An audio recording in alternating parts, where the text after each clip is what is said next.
Hey, sorry about that. Took me a second to get set up. I'm still not fully set up, but I was tired of waiting. So I'm moving chat, moving it to above my head. Wow, rare spot for chat for me. Anyway, good morning, hello. This is what we're doing. This is what we're doing. I'm gonna turn the music back on. Hold on. On? Music? Ugh, this is fucking... I need to fix my, I need to fix... There it is. Turn it down a little bit, though. I need to fix my,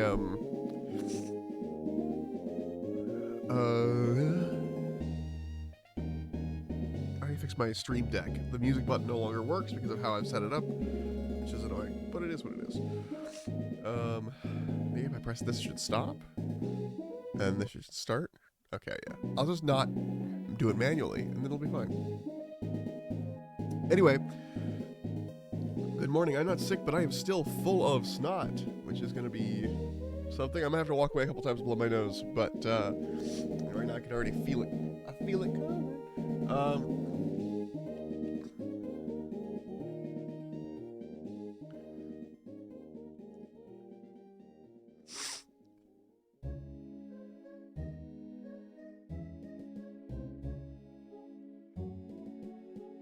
Anyway, so this is a homebrew world I'm working on. Basically, it's something I was already working on, and then I was setting it up for draw steel specifically. So yeah, I have basically a list of all kinds of things, and I've come up with the ideas, the names for things, and the general idea of like what the layout is.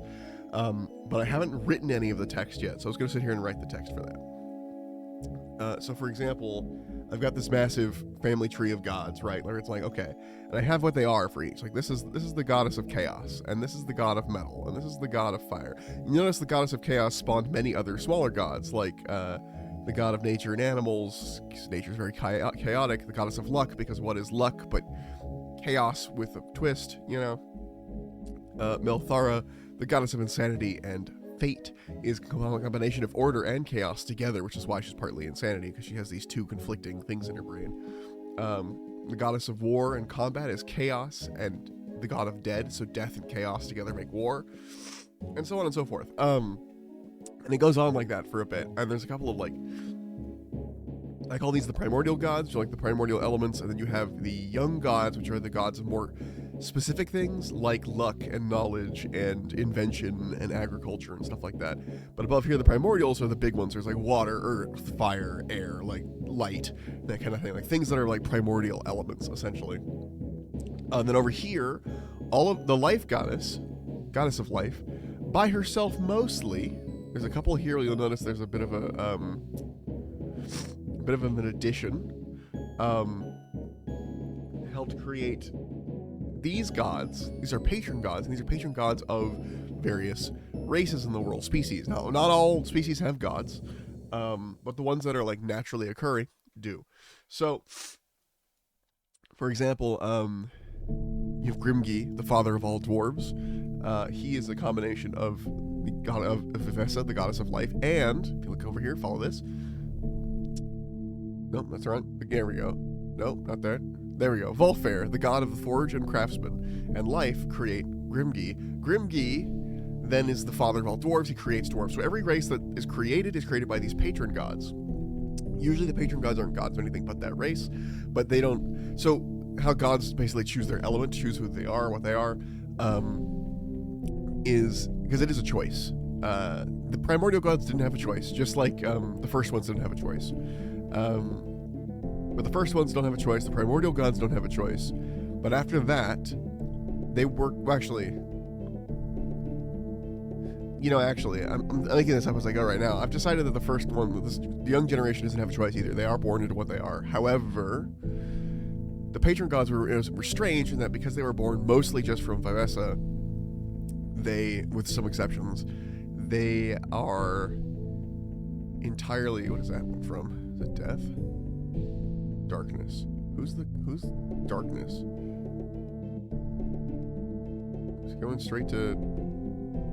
Anyway, I'm getting distracted. The point is, that the, because these are mostly made from one, and they're just how she works, I guess. I don't know.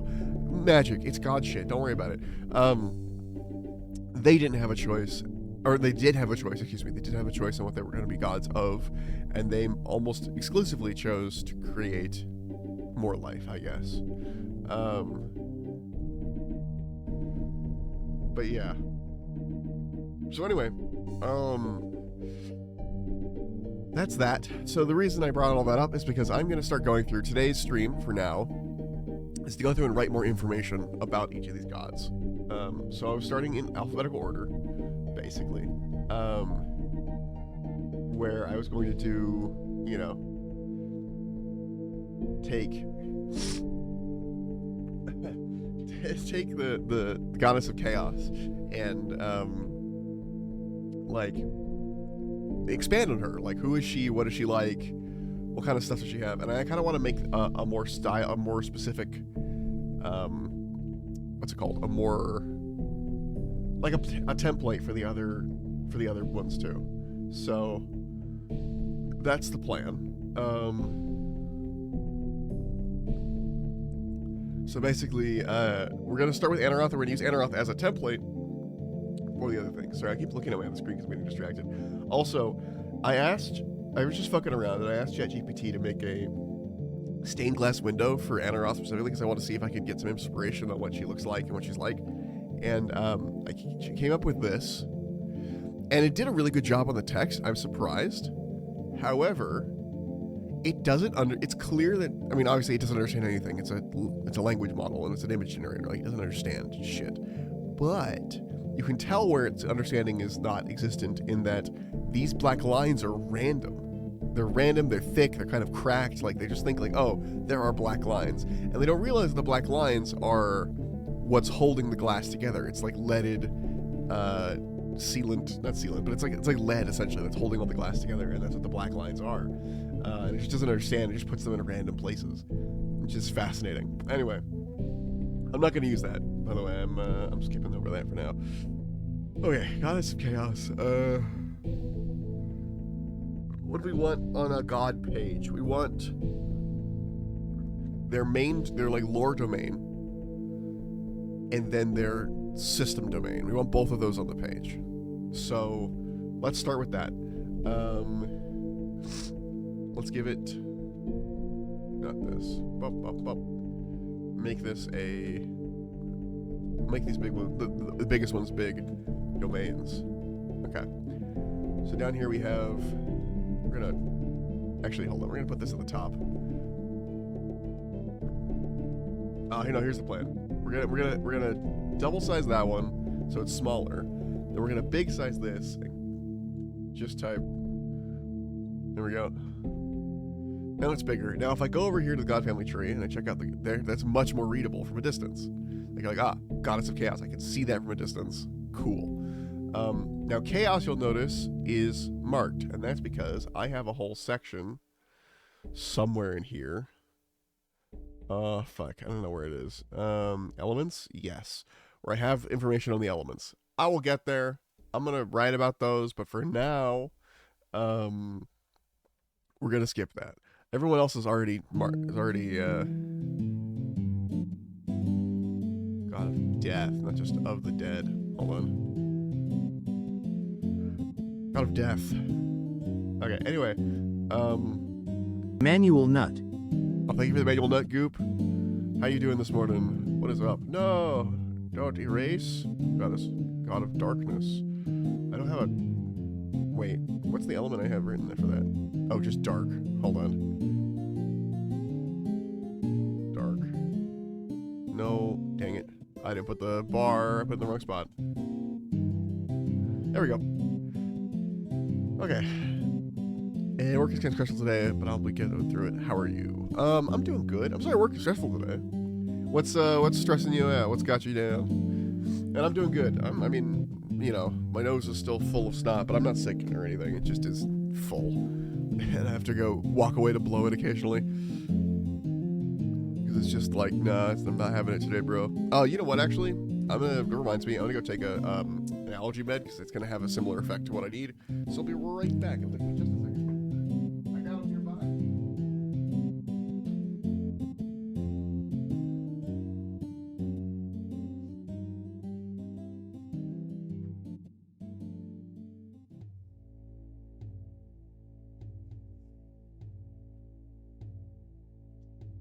also incredibly dry where I live right now. Training over Zoom. Dang, I'm sorry. Let me fence. That's fun. Also understandable if you have to lurk me. I mean, it's always understandable, but it's extra understandable today. What I was gonna say was that it's very dry in my house right now. Like, my lips are chapped, and it has been for like days. And I checked the humidity.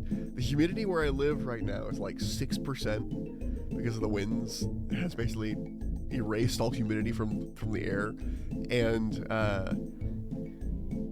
in my house, it's 10%. So I got a little bit of a buff. But I checked the humidity of the Sahara Desert today, and it was at like 13%. And I was like, fucking Sahara Desert is more humid than my house right now. I'm just sitting here like constantly.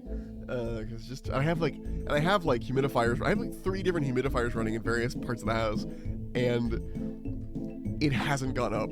It's fighting me. The air is so thirsty it won't take it. Anyway, so yeah, so we want domains. We want the I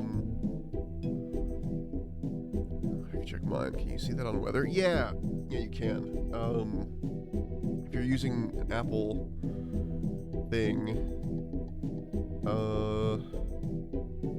you can scroll down a bit and get there.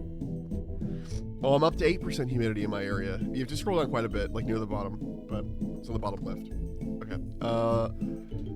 Lore domain and system domain. And then we're going to put our systems here, because I do want to make this system agnostic in a way. It's not going to be perfectly system agnostic, but I want it to make it mostly system agnostic. So we do draw steel and D&D 5e, right? Or actually, I might just put, oh yeah, D&D 5e. So lore domain is this. We're not even gonna, the lore domain is obviously chaos. Done. And the system domain will change depending on the system. For the draw steel one, hold on, I have a Gods and Religion PDF, which is going to be this is the thing I want to give my players, which is a shorter version of everything else. I gave Anaroth the system of storm, death, trickery, and war, even though she's just chaos, but she, all those things have an element of chaos to them.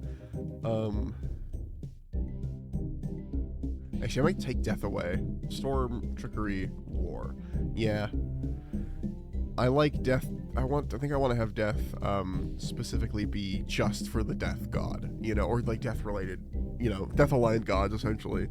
And so we don't want to give it to the chaos god. And then 5e, I don't remember what the 5e, hold on. Pulling up a new tab. D&D 5e domains. What are the fucking domain options? Yeah, I want a list of domains.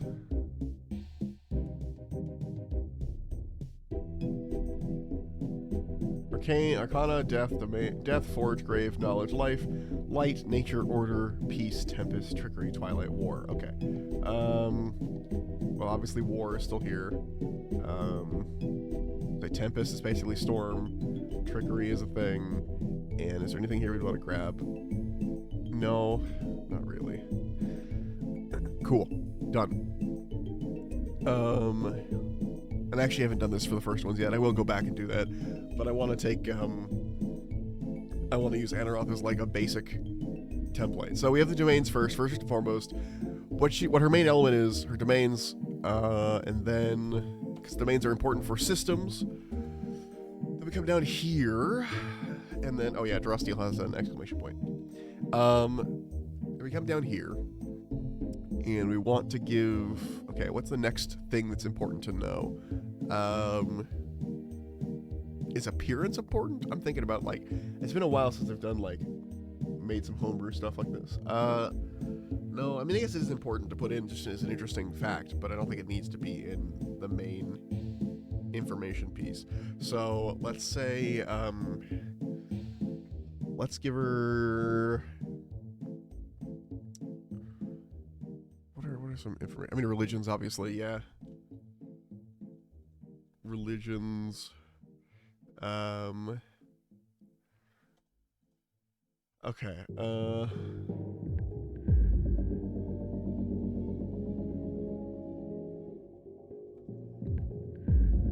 need to think of like some religion potential because I feel like I don't want to put too many religions in. I think most gods are going to get one because I have so many gods. But like there's a lot. But some of them might have a couple.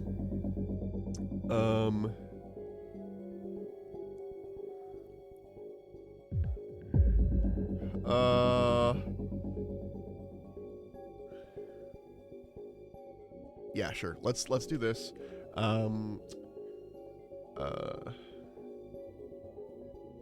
Is there a better way to? Can I put a table in? Would that make sense? Would a table make sense for describing the religions? Hold on. I'm gonna try that. That seems dumb, but insert table. Okay. And I want. Fuck it. Oh, I've used this fucking thing. Can I have another? I want another column. And column after. There we go.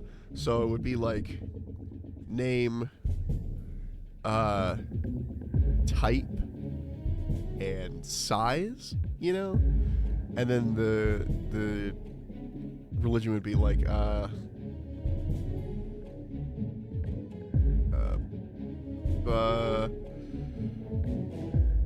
children, no.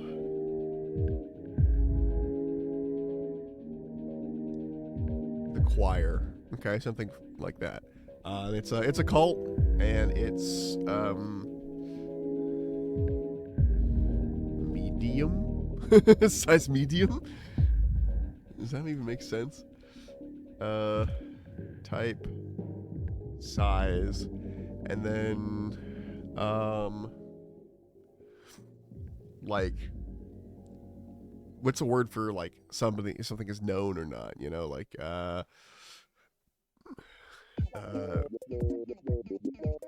not knowledge, but like publicity. None. No one knows the choir exists. Like that kind of thing, you know? So now we have, the name of the religion is the cult, the choir, the type is cult, it's medium size and it has little publicity.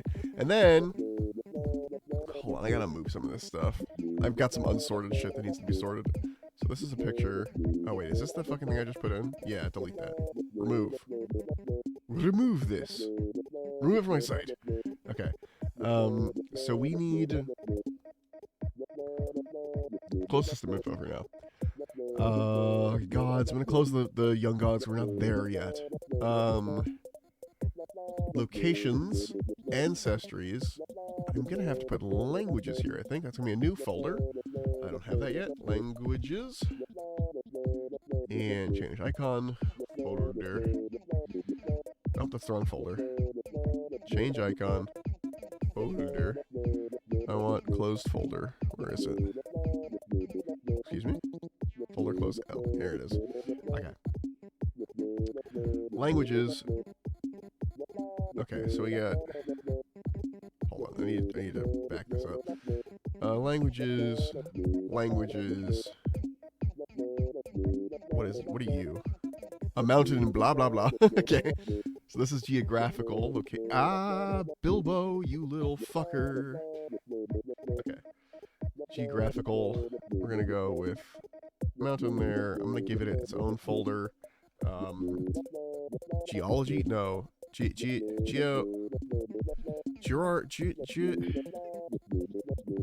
Natural wonders. No.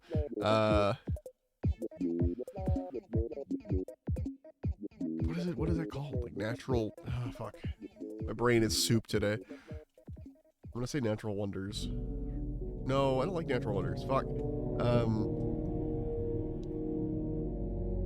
Nature. I don't know. There's a better term for this. I don't remember what it is. Change icon folder. Okay. Ideas, reminders, notes. That stays out. This is a language. Ossia is a language. Sarakine is a realm. The realm of order. Okay. Locations, not geographical. Divine. God, this is already so complicated. Okay. Change icon. Folder. But what I want to do is spend my time putting this together so that I never have to put it together ever again. You know? The Narnvok mountain range. That is under nature. Tactica is a language. I just put that in locations. It's a language. And world name is... Okay, so what this folder is... World name. This is the name of the world. In the same way that, like... You know, RuneScape has Gillinor and... Elder Scrolls has Nirn, like that kind of thing. It's a name for the world. However, I haven't decided on a name for the world yet. So I've called it world name, and whenever I want to use world name, I just type, like, as an example, world name, right? And it'll just say world name. But if I go through, and if I were to change this to, let's just say Nirn as an example, we go up here, it auto changes it to Nirn. So that's nice. But for now, world name. And that's exactly what that's everything that folder is meant to be, is literally just to be so I can type world name in, and then at some point I can change the world name. It'll change across the system. So that's really nice. I really love this program. Obsidian is the fucking best. Well worth... Hell, it was worth paying for. Like, it was free, and I still paid them for, like, the special features to, like, sync my shit to my, to another device, so I could just take my iPad places when I'm doing stuff. So... This is the general thing. So domains, religions. At the moment, I'm going to do one religion per. If I come up with a better idea for something or a new idea, I'll increase the size of this. But for now, we're generally going to go one religion per. Like so much so I'm going to do this. So religion isn't anything. Sometimes there's multiple. You know, imply that there's only sometimes multiple. Okay. Now we are up to... Ooh, that reminds me to grab the Chrono Trigger music. That's right. I need to do that. I keep forgetting. I will. Anyway. Domains, religions. What else?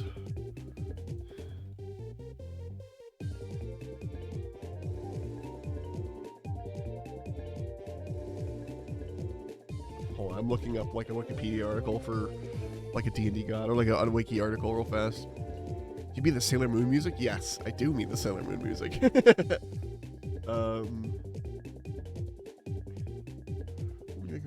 far as...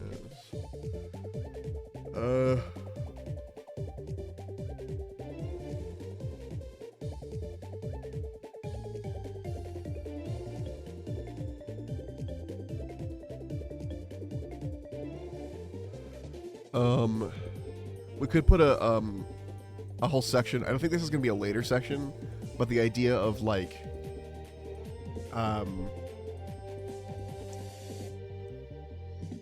names and titles. Hold on, that's a good one. Oh, I'm just thinking of sections now, so I can come back and fill them in. Names and titles, religious orders, obviously. I guess we could do appearance. I think appearance might actually be important. Especially since the gods are such an active part of this world to me. Like, to me, they kind of just show up. Or if they don't just show up, their presence is constantly felt, kind of thing. And, like to the point where people who are, like, consider themselves atheistic on this planet don't do it with the idea of there are no gods. They do it with, I hate all the gods, I will worship none of them. You know what I mean? Like, it's not... Because there's, like... The gods will come to your door. They'll break your windows. You know what I mean? Like, they will throw a rock through your window, and you'll know that they exist. So, let's see. So they're pretty active. So appearance is important. Appearance and iconography, or appearance. Hold on. Appearance, iconography, and temperament. So like, would Anaroth throw a rock through your window? Probably. You know, that kind of shit. Cultural significance could be a thing.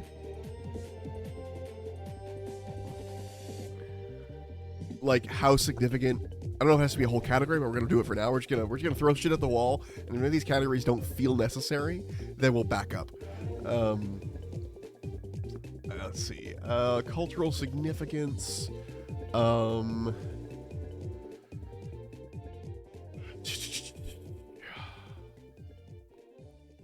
Opposition, heresies.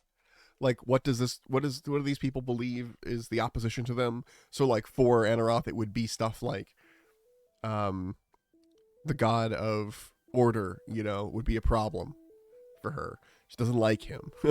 Even though, if you count this as, like, since the family tree, if you count this as, like, an actual family with, like, kids, it means that they've had a kid.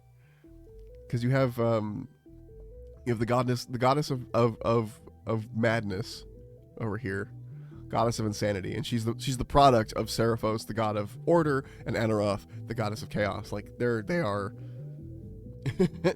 they're one and the same.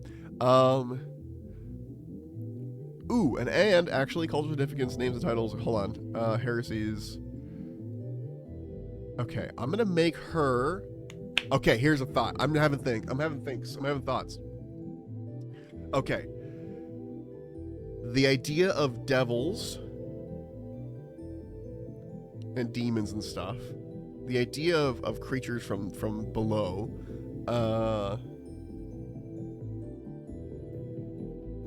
I'm thinking. Because we think of devils and demons separately because of D&D, or at least I do.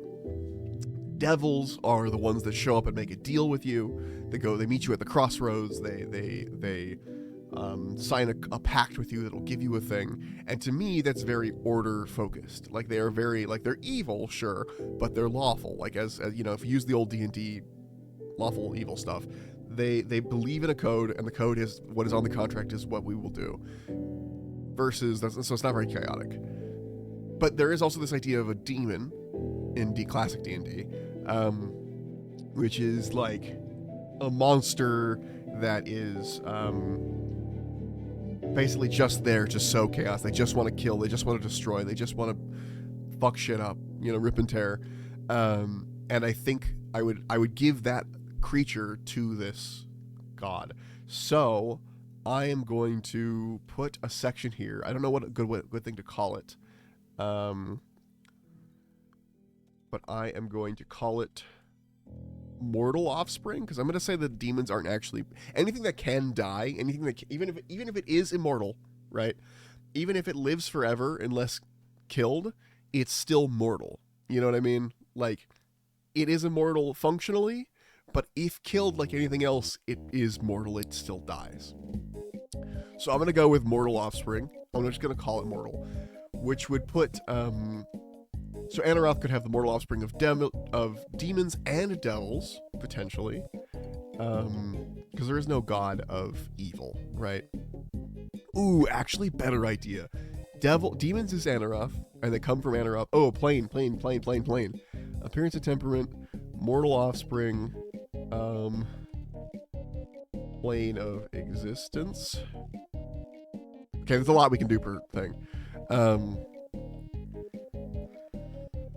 Yeah, so we got names and titles, appearance, iconography, temperament, plane of existence, mortal offspring, culture. So let's say Anaroth has the demons, and she created the demons, and they exist in the plane of Chaotica or something. I'll come up with a better name, Then we take Seraphos, the goddess of order. By the way, both goddess. Seraphos, the goddess of order, and she has the area of, I talk about this a little bit in, hold on, it's in system info, I think, ancestry. So if I go to my ancestries page in system info, we go to the Celestials, you'll find I'm talking about, they're like tieflings and Aasimar at once. But they're from, I don't write it here, but basically they would be the children of devils and angels. And I'm thinking, because devils and angels are both into order but different ways, what if they're like Seraphos, like the mortal offspring of Seraphos is both angels and devils. Like, they don't live in separate places. They're from the same area, like from the same plane of existence. They just are different. You know what I mean? Like, there's just split between evil and good, essentially. But they're both from Seraphos, kind of thing. Which would then make sense as to why the where are they? Playable ancestries. Why my celestials are just called celestials, because they are specifically born of Seraphos, who can have both devil and angel children, essentially, or devil and angel creations, and then born of those creations who come to the mortal realm, which is why they can be kind of randomly mixed. Why you can have a celestial that is angelic in form, essentially an Aasimar, and then a celestial that is devil in form, essentially a tiefling. And they can have a child together, and that child is just sort of randomly chosen, because it is all basically this. It's sort of like they're the same species but they're different forms, in the same way that the Balrog and Gandalf are the same species. It's the same thing, where it's like these two are of the same form, of the same creature. However, their form is significantly different based on, random factors. I don't know. I like that. So I'm only going to give the Goddess of Chaos demons and not devils, and the demons are going to be different, and that's going to include, like, aberration-y kind of things, like anything that's, like, a fucking awful monster. I don't even write demons and aberrations, like, both things are of Anaroth. Anyway, before we fill all this out, though, I think this is good on the list of categories that we need. Domains, religions, names and titles, and in good order, too. Appearance, iconography, and temperament, plane of existence, mortal offspring, cultural significance, heresies. And these two kind of tie into each other, so that'll be nice to have them next to each other. Yeah.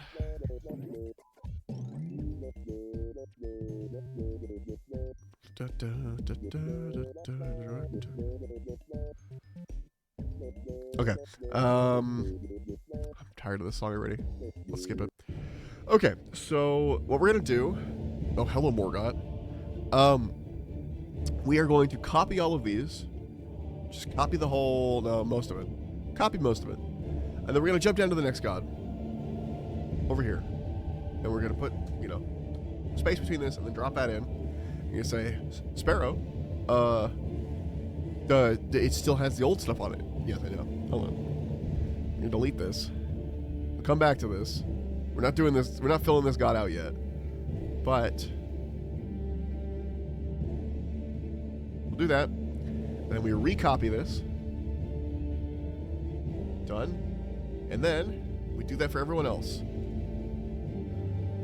We just go one down, plop in the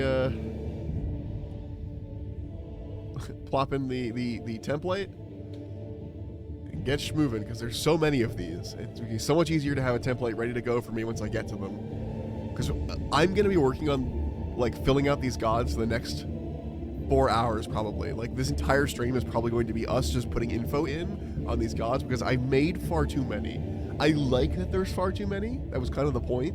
When I sat down to this, when I first started writing this stuff, I was like, okay, I want there to be far too many gods. And that is definitely the case. But it's what I wanted. And so it is what it is. Also, I have far more goddesses than I do gods, because I find it interesting. Because we've had throughout history, most of our gods were gods. Like human, in Earth, Terra, whatever. Here, most of the gods throughout history were men. And unless you go to, like, Hinduism, in which case it's flipped, I think. But even then, a lot of the gods are just aspects of a male god named Vishnu. Anyway, the point is we have a lot of gods. And I was like, it'd be more fun? Goddesses. They're more interesting to me. They're cooler. But yeah, so, and I like to take ideas, or to take things that are usually, like, for example, chaos. Chaos is like, no, not chaos, order. The god of order is almost always, in everything, always a man. It's never a woman. And I was like, all right, goddess of order, let's go. Let's see what that is like. Oh, this is a reference. I'm gonna put this into names and titles. But right here, Moshe, which is how this is pronounced. This is how this is written. How it's pronounced. Is the god of skeptics, which was funny to me that there's a god of skeptics. He's like the god of, like, I don't think that thing's real. I don't think gods are real or whatever. They have a god for themselves, because of course they do. But Moshe is he even in the family tree? Yes. He's just straight up from, it looks like the god of knowledge, Eurydion, and then goddess of earth. So knowledge and earth, knowledge of the, of the planet and the grounding of things is Moshe, the god of skeptics. Now, if you've watched any, like, BuzzFeed Unsolved, or back when it was a thing, or if you've watched Watcher Entertainment, seen like Ghost Files and things like that, there's a guy in there named Shane Madej, and he is hilarious, but he's also like the skeptic to all the things that are like, oh, this thing is haunted, it's cursed, or whatever. And he's like, no, it's not. This is stupid. And so I took his name, Shane Madej, and I sort of smashed it into Moshe, and it became a god. That's the one god that's a reference here, and not just its own thing. But that one makes me laugh. So, especially the idea of a god of skeptics, that's funny to me. I have no idea how that works. It's going to be a fun one to have to, like, type out. But, yeah. Okay, and Nylene and Uhenna are actually goddesses from, an old world I started to build. I actually was building this with less gods a while ago. Similar idea, but gods were still there. There was still a god family tree. And I changed it, or I didn't change it. I mean, I did change it, but I changed it because I lost my hard drive and it lost all that stuff, which is when I started paying Obsidian to store my stuff on the cloud, because I was like, I need that. Sync uninitiated. No. Keep this sync.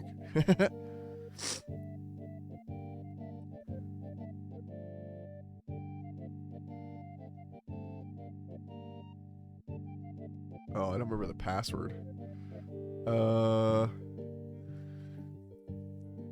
Fuck, I don't remember. Alright, new vault. Great, new vault.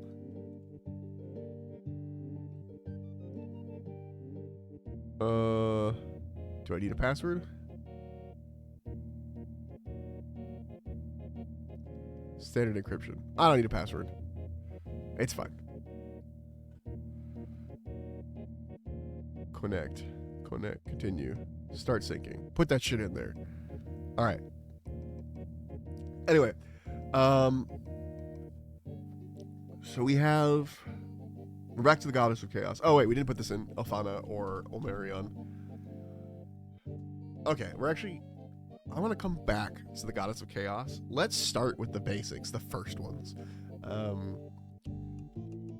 So let's do that. Primordial first one.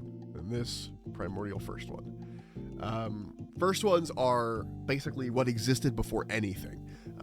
They just popped into existence. I don't know why yet or how. It's possible they aren't actually the first ones. It's possible that as far as divinity goes, that these two are here, and it's possible there's one more up here.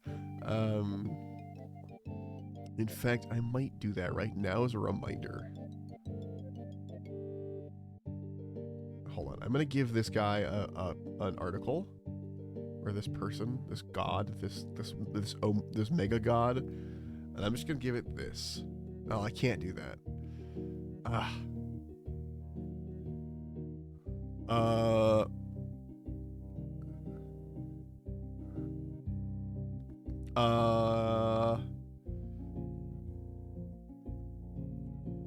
Okay, hold on.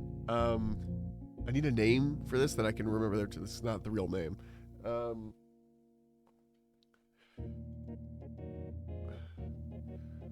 Secret Big God? Secret Big God. That works.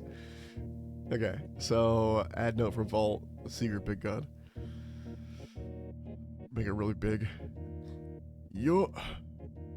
There's always a bigger fish. Anyway. So I'm gonna admit, stealing this from RuneScape, but I really like the idea. Whoops. But I really like the idea of there being two primordial gods essentially here. And if you know RuneScape lore, it's gonna be, this is, Saren. This is Zeros, but there is a bigger god, essentially.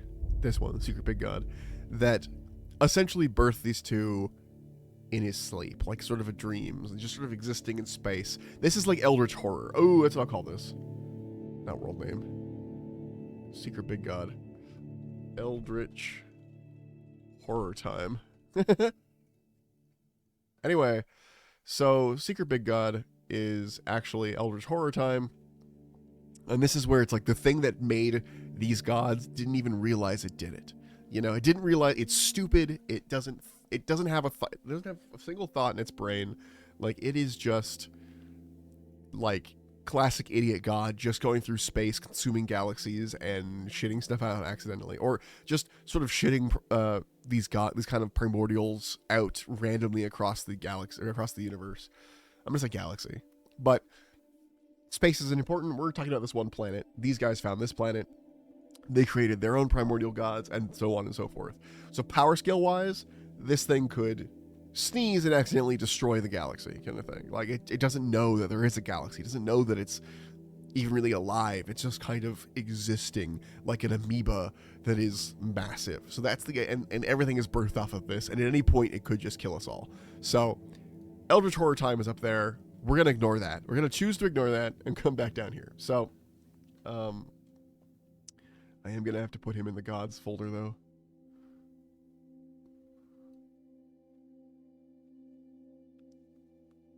Gods, new folder. Can I put question marks here? No.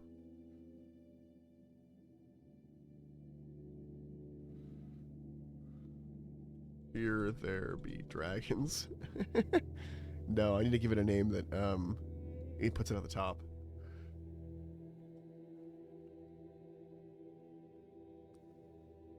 You know what I can do? I'll just put it. It's just what we'll call it. Ah!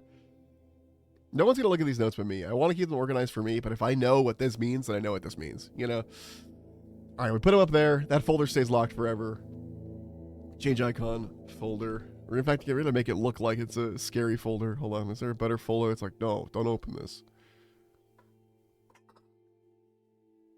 You dick. Sorry, my cat just completely fucking knocked over his water bowl. 1 second. I gotta go give him more water now. Yes, I know. I'll keep it fully closed. Alright, give me 1 second. I'll be right back. Hey, what's up, boy? Whoa, percent flow chart 56. It's not just a flow chart, it's a flow chart of gods. Anyway, we'll be back. I'll be right back. I'll explain this shit to you.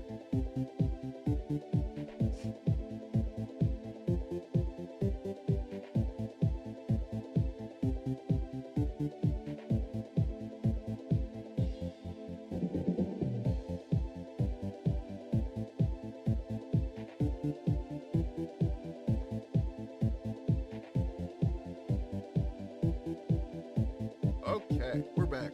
See, it didn't take that long. Welcome in. Let's see. You know what? I'm going to put this over here for now. We don't need that, but I do want to keep it pinned for myself for later, because it was what I was working on originally. So, Alfana. Lore domain, all. System domain, all.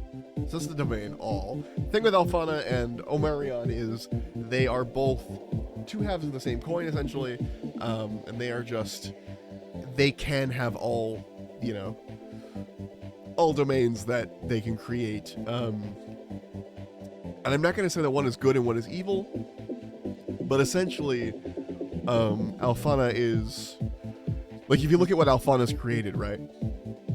Did I say it? And they are both, they aren't gods or goddesses, they are primordials, so they have no, like, set gender that they've decided on. That's the other thing, the gods get to decide what they want to be when they are, you know, out the gate.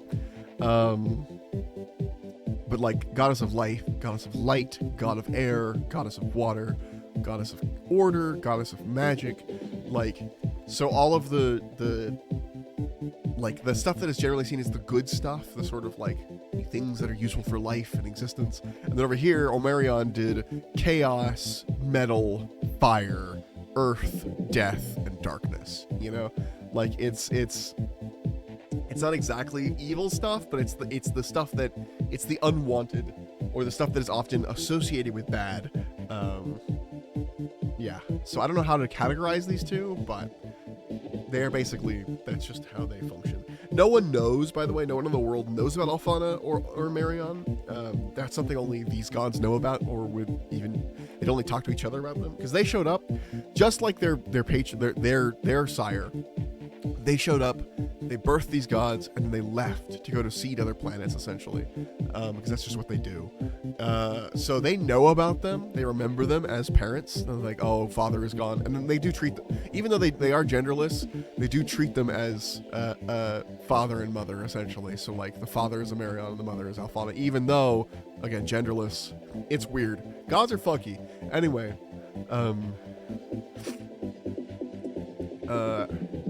yes. So, like, if I go to names and titles, Alfana has Mother of Gods, you know?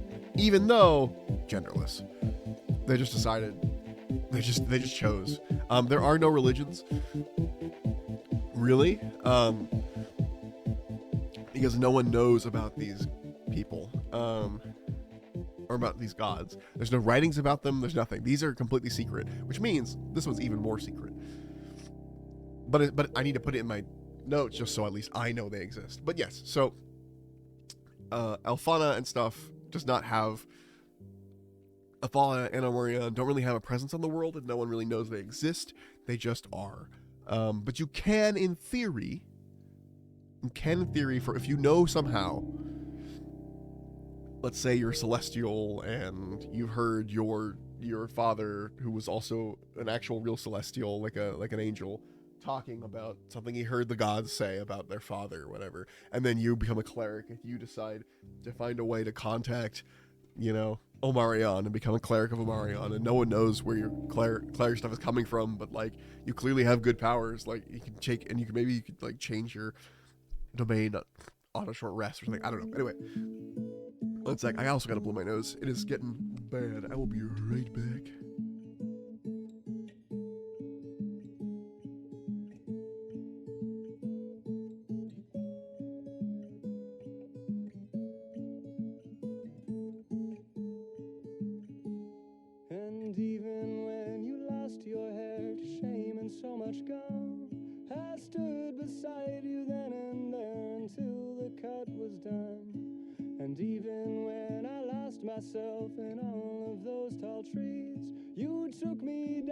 I'm back. You guys want to hear something gross?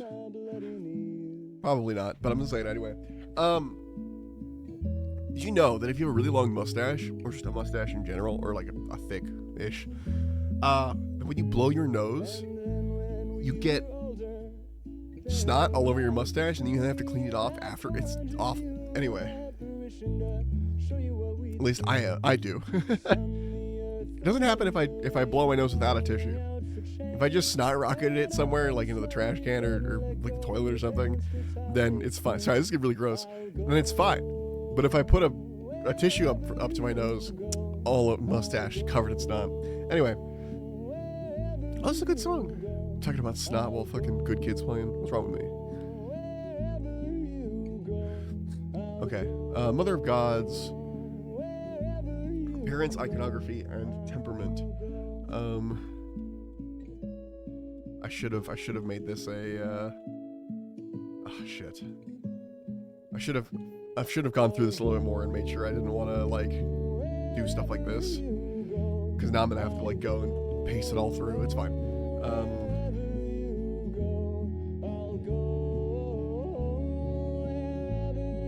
Temperament.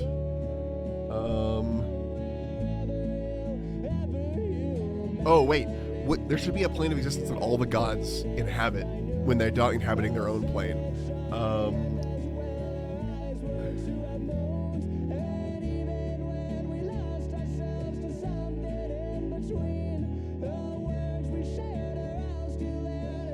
Let's see. I don't want to do something like celestial or anything like that.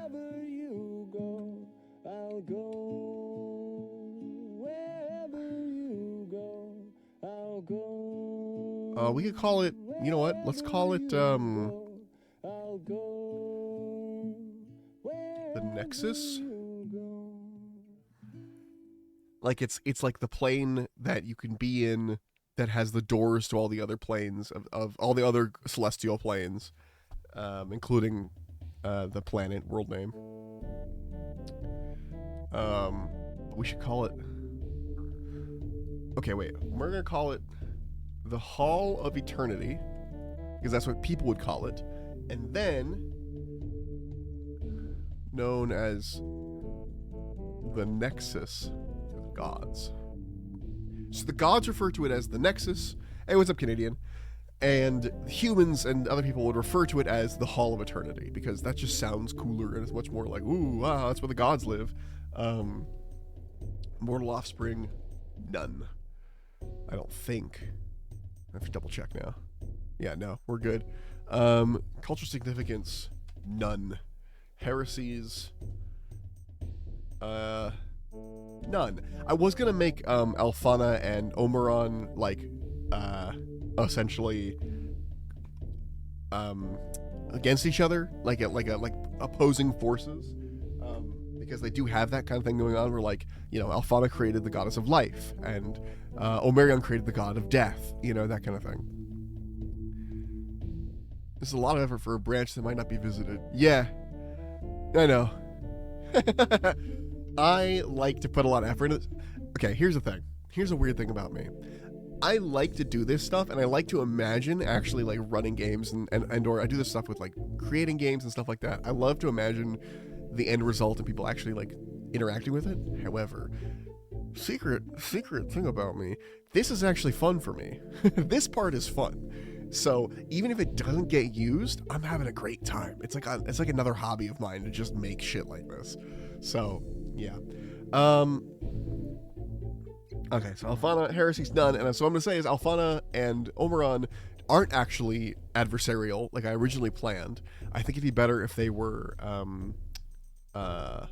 just like cooperative, literally, like, because I'm calling her the mother of all gods and him the father, or calling them the mother of all gods, calling that them, because again they're crazy primordial beings that. Anyway, the point is, mother and father of all gods, they aren't adversarial, because then how would they make gods? You know what I mean? So pretty much they are. There's no cultural significance. There's no mortal offspring. There's no heresies, because they are everything. Like, together, they're everything. There might be two of them, but they are still one in choices, in opinions, and in things like that. So, if they even have such a thing. So lore domain, all. He's also all.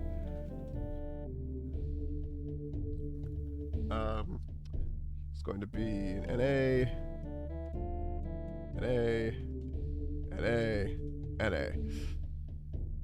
Yeah, so this is either going to be a really fascinating stream for you, Canadian, or just for anybody, or it's going to be really, really boring, because it's going to be a lot of me just talking to myself and figuring shit out. Names and titles. Father of all gods. Ooh, you know what? I'll actually give him also All Father, like Odin, and All Mother. Okay, 1 second. I left my frame.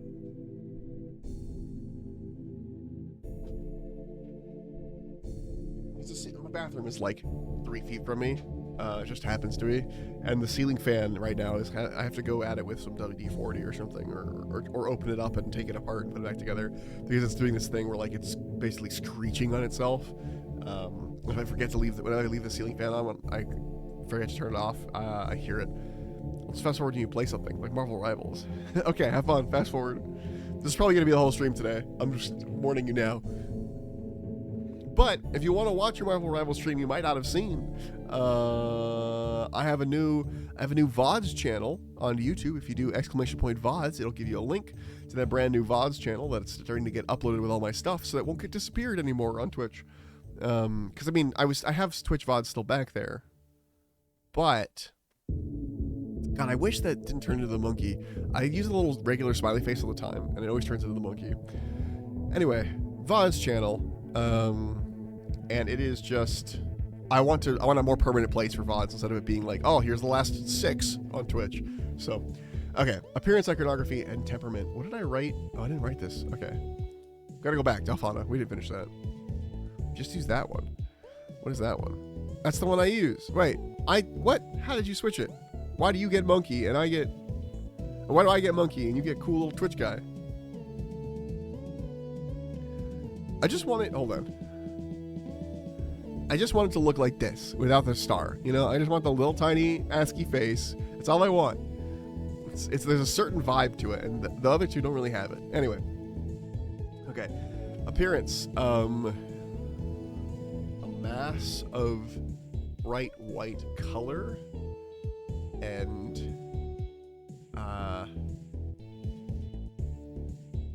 white color. Yeah, just a mass of bright white color. Iconography, none. Temperament, detached. I'll probably put more information for the temperament for most. I can't spell for shit. More information on the temperament for other gods, but for these two, they're not going to get a lot. I don't want a lot of information. I want it to be very, like, even the gods themselves don't know much about these guys. Ooh, that's a good one, Canadian. Thank you. Thank you. You have saved me. I'm going to use that all the time now. Appearance, a mass of darkness. Is it written the same way? Bright white color, a mass of darkness. Iconography, none. Temperament, detached. Still can't spell. Oh, I did it. Okay, I'm gonna go back. Oh no, we did do all this. Okay, so the same plane of existence. Hall of Eternity. Whoops. The Nexus to the Gods. And we are going to actually turn this into its own article. Hold on here. Drop that into Divine Locations. Come back to that later. Go back to this. Make sure this is still marked Hall of Eternity. Cool.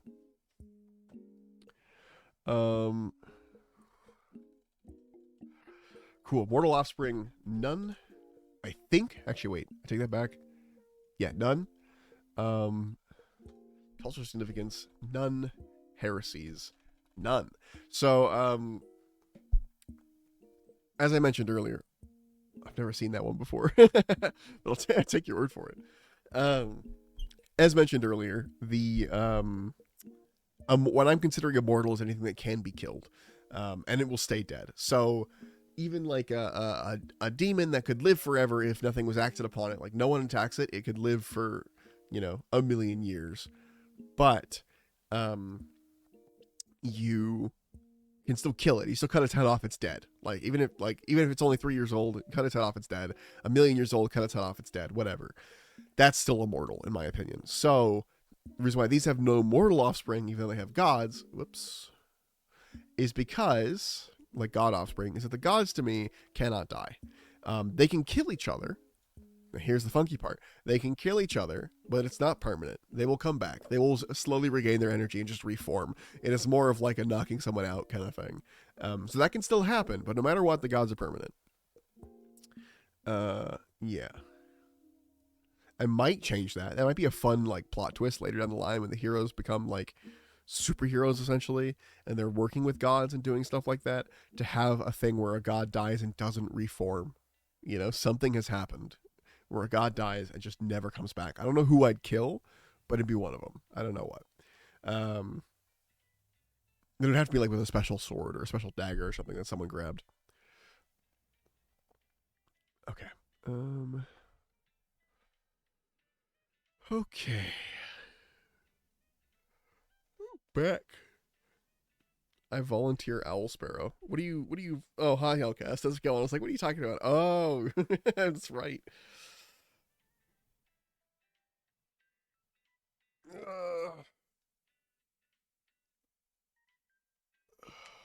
Taco Bell ad. Hell yeah, Taco Bell ad. Eat Taco Bell. It's the bell of tacos. You showed up just in time for the Taco Bell ad, friend.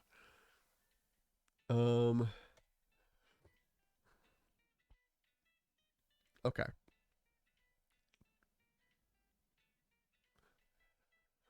Names and titles. Anaroth.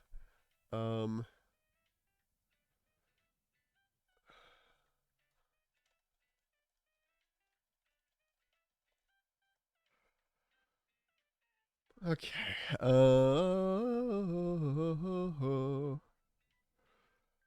don't. something about Discord probably. Uh, Mother of Mayhem. That's a good one. Mother of Things and Father of Things. Those are really helpful. Um, uh, uh, what does the choir refer to her as? Let's think about that. Like the Song of Discord. Yeah, because they're a choir. They refer to themselves as a choir, so they get the Song of Discord. Sparrow of Mayhem. That's me. Mother of Mayhem, the Song of Discord. And then some fancier people call her the Harbinger of. That's another thing that means like of flux, like things are in flux. You know, I like that idea. Mother of Mayhem, the Song of Discord, to the Harbinger of Flux. So this would basically be common people title, religious specific titles, and then things that people would refer to her that are like highly educated or other gods. So like they would disdainfully refer to her as the Harbinger of Flux, or you know, something like that. You know, give her yeah, give her a thing. Okay. Moving on. Appearance. Wait, I have this saved. There it is. Appearance. Her appearance is long, tangled hair.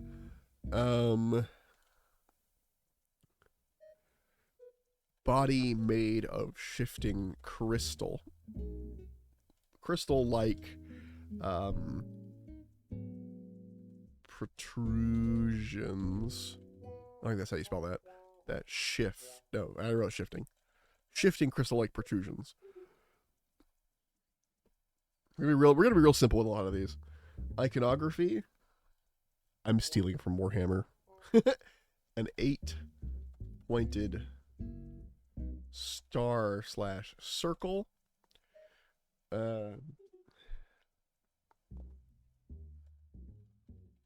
Warhammer chaos symbol. It's actually not even just Warhammer. It's literally the symbol of chaos on Wikipedia, I think. I believe.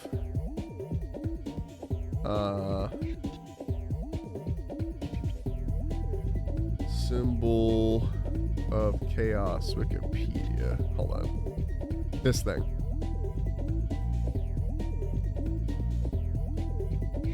This is a thing, and then Warhammer stole it for the Chaos Star.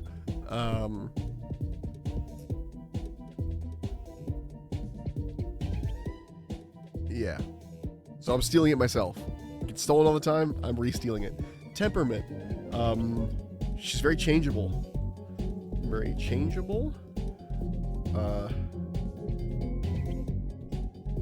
Bipolar turned up to 43. Turned up to 53 out of 10.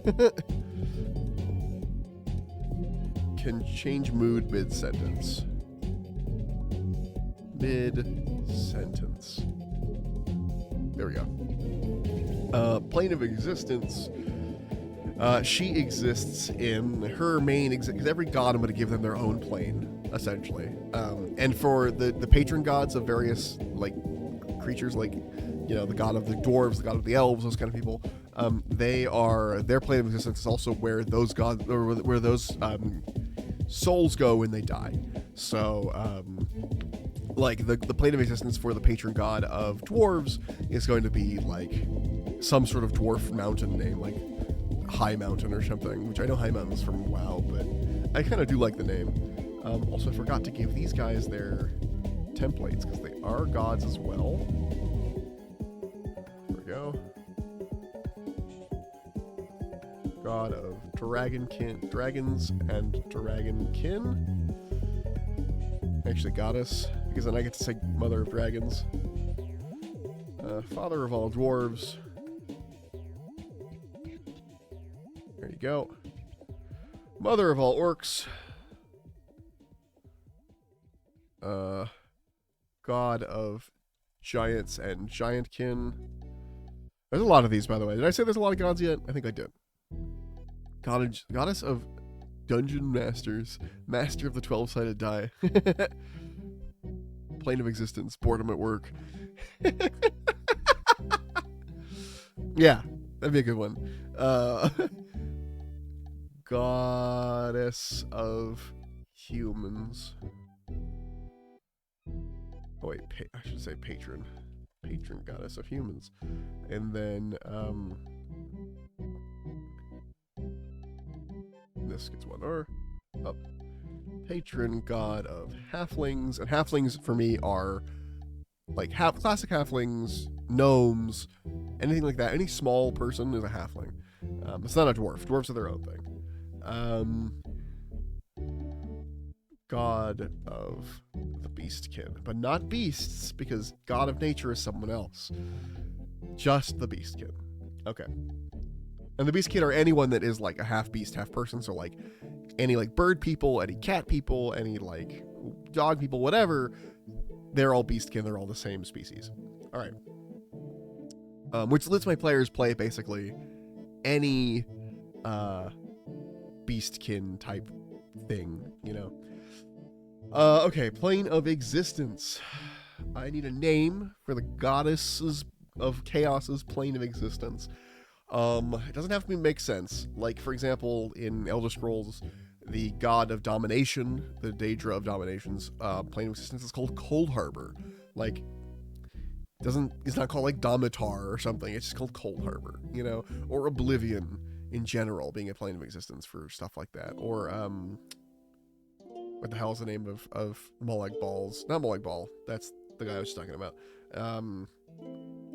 The other guy, the guy who's the big bad guy in Oblivion, who's summoning all the gates to his plane of Oblivion. But I forgot what it was called.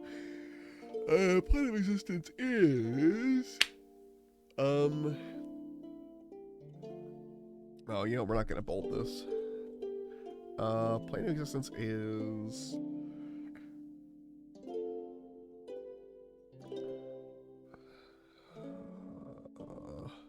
I might just call it Flux again.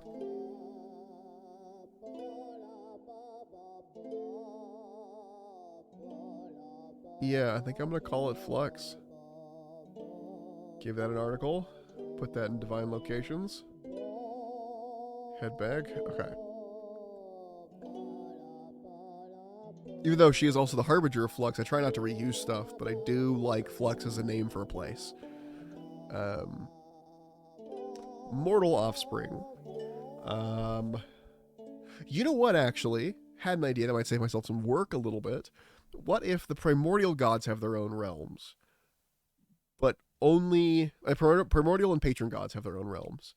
But the others live in the realms of the primordial gods. So, let's say, Serena, goddess of luck. She's born of the goddess of chaos, so she would exist in Flux with the goddess of chaos. You know, like that's where she would be. Serena would like have her own little cutaway section of Flux, but it would still be part of Flux. You know, maybe it has a name, like it's a house in Flux, like the Manse or something like that, and it's in Flux. But the point is that like there's like only like a couple types of gods that get their own planes of existence, so I don't have to make a plane of existence for you know, the plane of existence for a hospitality or something, you know. Though that is kind of fun. Like, do you want to go to the plane of tourist destinations? Like, I don't know. I like the idea though of it being in like located still. Like maybe they have their own section that is like basically the like, so they would still, okay, this is undoing my work saving thing, but essentially so like let's say Hospi, the god of hospitality. His two gods are Civitas, the god of civilization and trade, and or like not gods but creators, and Periel, the god of fire. So Periel and trade make hospitality because it's like you're like, congratulations, you won. Thank you, thank you for the win. But Civitas is also part of order here and water. So order and water made civilization. Civilization and fire makes hospitality. So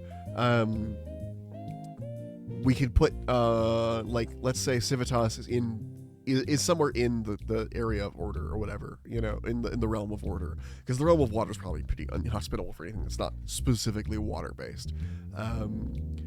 So yeah, or okay, Civitas would be located in the realm of order, but Civitas could have its own like place, like a city within the realm of order called like Metropolis, like just a stupid name like that, and it is like just a perfectly ordered city, and is like everything is like exactly how it should be, but it's Civitas' section of the you know, the area. I actually have a name for this one already. Section of Serikine, right? So there's a section of Serikine that is Civitas' domain, essentially, within Serikine. And then you could take Hospi, and Hospi would actually be in the plane of water, because he does have a grandfather or grandmother, grandmaternal link to the plane of water. And the plane of water has lots of like ocean, but maybe Hospi has a small island on that. It has a never-ending like spa, essentially, you know, like that kind of thing. So they're all within their own, like the primordial planes, but they have their own domains in the primordial planes. Ugh. Okay, I like that. That's fine. I'm gonna have to write that down, or I'm going to forget. Come back to this VOD later, Sparrow. Check it out. Remind yourself what you're talking about. Okay. Mortal offspring. Anaroth does have some mortal offspring. Can I pop this window out for me? No, it just does that. I can't like make a new. No. Okay, put it back. Put it back. Okay, so Anaroth's mortal offspring. She has a lot, actually. She's got Sylvain. Oh no, they're not mortal. Those are gods. They're not mortal. So does she have any mortal offspring? No. She doesn't have any lines that connect off to these. Basically, the mortal offspring tab is pretty much only going to be used for the patron gods. Yeah, although there's a couple here that,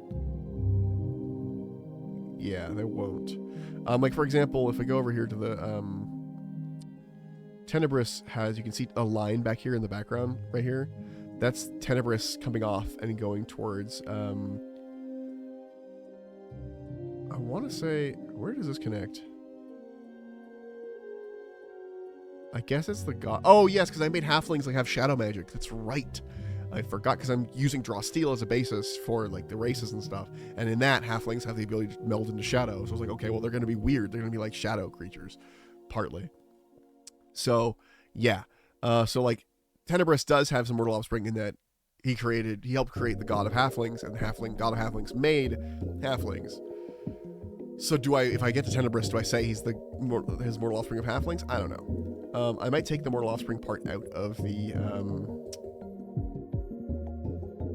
yeah, you know what? I'm gonna go through all the main gods to take that out, because the mortal offspring should just be for the what's it called? The patron gods, who actually do have mortal offspring. And mortal offspring is in like, oh, dwarves, you know?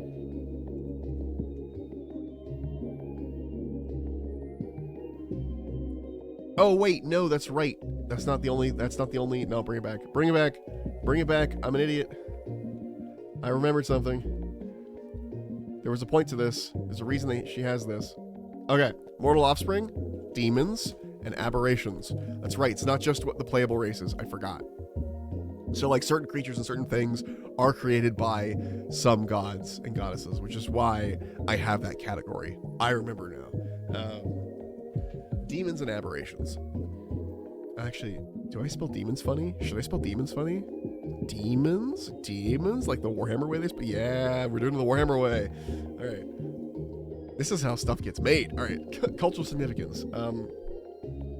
Very few people worship Anaroth, as she is seen as a corrupting force to many, and the base and the source of lots of wanton destruction. That being said, there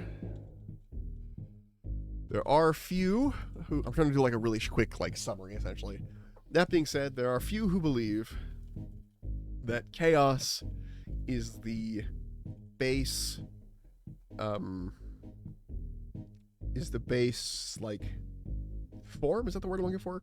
The base state of the universe, and thus it should not be fought but celebrated, and there will be turmoil, there will be unending turmoil in the world until we embrace, until it embraces the true nature of reality. True is going to be in quotes because we don't know if it's real or not. But that is something they believe. So, and that's going to be part of what the choir's about. They believe in bringing the world in bringing it down into utter chaos, just because they believe that it's the natural state of the world and it must be that way. And that everything will be better once it is all chaotic, because once it is all chaotic, while there is conflict, there is also resolved conflict, and it all takes care of itself, essentially, is what they believe. So very few people worship Aneroth, as she is seen as a corrupting force to many, and the source of lots of... actually, that can be one sentence. The corrupting force to many, and the source of lots of wanton destruction. That being said, there are few who believe that chaos is the base state of the universe, and thus it should not be fought, but celebrated and ushered in. And that... Nope. And that there will be unending turmoil in the world until it embraces the true nature of reality. Heresies. Any unnecessary order, including simple things like farming, buildings made with a plan,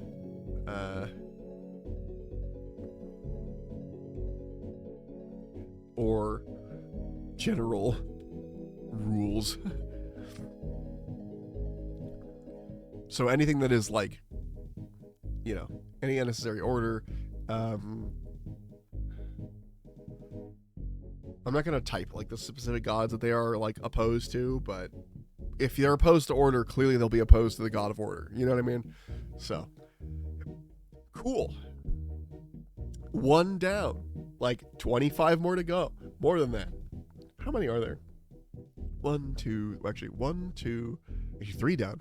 1, 2, 3, 4, 5, 6, 7, 8, 9, 10, 11, 12, 13, 14, 15, 16, 17, 18, 19, 20, 21, 22, 23, 24, 25, 26, 27, 28, 29, 30, 31, 32, 33, 34, 35, 36 gods. Nope. 37, 38, 39, 40, 41, 42, 43, 44 gods. 44 gods. 3 down, 41 more to go. Uranus.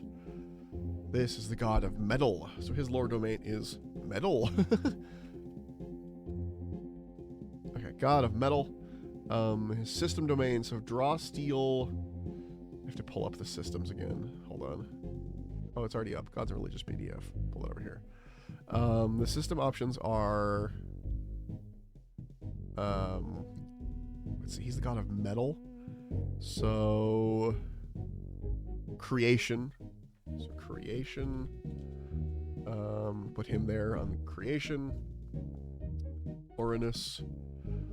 We're going to do 2 at once, just to give ourselves a little bit less work in the future. Creation. I'm going to say knowledge. He has knowledge domain as well. He's not the god of the forge, but in order for like metal stuff, you really need, you know, you can't just start working metal right off the caveman days. Nature protection. I'm going to say protection as well. I want to try and give everyone at least 3 domains, but we'll see how well that works. Some of them won't have that. Okay, 5E, you are going to get probably just war. No, not war. Forge. That's pretty much it.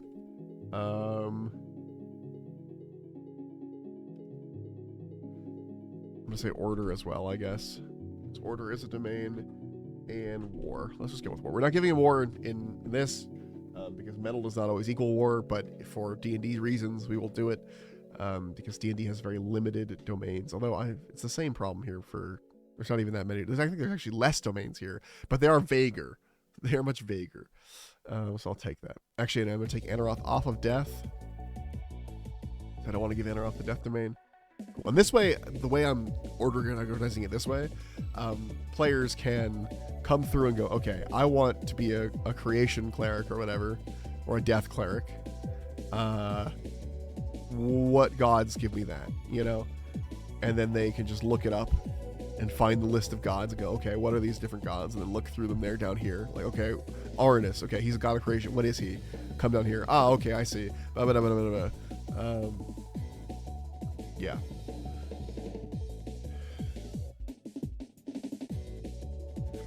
Okay. And we'll come back and do this later. I'm just going to fill this part out for now. Okay, religions. Are there any religions for metal? I don't think so. I don't think he's a lot of primordial gods themselves aren't actually worshipped. They just kind of exist. Some of them are, but some of the primordial gods are just not really worshipped. So not even by a cult. So I'm gonna say no, but he does have like shrines and stuff in forges. Very little. So he's not really worshipped by any cults or religions or anything. But he does have shrines and stuff, yeah, in forges, along with the god of the forge. Names and titles.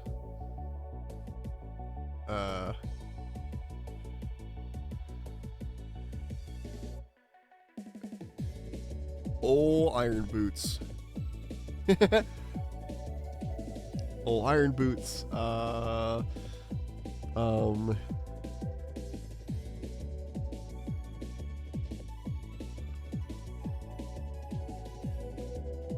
Something about gold, because metal is not just like iron and steel, it's also like gold and silver and things like that.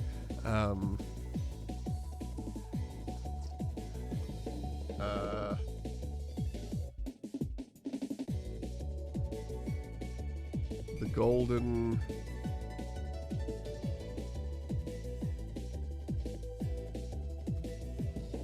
Maybe just the golden? No, because there's a different one for God of Riches.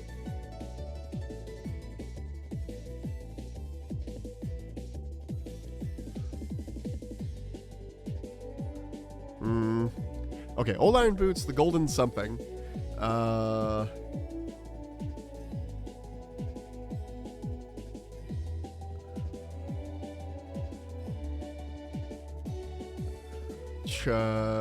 Shaper of Ore, the golden ore.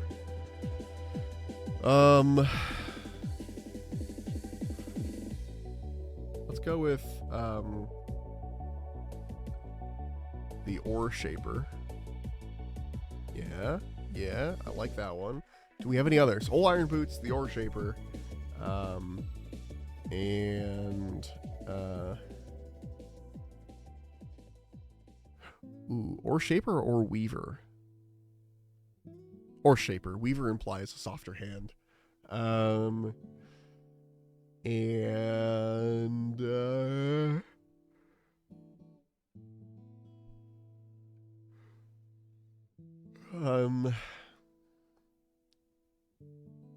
think I'm just gonna leave it at that. Old Iron Boots, the Ore Shaper. Everyone doesn't need 3 titles or more.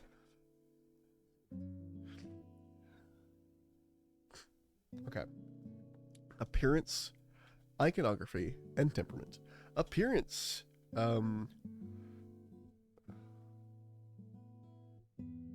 Ooh, actually, hear me out. Hear me out. Appearance. A golem made, like, he looks like a robot-y kind of golem thing. A golem made up of various metals and alloys.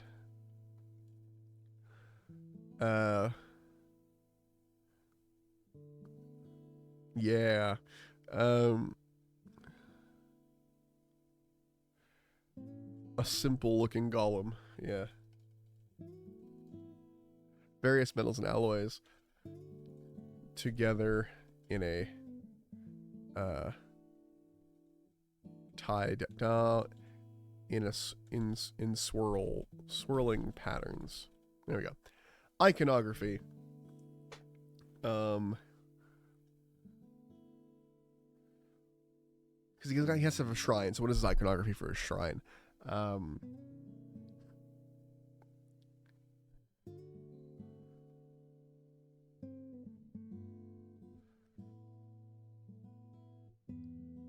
Could just be raw ore or something. Like, I'm just thinking, like, raw ore or like slag, or like a pickaxe. Not the god of mining. He's the god of metal.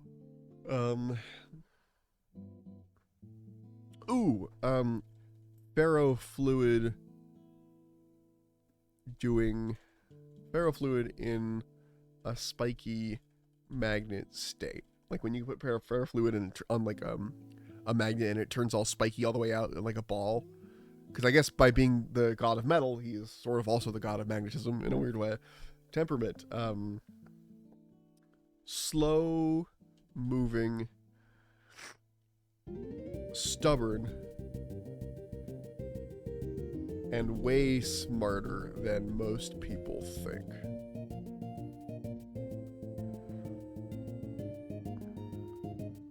Not smarter, way wiser. Plane of existence. His plane of existence is going to be, I'm gonna name it after him. Orinar.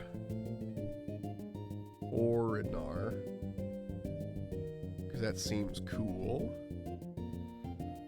Orinar. Drop that and select divine locations. Come back to Orinus. Okay. Mortal offspring. I think he actually has them. Volfir. Okay. Not officially. I'm going to write unofficial.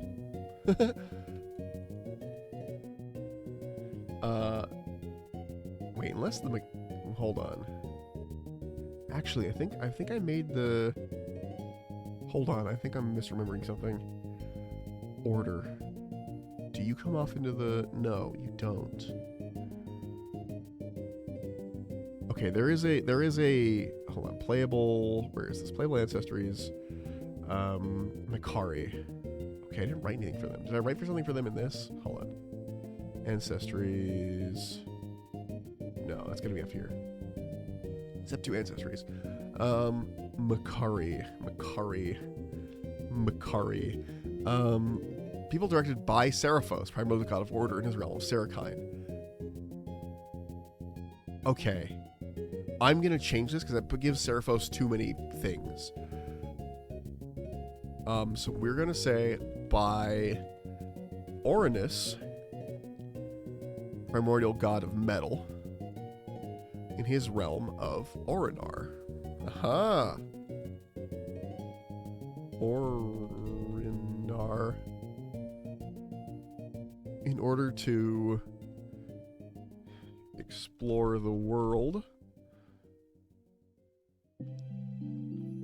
So they're still not good at motions. It's fine. We'll keep these things. Keeper of Ore. Your connection to Orinus, which sounds like ore, by the way. That was unintentional. Orinus, plane of uttermost, the plane of metal, allows you to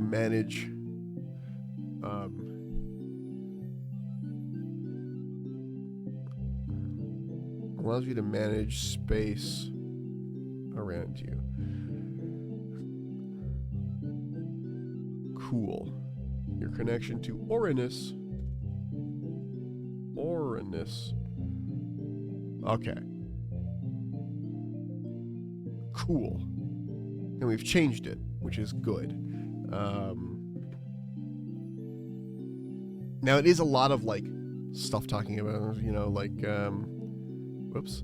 Stuff that's talking about like what's it called? Order still. It's still order things, but that's just because that's Drawsteel. Drawsteel's version is from Order, but not unofficially. It's not even unofficial anymore. Mekari. Oh, I didn't tag these. Hold on. Demons. Aberrations. Those are going to go into...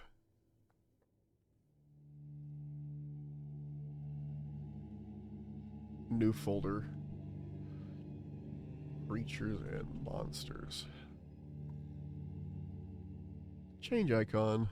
Folder. This one. Click. Back up. Click. Back up. Okay, demons, aberrations. Whoops. Forgot that's what control did. Put those in creatures and monsters. We'll come back to that later. For now, we're back to Orinus. Okay. Cultural significance.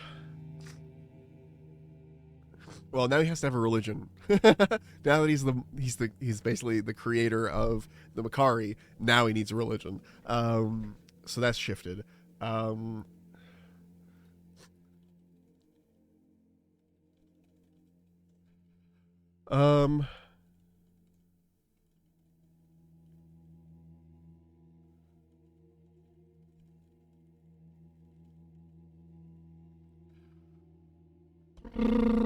Okay.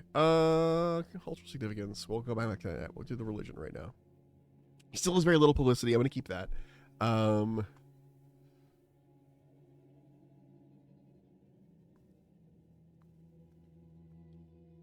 So what do the Mekari have over? I guess not. I mean, they would. They probably would. I just can't think of a good name.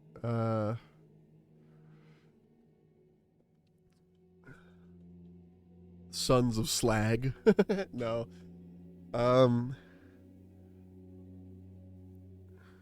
No. Children. Children of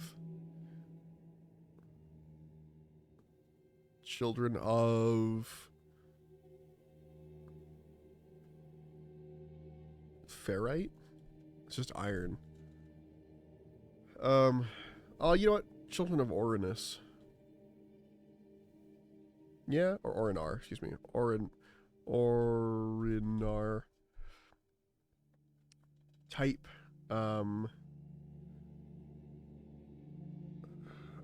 Really, it's like ancestral. Like an ancestral religion where it's like you pretty much have to be a Mekari to be in it. Essentially, you don't have to be, but that's the majority. Size, small. Then I'm going to say there's very few Mekari that actually are in this. It's a very small little thing. Okay. Cultural significance. Mostly seen, mostly remembered for the creation of the Mekari, the world's newest people. Mostly now remembered for the creation of Mekari. Mostly now remembered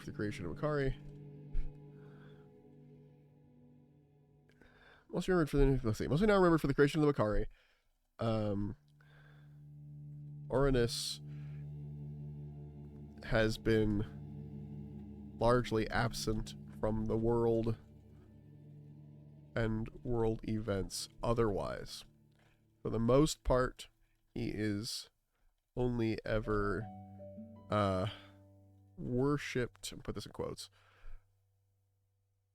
Can I highlight, put this in quotes? No, wait. No. He's only ever worshipped with a shrine next to where is he? The Forge. Mr. the Forge. Where's the god of the Forge? What's his fucking name again? Sending fire, luck, animals. No, wait, fire. Hold on, where was fire? Fire is here. He's down here with Forge. That's Wait, where's... Who made God of... I have a God of the Forge. Hold on. Did I not put fire in there? It's kind of important. Forge and Craftsman. I did order and metal. I'm gonna... Boop. Fire and metal. Wow. It's always been that way. Wow. Crazy. Okay. That makes more sense to me. He's the god of the Fortune Crescent. So next to Valfair, next to Valfair.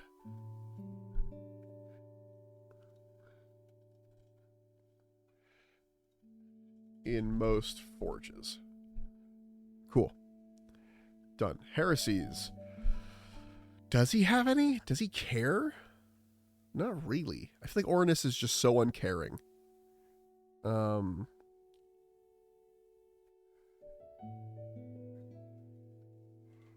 largely apathetic. Okay. And I would say there's nothing that he's like, I hate that shit. There's no like reverse of metal, you know? One could say nature. I feel like nature hates metal in that way, but I don't think metal would hate nature back. You know what I mean? Like it's a one way. Metal just does not give a shit. So none. Cool. That's one more down. We're moving along. Elenir, goddess of magic. Okay, this one's gonna be a little easier for the D&D one. We just put Arcana, Arcana, and we could do Twilight, I guess. Arcana, knowledge, Twilight. Yeah. What the fuck? I want to know about Twilight Domain. Teach me about it. What is it? Arcana. Oh god, that's so... D&D Beyond Learning so bright. Days labors into the rest. Okay. Not Twilight, then. No. So, we're going to do Arcana and Knowledge. And that's good there. For the Draw Steel domains, I keep closing this tab. We need this tab open. Obviously, we're gonna do... There's no magic. Huh. Okay. Elenir is on knowledge. And what is magic but creation? So let's do that here. Elenir, so creation, knowledge. Hold on. Creation, knowledge.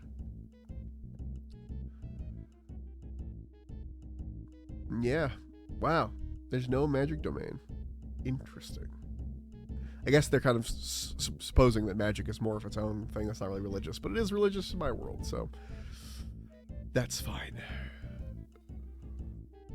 The lore domain is magic. This is magic. Excuse me. Okay. I just got a fuckload of emails drop in at the same time.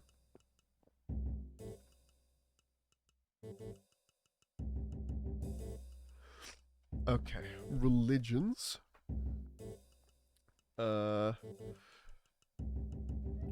Definitely a couple here. There's got to be a good religion. There's got to be a bad religion. Because it's magic. Magic is so vague, you know?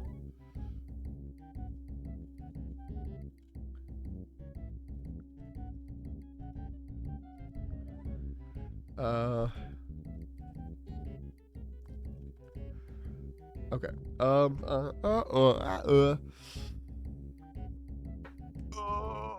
mortal offspring. I've been thinking about that while I think about the religions. None. Cultural significance, large. Okay, we know that we want one to be, mainstream. Like it's popular. Large. And then one to be like a cult. Small. Actually large. We'll get to that. It's going to be like a secret society kind of cult where there's a lot of people in it that are using magic for just gain. They don't care if it's good or bad use. Oh wait, that's publicity. Hold on. Size, large. Publicity, well known.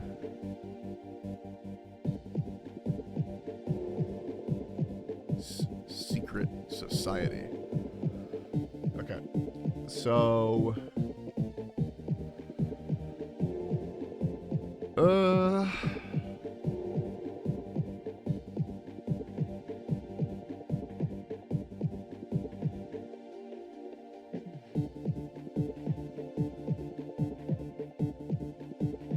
Okay, let's call this the radiant conflux. I know flux was just over there, but don't ignore that. Magic is partly chaos, I guess. I've decided. The radiant conflux. It's not. It has nothing to do with chaos, but you know.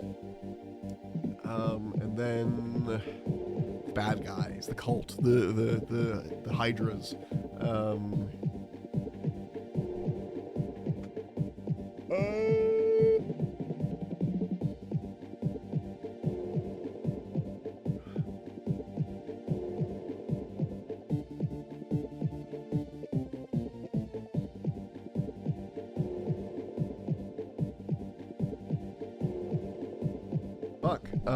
The hidden. Just put hidden in there. No, the hidden. They wouldn't call themselves the hidden. It'd be something that you could just go, "What is that?" Like you'd hear it, and like even if you heard it, you wouldn't be able to like track it down. I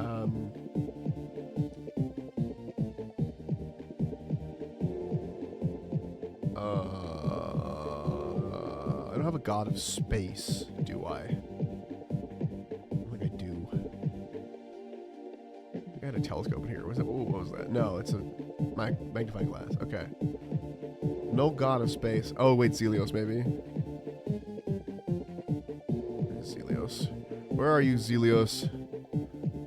Luck, life, trickery, and illusion. Okay, we're good.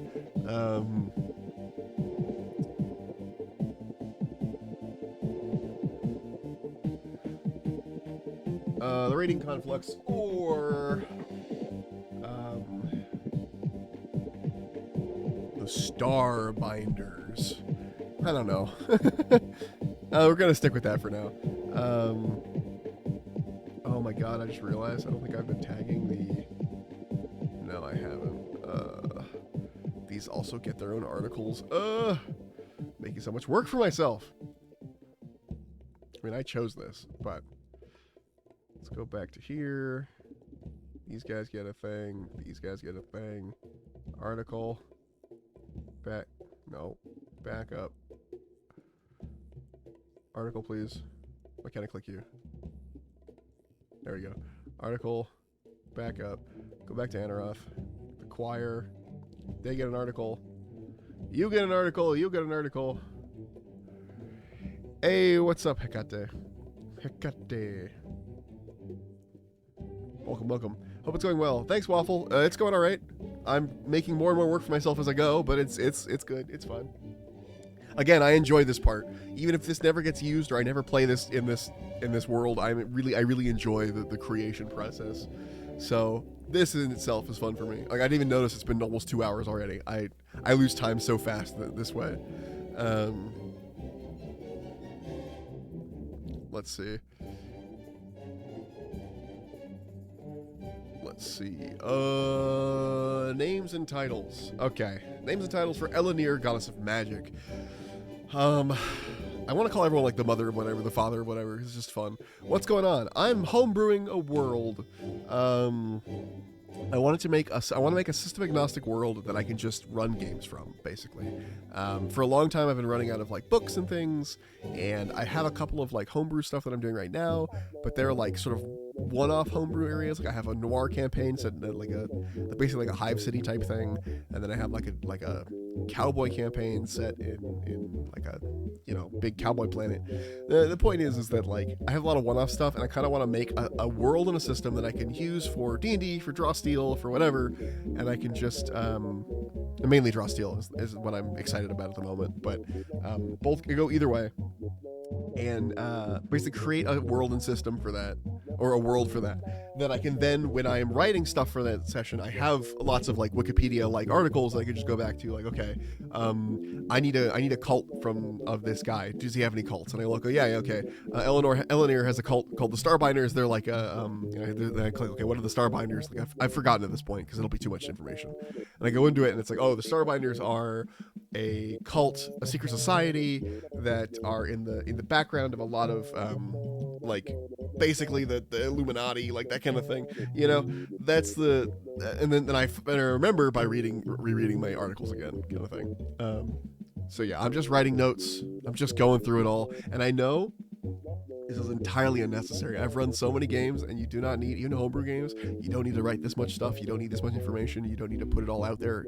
You can build the road as you go, and it's actually much easier and much more effective because then it's like adhered to the players. But this is fun, so I'm gonna go with it being fun. Okay. Names and titles. She's got the title of the highest archmage, something like that. I don't know. The grand.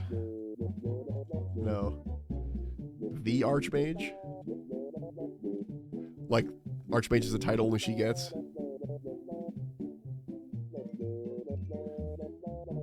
I like that kind of.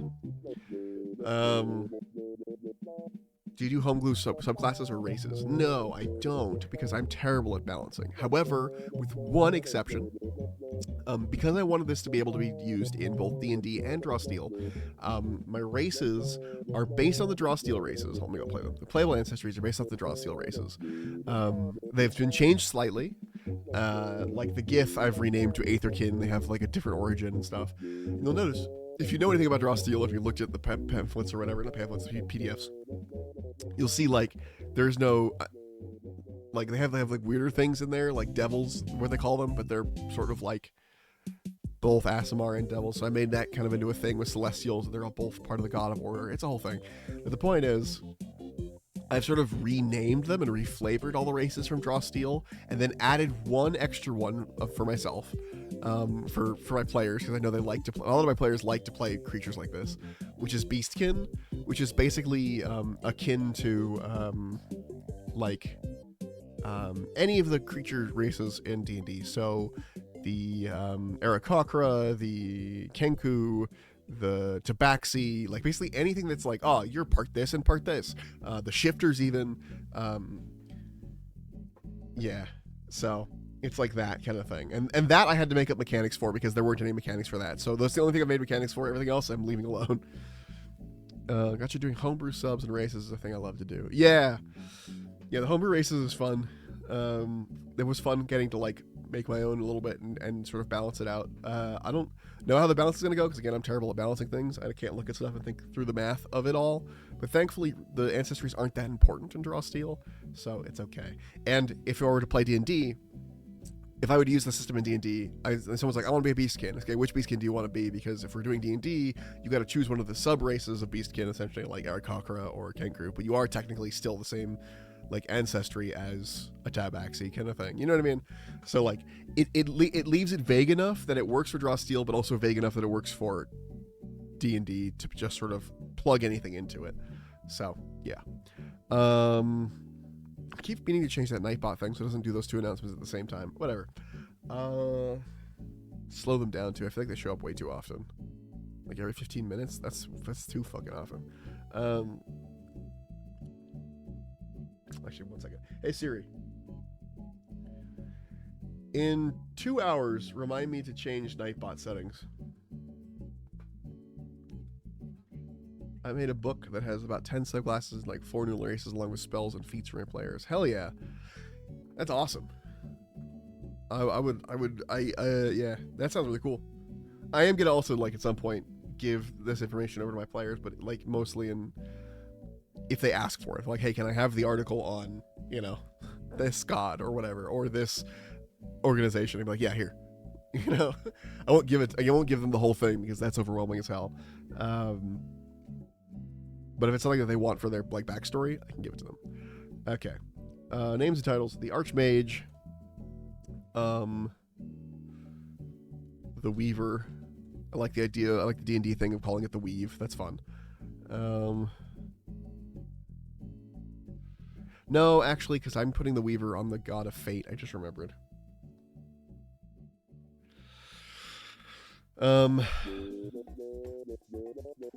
Polaris. Like the star. Because I'm doing the Starbinders here. You know what? That actually... Okay. Polaris is what the Starbinders refer to when they talk about Alanir. Because they're a cult, they don't want to talk about her out loud, essentially, in the way that... even though they do follow a mainstream god, it's like in a different way, a different aspect. Yeah, I mean, if you want to throw it my way, I'm down to look at it. I don't know if I'm going to be able to add it to this, because, like, there's already so much here that I need to fill out, and more races and subclasses and stuff for a different system is going to be tough. But I'd be down to look at it. It seems cool. I probably won't look at it on stream if that's okay. I might just wait. But I love that shit. Throw you a DM when I'm done with it. The Polaris. Okay. So we stick with the Archmage. I don't like the Archmage. I think it could be better.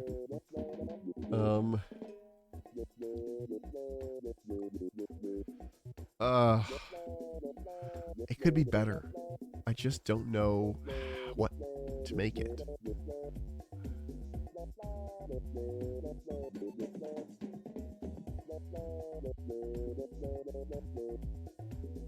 We could do some alliteration. Oh yeah. There you go. Okay.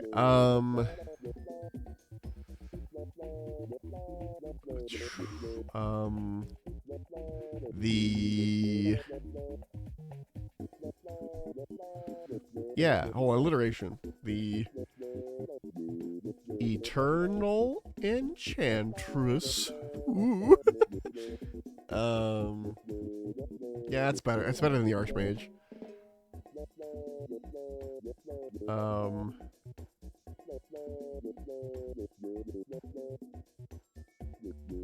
Cool. Thank you. I see it. I will check it out. Appearance, iconography, and temperament. Iconography. Her symbol is a it's a symbol for magic. I guess like a simple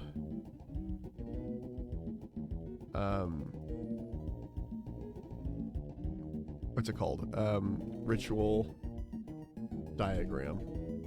Like her symbol literally is like a pentagram kind of thing. Not exactly like pentagram, not exactly. Just like a magical, you know.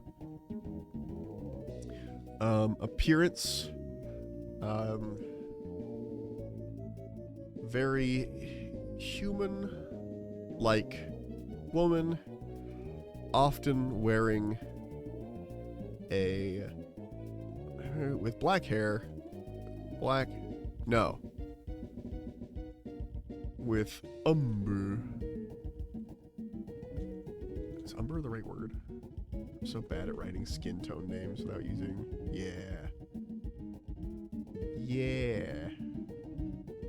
skin and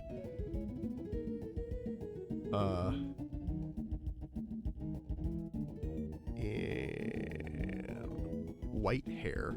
Fun contrast. Fun color contrast. She is often seen wearing an evening gown. Ooh, actually. Hold on. Her human like bald. She's gonna be bald. It's so much cooler. I was saying wearing an evening gown with that looks to be made of stars. The stars shift as she moves. There we go. Quick little description. Temperament, very, very calm, but very calm and quiet, but tends to act rashly and quickly, preferring action over words. Okay, cool. Plane of existence. She exists in the plane of magic. So, what should the plane of magic be called? I don't want to do another one that's like based off her name. So instead, we're going to do one that has a name in common, and that's going to be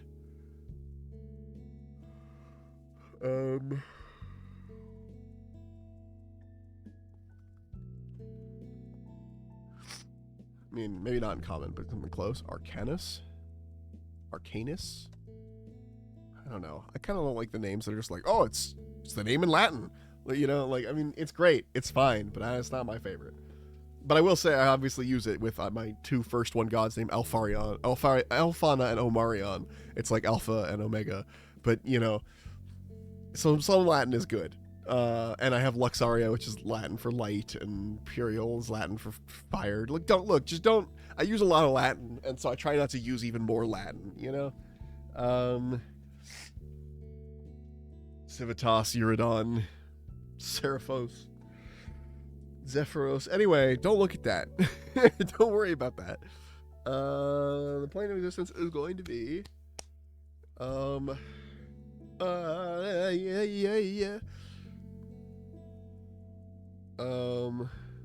That's my brain thinking. If you guys have any ideas, feel free to throw them out, by the way. If there's any ideas you have, throw them out. There's no bad ideas, just ideas I might not use. And it could have a cool name like Cold Harbor. It's not Cold Harbor, but, you know, like a name that is just words. Does it have to be like, oh, it's just kind of a word, but we've changed it?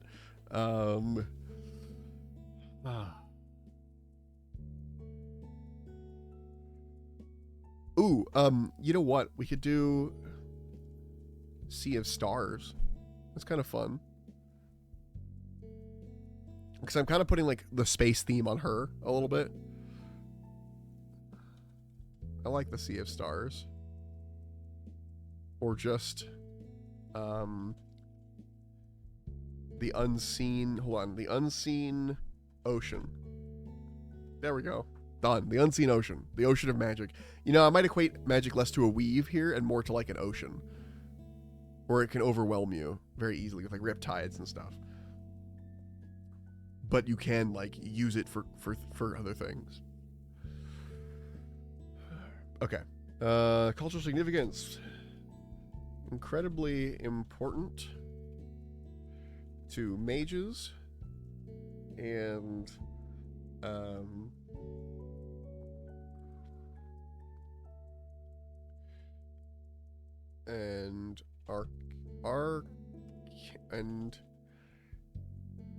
magical and other incredibly important to mages. Incredibly important to mages and regular folk, as she is often seen as the arbiter of what spells are successful and what spells fail, despite the fact that it is entirely up to the caster. In fact, it is, in fact, entirely up to the caster. Okay.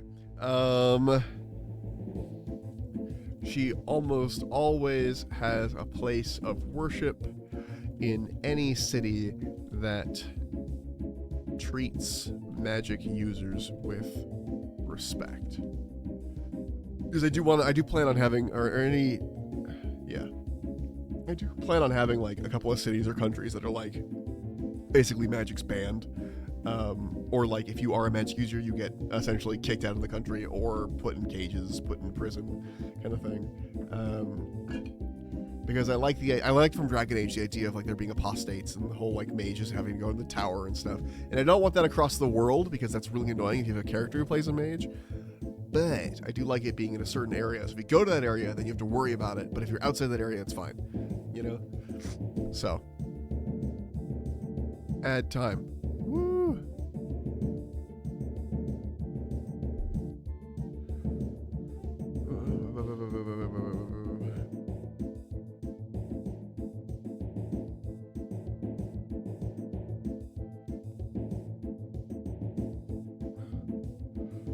Okay, heresies.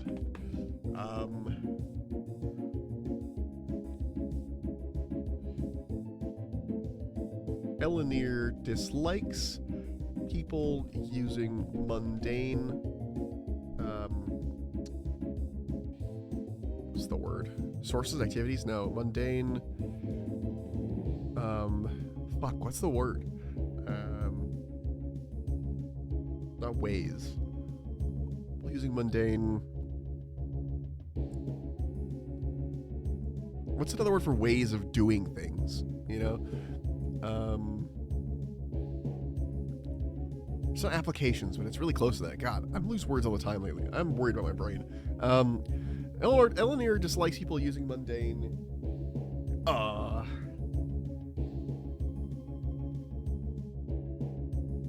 tactics. It's not it, but it's close.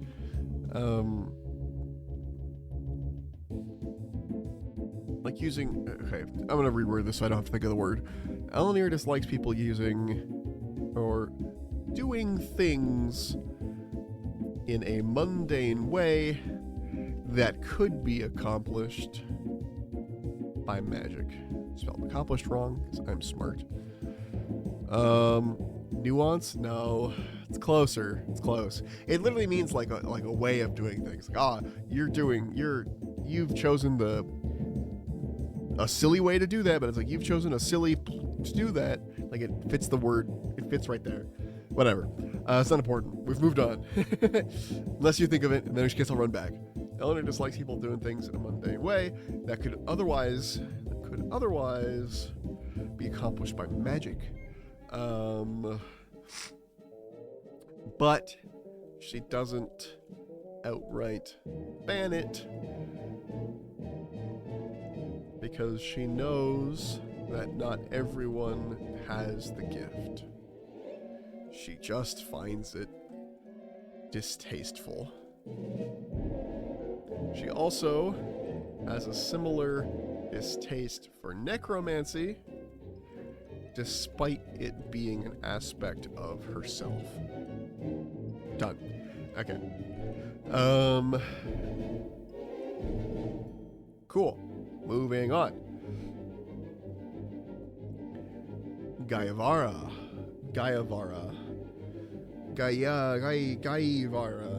basically took Gaia and I put Var in there. Don't worry about it. Lore domain. Earth. The dirt, not the planet. System domain. So we'll start with D&D 5e. Nature, order, and let's go with peace. Very stable. What we're talking about here. So for draw steel, our options are. Did I put Eleanor? I did. I put Eleanor. Okay. So draw steel is going to be nature. So here it's going to be Gaivara. And that's probably what I'm sure. Maybe life? No. Probably not, honestly. Creation, maybe. Because Gaivara is part of the... No, the forge guy is the dwarf guy. Thank you for the hydrate. Do it right now. I was talking about it earlier. I'm in desperate need of it. My house is very, very dry right now. I have like humidifiers going, but they're not doing anything. Protection, definitely. Gaivara, and yeah, we'll stick with that. So, draw steel is just nature and protection, huh? Okay. Nature. Protection. However, I will say that most people but most people aren't going to choose a primordial god as their patron god of, like, if they're like a cleric or something. I want to double down on hydration. I actually really need it. So generally these domains aren't going to make as much sense, or they're not going to be used that much, but they're there. Religions, no, most not. Oh wait, maybe. Hey, thanks for the follow, brother. Appreciate you. Wow. That's the first time that bot's done the thing. Stretch. Hold on. Okay. Oh my god. Fuck. Okay, thank you. I needed that. Holy shit. I'm gonna keep going. Let me see if I do a back crack. Thank you for the nut. I talked over it, but thank you for the nut. Okay, mark is complete. And do you know what you've just done for me? You have just given me, I don't know if you guys use this app. There's an app I have called Finch, where you take care of a little bird named Finch.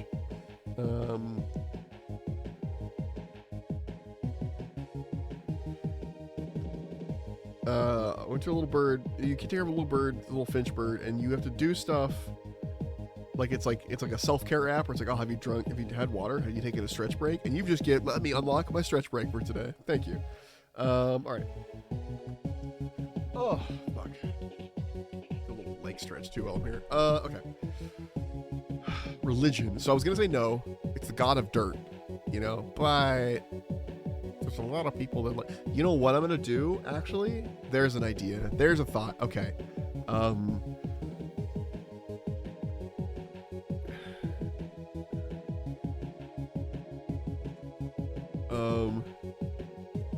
Okay. I'm gonna give a lot of the primordial gods and Congratulations! Congratulations! Congratulations! Congratulations! Congratulations! Congratulations! Congratulations! Congratulations! Congratulations! Congratulations! Congratulations! Congratulations! Congratulations! Thank you. Anyway, I'm gonna give all the primordial gods and the one god of nature, like nature, the same religion. So there's like one religion that is like the one that just worships nature as a whole. So they're gonna worship, you know, earth, fire, water, air, the god of nature, the god of beasts, like that kind of thing. Like they are just nature.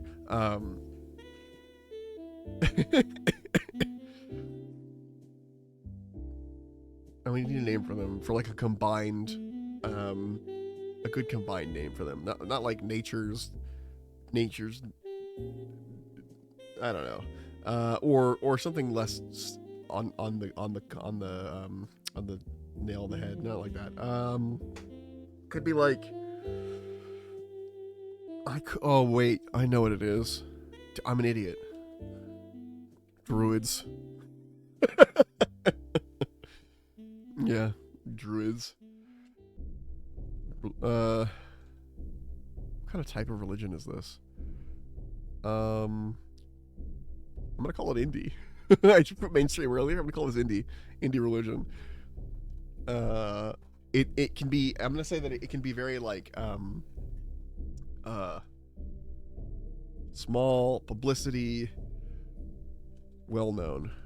So basically, a druidism. Hold on. Druidism.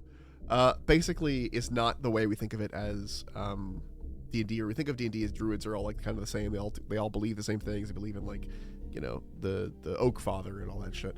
This is druidism, as in like there are multiple sects of druids and things, and they like, you know, they come about their beliefs differently, and some people like create their own druidic self without any like organized teachers or religion, or like they just discover the powers of you know, nature on their own out in the forest somewhere, and that still falls into the umbrella of druidism, you know. So we'll put that there. There's going to be lots of that, so we'll be seeing druidism again soon. In fact, I might just grab this real quick, copy, and then we run over to the god of water, pop, god of fire, pop, and god of wind, pop, and then nature's here somewhere. Solthar is god of storms. You know, we'll throw him in there. Decay and rot. That's part of that. They're going to have their own too, but anyone that could potentially be part of the druidic stuff. The sun.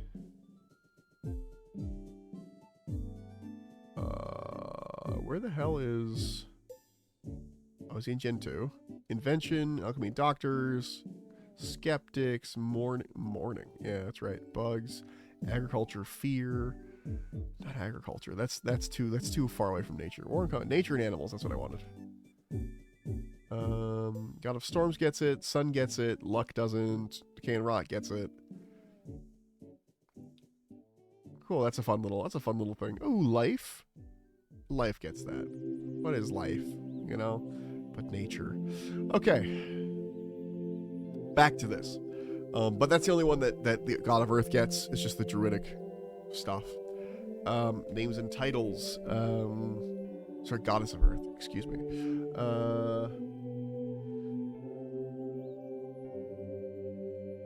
I mean, I'm gonna steal this from WoW. I don't care.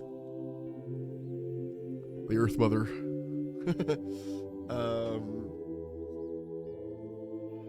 Let's see.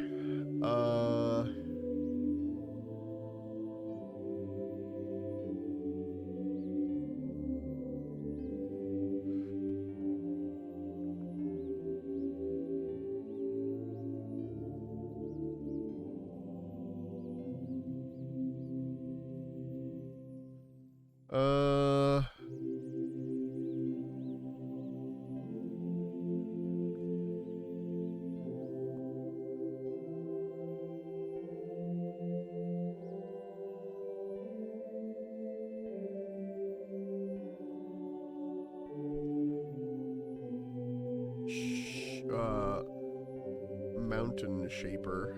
Mountain. Queen of Mountains. Queen of Mountains. And the Eternal Foundation. There we go. We got it. We get it. We get it. We got it. Eternal's fun. I think I put Eternal over here too. The Eternal Enchantress, Eternal Foundation. Eternal. I keep saying internal. The Eternal. Internal Foundation, something else. Okay. Appearance, iconography, temperament. Appearance is a stocky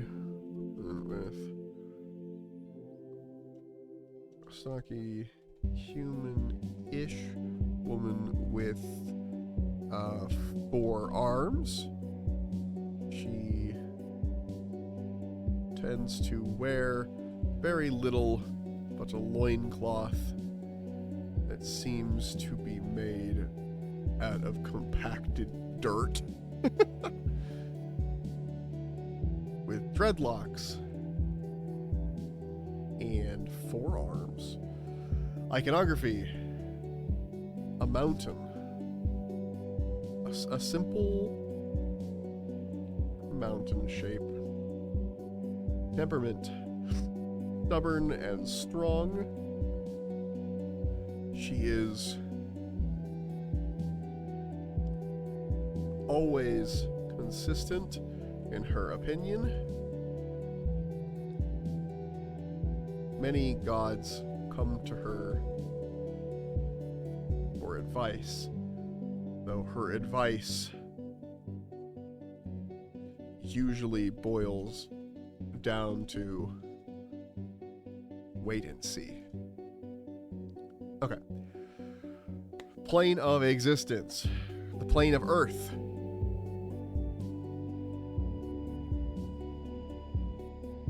I've just had a strange thought. What if the plane of Earth is the planet? Like, there isn't just a plane of Earth, where it's just endless ground. Oh, that could be kind of cool. Like a mining dimension in Minecraft. Just endless ground forever.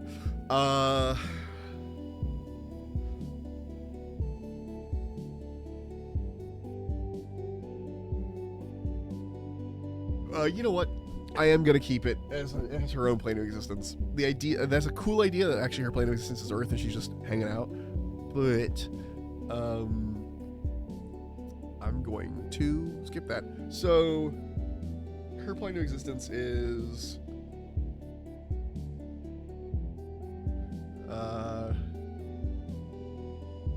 Deep Mountain.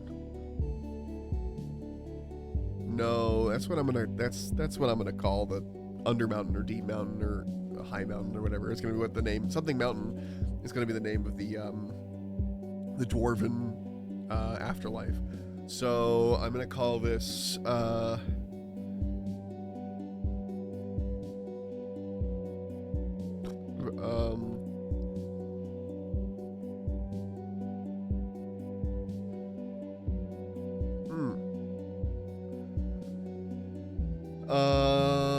let's see.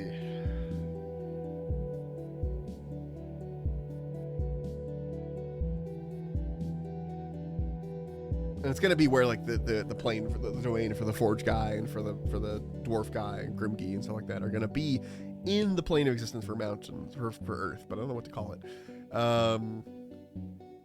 Earth. Welcome to Earth. Welcome to Earth. Oh my god. Wait. Earth? URF? Earth? That's fucking funny. Yeah, I'm keeping that. I gotta keep some jokes in there. I'm gonna go crazy. Plane of existence. Earth.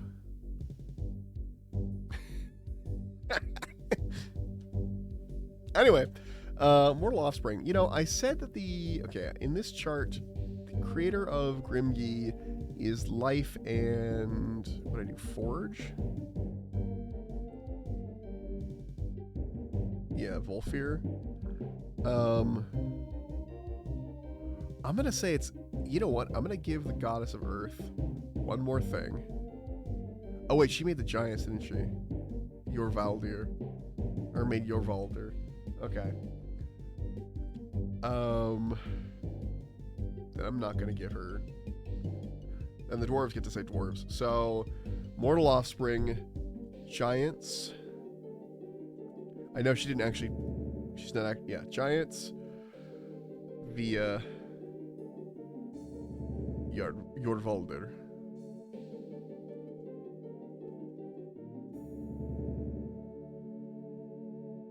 Giants are a creature. They get their own little fucking. Where is this? Up. Creatures and monsters. What the hell is it? Creatures and monsters. Okay.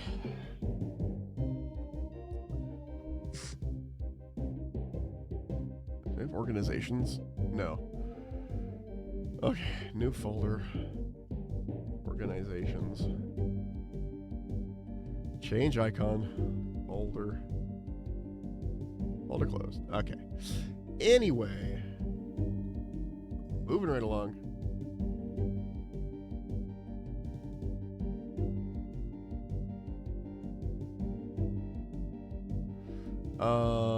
Back this up. So Giants and Giantkin via Yorvaldir. What does this look like when I'm reading it? Okay, cool. It's basically the same. Well, this gets a little bigger. Alright, it's fine. Cultural significance.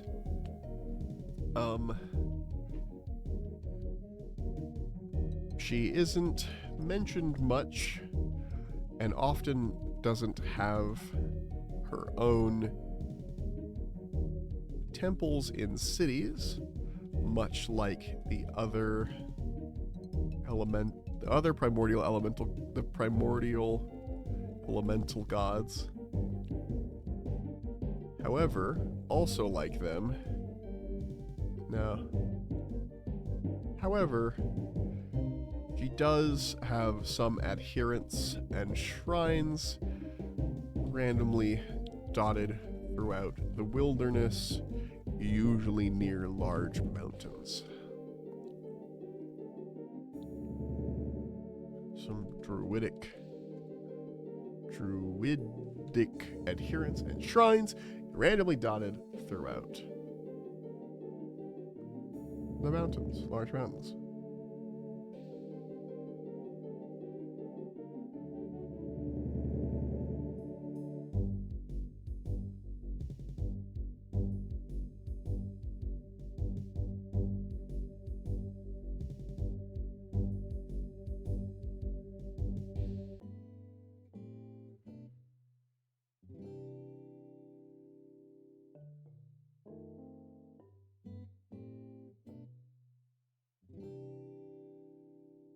God damn. Sorry, I just got alerted. There's a fucking fire that just started like 3-4 blocks from me. Anyway. I think it's just a house, but still. Okay. Heresies. None. She doesn't care. Doesn't give a shit. Oh, man, all the energy just fucking exited my body. Alright, so here's the plan. I'm gonna make myself something to eat. Hopefully with some protein in it to give myself that energy back. I'm going to also make myself some tea, so this will be a little longer break than usual. Hold on, I'm going to type this up. Making tea and getting some food, BRB. Do that. And then we will pin this for the next, I don't know, 10 minutes, I'd say. Alright, that's going to be up for about 10 minutes.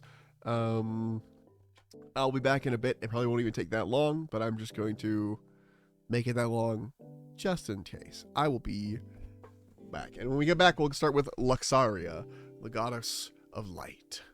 Okay.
Damn, I was about to come back, but then the fucking... Oh wait, no, there's... Hold on, wait.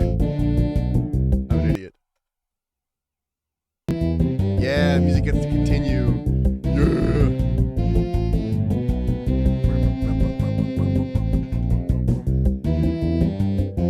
Undid this.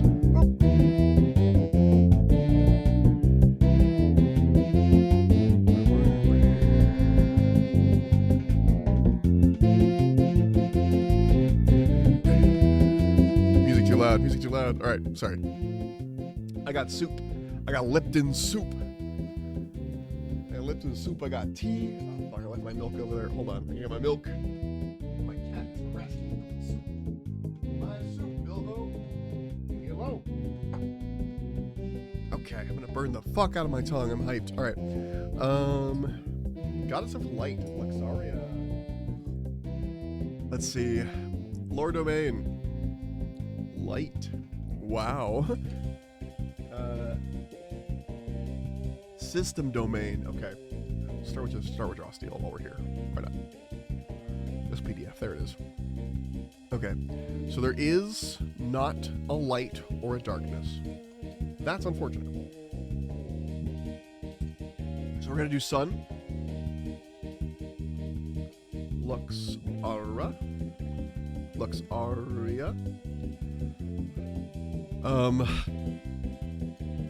And we'll do life, because life is kind of associated with light, you know?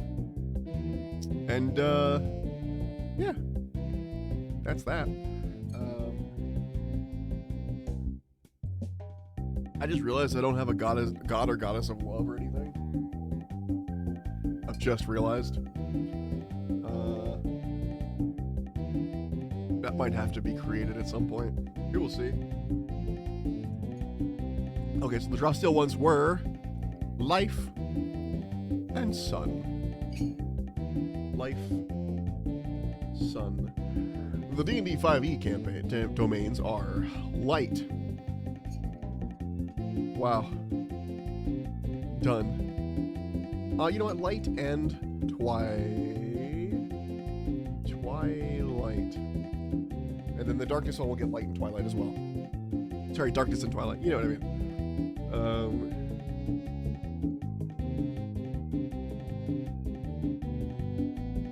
Actually, darkness isn't a thing. That's right. Twilight is the darkest one, I think. Okay, maybe not twilight. Just light. Just light. Okay. Also eating soup. Okay. Luxaria, religions. No, not really. She does not get a religion. Neither will the guy of darkness or whatever. Maybe cults down the line, but right now, nothing.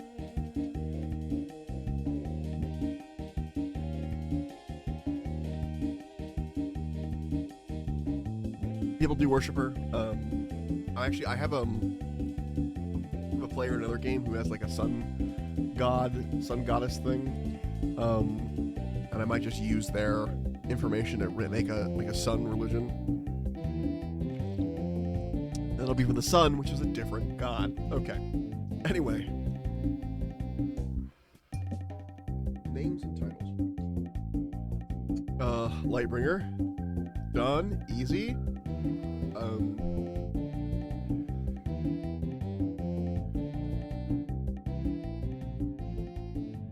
Knight's Bane. Lightbringer, Knight's Bane, and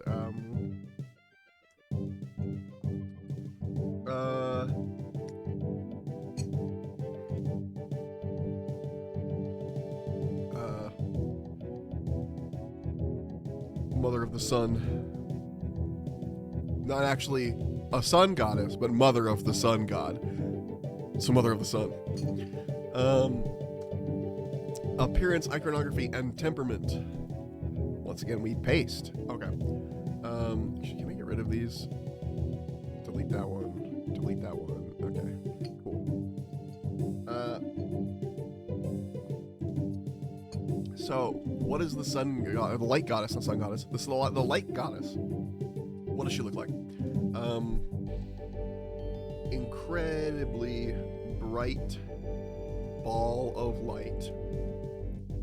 No real physical form, is trying to emulate Alfana.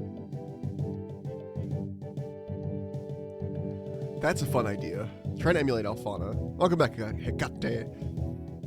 If that's how that's said. I don't even know if that's how that's said, but it sounds like it looks like it would be Hecate.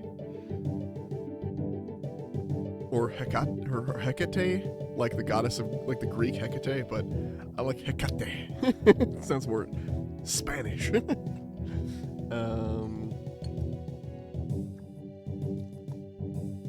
Also, if that 95 is your birth year, we're the same age. Let's see, iconography.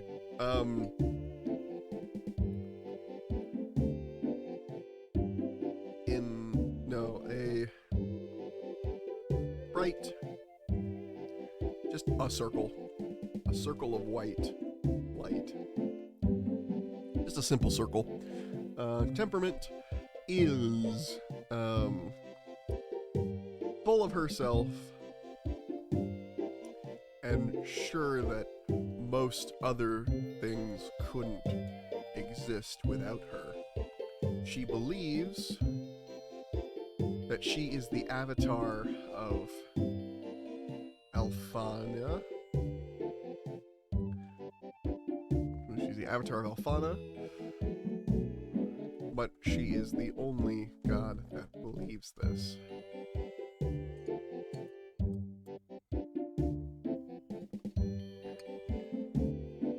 Okay. Is Alfana sort of like their gods? Like the gods' gods? And so they have a little bit of like their own little internal religion about stuff. And Alfana basically is the equivalent of like a crazy person on the street going like, I'm Jesus reborn. She's doing the same thing but for Alfana, where she's like, I am Alfana reborn. Look at me, I am but a ball of light, which is not her net. Like, you can choose your form as a god, so she chose that to be more like Alfana, who is like an unknowable light thing. And so she sees herself as a creator god in a way. I spelled that right? Yeah. Even though she has created little to nothing. Okay. She just kind of sucks. And I'm gonna make the darkness guy much more humble and cool. Wow, isn't that crazy? Isn't that a twist that no one's ever done before? Okay. Plane of existence. I'm gonna call it Lightburn. Wait, is that a thing? Is Lightburn a thing? It sounds like a familiar thing. Hold on. Lightburn. Lightburn software. Alright, I'm gonna call it Lightburn. That just rolls off the tongue and it was in the top of my head. And I'm gonna stick with it. I don't have time to think about it too much. That might get a rename later. At the moment, it won't. Okay, Mortal Offspring. I don't believe any. I don't believe she's created anything. Wait. Hold on. Humans. I see. I kind of want to rewrite that a little bit.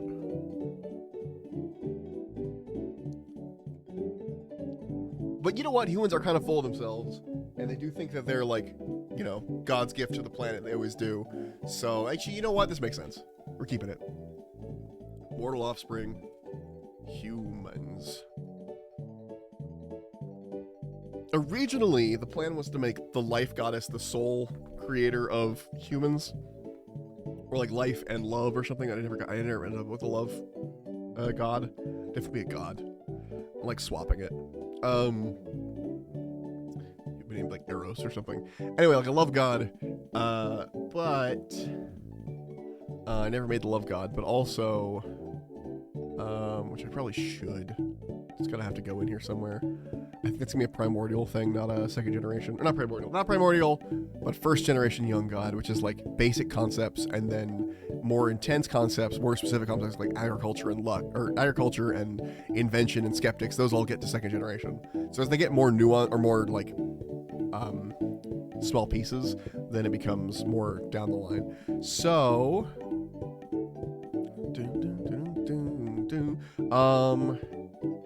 yeah, we are going to fuck, I'm gonna have to make a new god. I mean, I'm not gonna do it right now, but I will have to by the end of this. You know, I should put it in now. New note.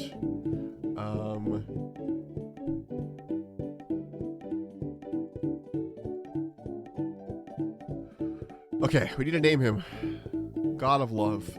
His name is Eros. Is my first thought, but I think that's an actual god from Greek mythology. Let me look it up, actually. Eros, Greek god of love and sex. It sure is. I'm just copying. Okay, not that.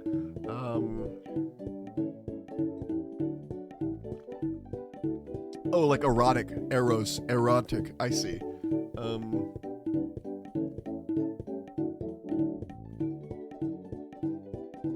Ooh, hold on.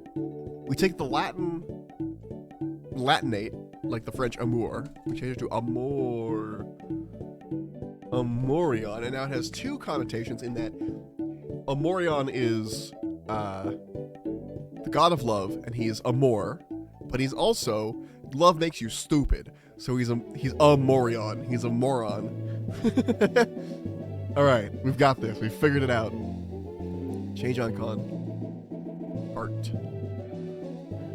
God of love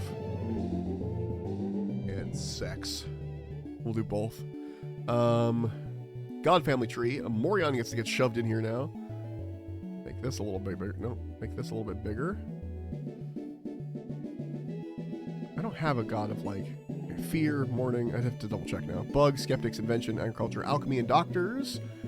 Storm, sun, civilization, luck, knowledge, insanity and fate, trickery, lies, illusion, war, combat, forge, craftsman, necromancy, decay, rot, sleep, dreams, and nightmares. Okay, cool. So we will create.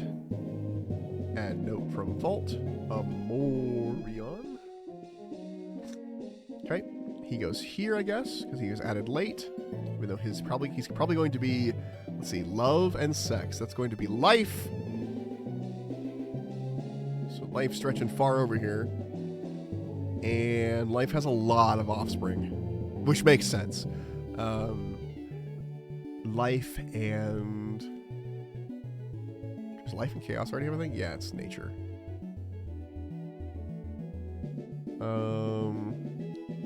Order, magic, metal, fire, death, darkness.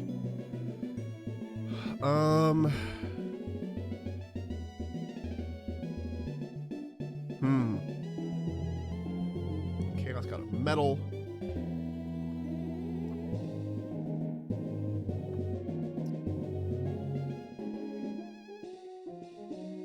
Life for sure. Life and magic. Let's be a little cheesy here.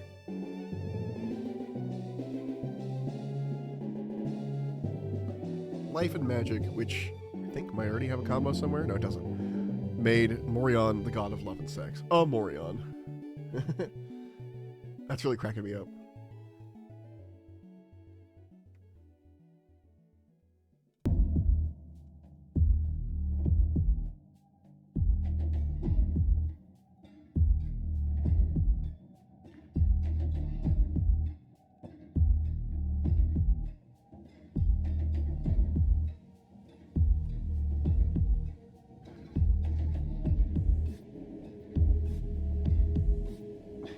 All right.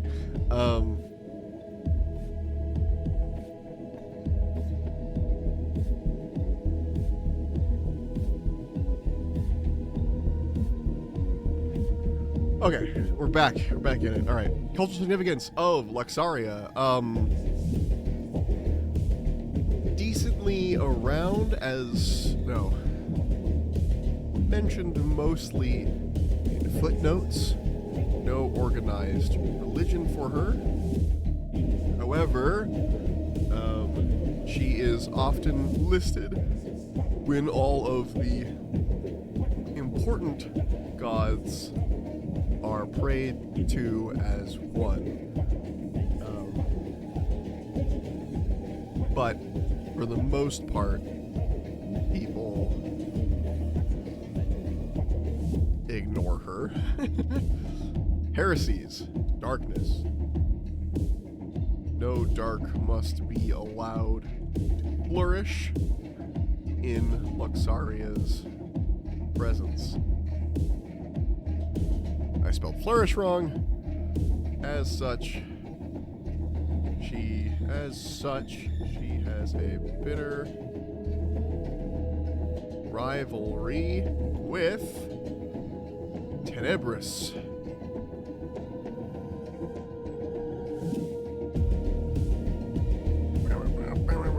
That's a good song. A good song. Alright.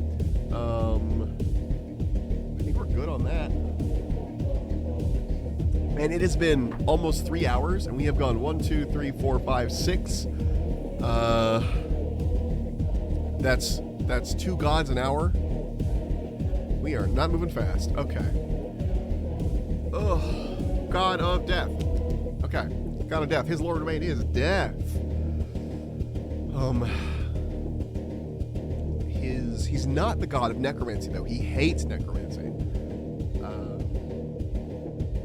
He wants death to be in its proper place. He hates the undead. Or tail. Actually, I lied. He doesn't hate necromancy. He hates people being revived. He doesn't care about necromancy because there's no soul involved in necromancy. He still has the soul. So I'll put that in the heresies when we get there. Okay, his domain in Draw Steel is, you will be surprised to hear this, it's going to be death. And I think he's the only one I'm going to give the death domain to if I can help it. Maybe war might also get the death domain, but he has his own war domain here, so he might also not get that. I like the idea of death being one domain. Oh, death and necromancy. They both get death. But necromancy will also get life. So, that kind of thing. As far as he goes, he's just death. And for D&D 5e, death. And he doesn't get grave.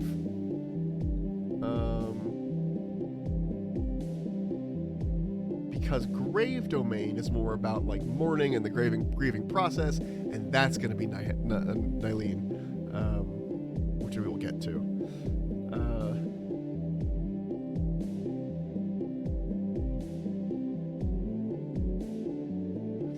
So yeah.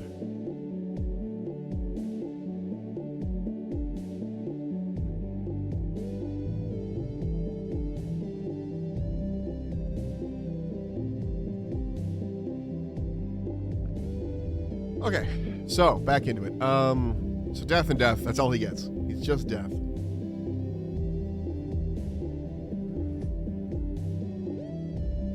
Okay.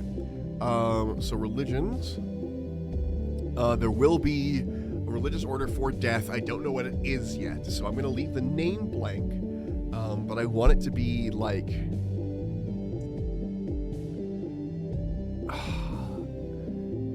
What do I have? Hold on. I have an area. Give me a second. Locations, nations, Mortaris. What do I have about Mortaris written down? Also, eventually realm of the dead and home of the Mortari necropolis. They use their dead as manual labor for 10 years in a day. Then they are laid to rest with honors within the necropolis. This means no one has to do manual labor, and so Mortaris is seen as a realm of scholars. Okay. Cool. So I'm gonna give them a religion specifically. It's not really a religion in what you'd expect kind of thing. Hello. How's it going, Dandy? Good morning. But like a state religion, you know? Yeah. So it's like a religion that the state follows, but it's like, it's not really, they call it a religion because it makes more sense to the people. It really is just a culture, a way of being. Large publicity, very well known. And the name, I don't know what it is. No, get rid of this. And then maybe a cult too, for good measure. Cult, small, well known. It's a well known small cult that is around. It's a problem. Maybe full of murderers or something. We'll get there. I don't know what the names are going to be. I'll think about it while I do this. Okay, names and titles for the god of death. Okay.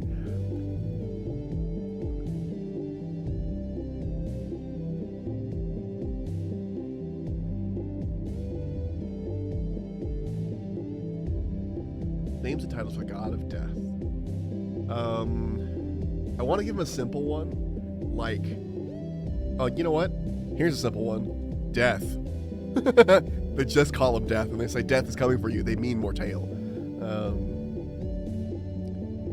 The inevitable.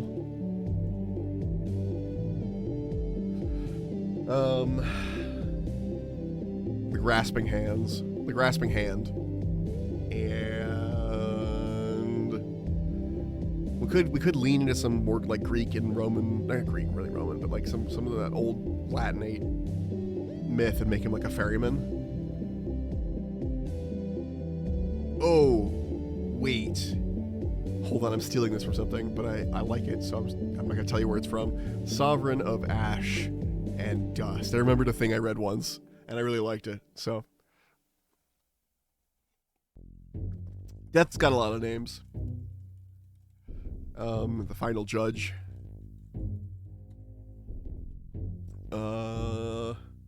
And the Pale King. There we go. Death, the inevitable, the grasping hand, sovereign of ash and dust, the ferryman, the final judge, the Pale King. Actually, I'm gonna take... No, the Pale King's fine. I've got an idea, though, for a different character, a different person's name. Hold on, where is he? Where is... Are you the god of... No, god of fear. Where is my necromancer? There he is. The god of necromancy. Names and titles. Prince of Rags. The Pale King and the Prince of Rags. Anyway, back to the Pale King. I'm gonna actually give him a crown out of bones. That's cool. Okay. Appearance. A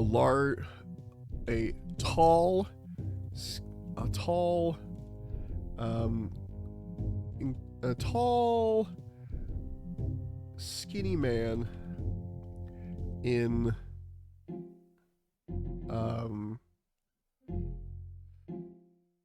ill-fitting armor. He wears a crown of skeletal fingers. Like the top parts of the crown are fingers. He wears a crown of skeletal fingers, and his eyes are an endless void of nothing. Now, that's really scary. Why does he have to be tall? Because it's spooky. He looms over you. He looms over everyone. His height is always taller than you. No matter how tall you are, when he finds you, he looms. He just stands over you. So, like, if you're a halfling, he's probably like 6 feet tall to you. If you're a giant and you're like 8 feet tall, he's probably like 15 feet tall. Like, he's always got to be way taller than you. So when I say tall, yeah, but I'm really tall. Okay, how tall are you, Dandy? Because he'll be taller than you. That's his size, taller than you. He always appears taller than anyone who is looking at him. 6'4". Well, yeah, then he'd be 8'5". Wow. He's tall. He's made of skin and bones. Iconography. I got new shoes though. Okay. Do they make you? Do they make you? Do they make you taller? Yeah, a little bit. Yes, yes, yes. Yes, he does get a little shorter.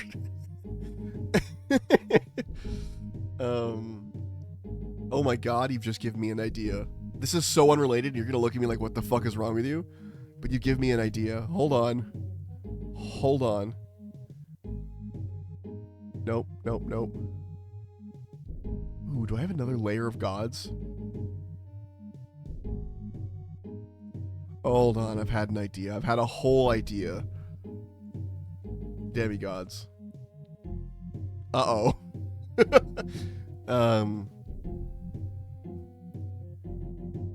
Do I do that? Do I go into this category? Or maybe not demigods, like extremely powerful beings. The point is, the idea you gave me. Hold on. New note. Giggles. Giggles, the lord of laughter, the god of clowns, the king of unfunny jokes. Anyway, he gets to go in there somewhere. He's in the god family tree. I don't know where yet. I'm going to delete this demigods thing. I'll think of a category for him. But I might just put him in the second generation, or I might make him down here. But either way, Giggles is here.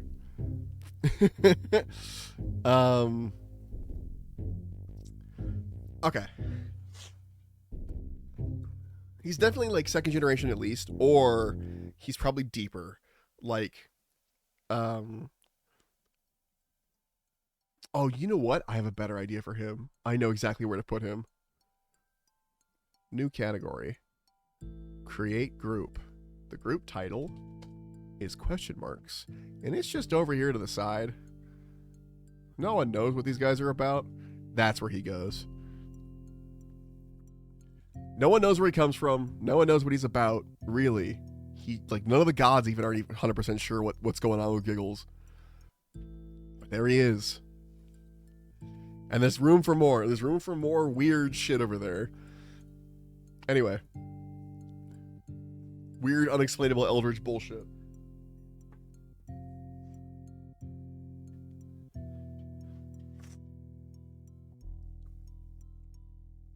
Okay, iconography.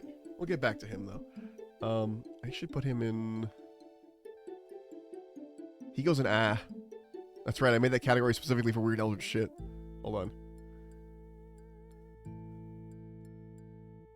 Ah! Okay. Iconography, and when eventually, if you're ever playing this game, Dandy, because I know you're high on the likelihood to be playing this game. If you're playing this game and you come across Giggles again, no, you did this. No, you specifically did this by making a bunch of jokes about Mr. Mortail here. It made me think about someone who made jokes as a god, and then I was like, oh wait, I could just take Giggles and put him in there. So you've done that. Okay. Iconography. I don't want to use a skull, because I think I want to keep that for Necromancer guy. So, skeletal hand. Yeah, just a skeletal hand. Oh, I should just steal Kelemvor's symbol. It's such a good symbol. Hold on, I'll show you.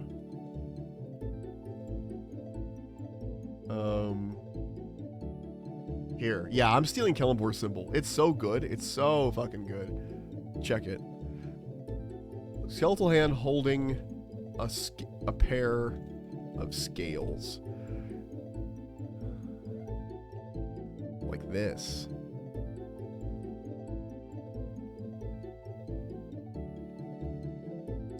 Yeah.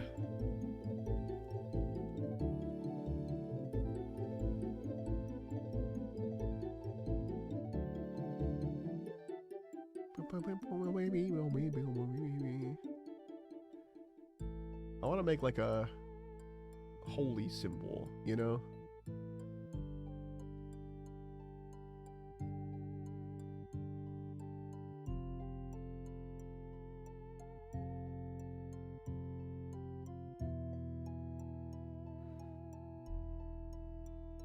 We'll come back to that.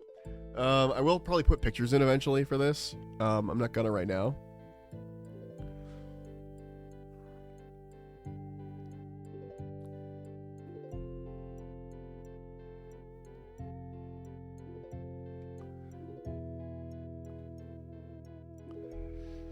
Okay, Skeletal Paris is okay. So this is Kalimvor's symbol. I'm stealing it. It's very nice. It's a good symbol. It's mine now.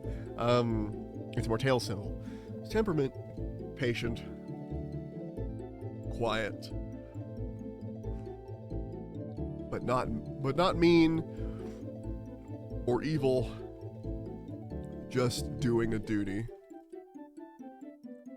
Plane of existence. He doesn't really have his own, I would say. No, you know what? Maybe all the gods' afterlives are part of... Hello, good kid. Maybe all the afterlives are part of his one realm. So we'll call it the After. I like the After. That's nice. It's a good comparison next to Earth. Okay. What does my fucking graph view look like right now? Ugh! This thing does this cool thing where you can like, why is that one linked? The others aren't? Back. Oh, they're all linked. Oh, for some reason that one was just highlighted. But like it shows you the links between all your articles, which I think is neat. Like where they like link back to themselves, or like, oh, here's the Gods and Religion PDF, Ancestries, and then I'm actually gonna take the PDFs off of here. But I'll get there. Like the start here, the step 2, all these like other articles, I'm gonna have to remove so that it looks a little cleaner. But this is still fun. Anyway. Okay, the After. Mortal Offspring. Does he have any? I don't think he does.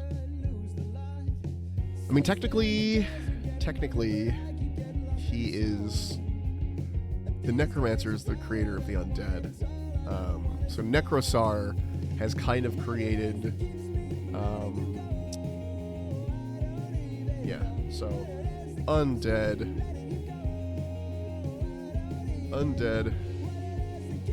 via Necrosar. Okay, how did I actually put that in the other one? Humans. Yeah, giants via. Okay, it's like that. Okay, so for anyone that's like they have a kid that is like that god creates people. So he's created undead via Necrosar. So in a way, he's the grandfather of undead. Cultural significance. Widely. Oh, actually, I need to add one more of these.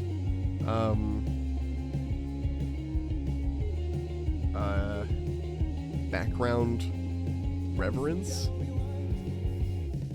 Large publicity worldwide. We'll come back to that. Widely.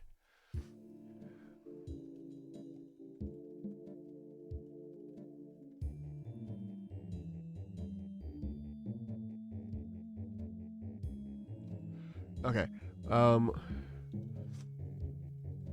Widely known of and spoken of. The final judge is the one who sorts you into your afterlife. Each afterlife, no, the one that sorts you into your afterlife, and the one who personally takes your soul from your body in order to move on. He is patient, however.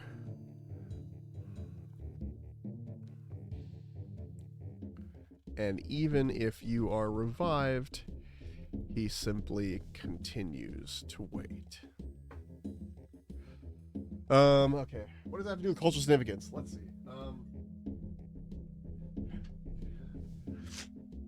many people pray to him, or more accurately, beg him to leave them be in times of danger.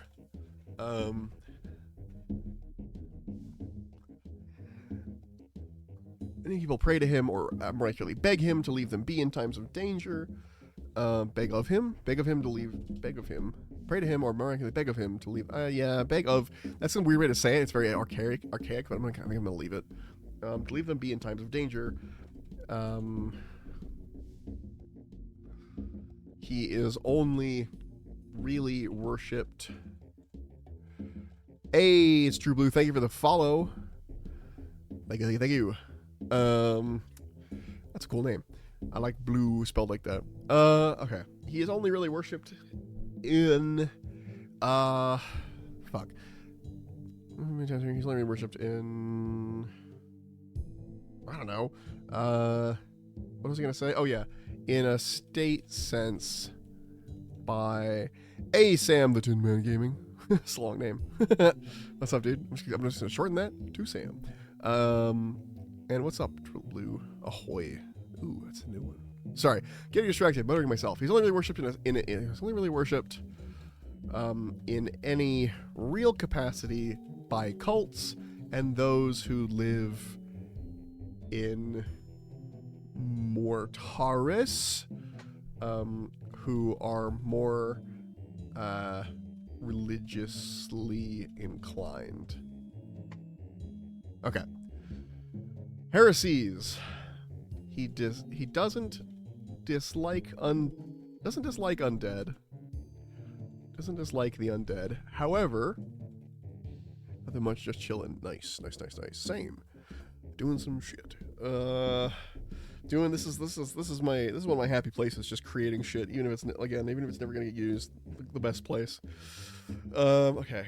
He doesn't like the undead. However, he doesn't dislike the undead, excuse me. However, he isn't a fan of. He doesn't dislike the undead because they are often soulless automata. However, I'll fix soulless in a second. I'm just chilling, trying to self-motivate. Self-motivate to do what? Something similar, Blue? Or like just to get up and do stuff? Doesn't like dislike the undead because they're often soulless. I gotta fix that. Automata. However,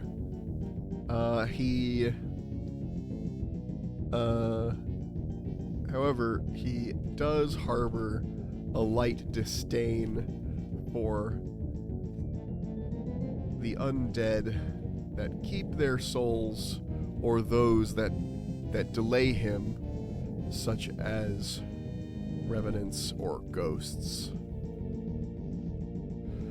Both? I understand.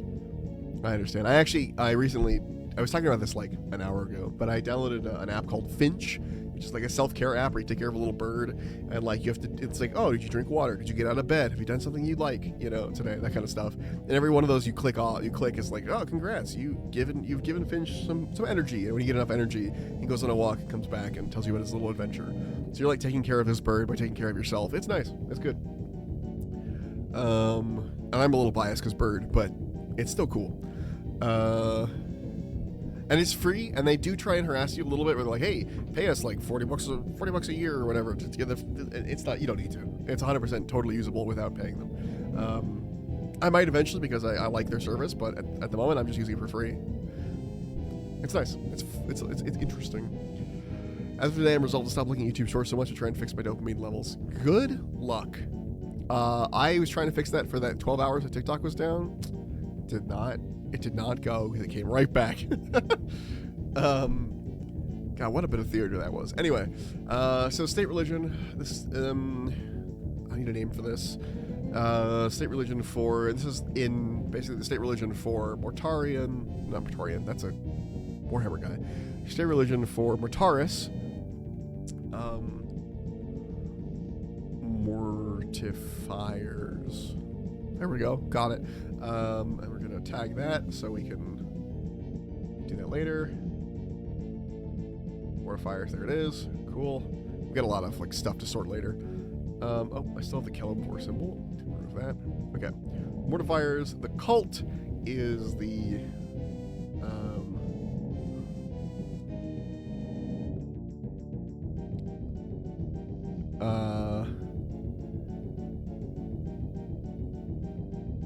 court of the king, and in reference to him being called the Pale King. And then background reverence doesn't really have a name. That's just a thing. Hey, thanks for the follow, Sam. Appreciate you, brother.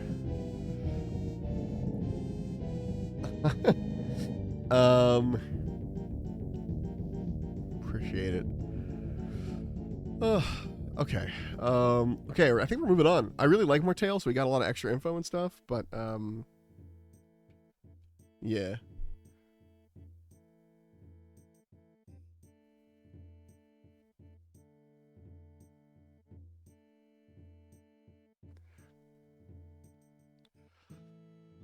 Thinking. Okay, so yeah, I think that's it for Mortale. We'll come back to him, although Mortale is not nearly as important to Mortale. Weirdly, despite despite the country being named after him, because the country is called Mortaris and Mortale is the god of death, they really are, they lean more towards Necrosar and their like actual leanings because of how they deal with their dead.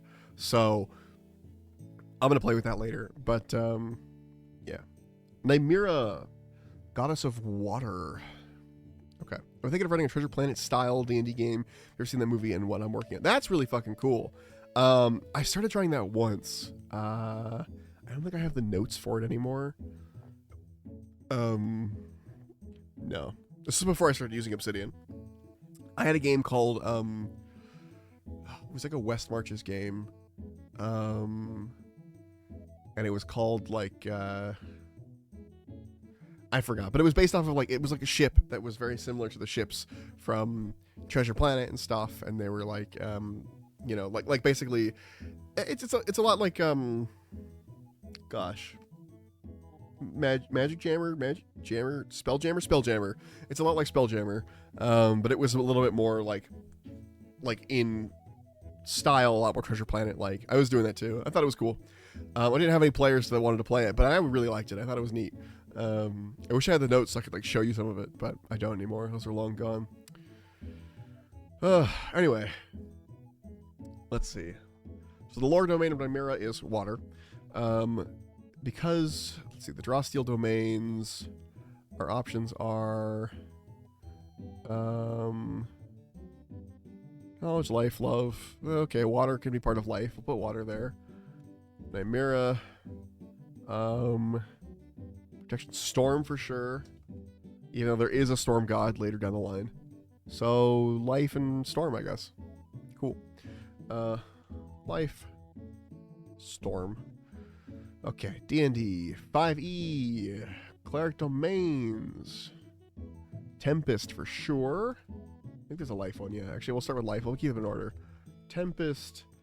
And that's it. That's all I want to give them. Cool. Done. Basically the same thing. But tell me about your game. Tell me about the Treasure Planet stuff. Like, what kind of stuff are you working on?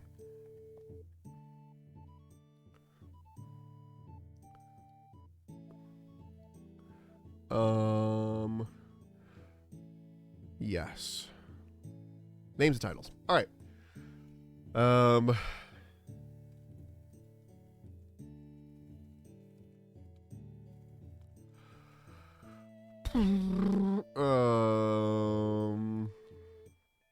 The Life Giver, but that would be the goddess of life. You know, that is coming. Vivessa does exist. So maybe not that one. Keeper of the Tides, Lady of the Tides, Mistress of the Tides.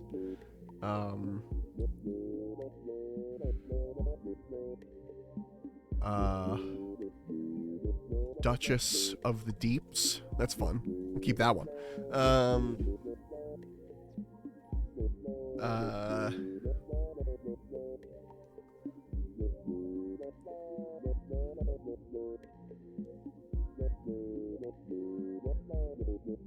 Oh, okay, wait, hold on. We get really weird on this. She who Cradles the Shore. That's fun. What say? I'm still in the beginning stage, but I'm thinking of using Daggerheart as a system because I really enjoy that system. I don't know anything about it. I'll have to look it up. I'm just now breaking out of my D&D 5e shell.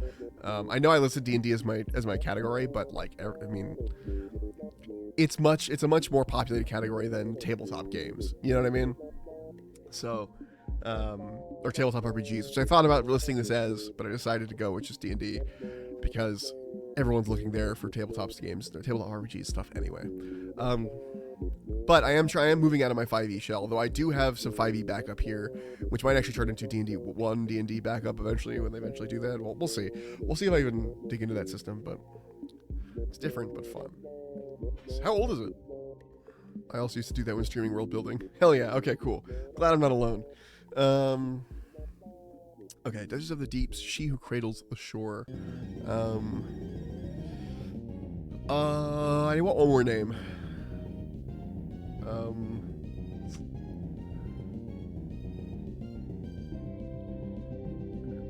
Because it's not just ocean, it'd be rivers too, and it'd be like stuff like that. It's a brand new made by Matt Mercer. Oh, fuck, that's cool. I'll have to check that out. I liked Matt's stuff for, you know, Blood Guy. You know, not Blood Knight, what's it called? Blood Warrior. Blood.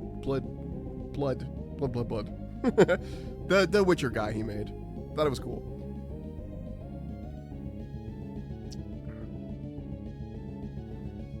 That's neat. I'll definitely have to check that out. What the hell is that name of that fucking class he made for D&D? Blood something. Fuck, that's gonna bother me. Anyway. The Stone, She Who Cradles the Shore. Blood Hunter, thank you. God. Good lord. Appreciate it.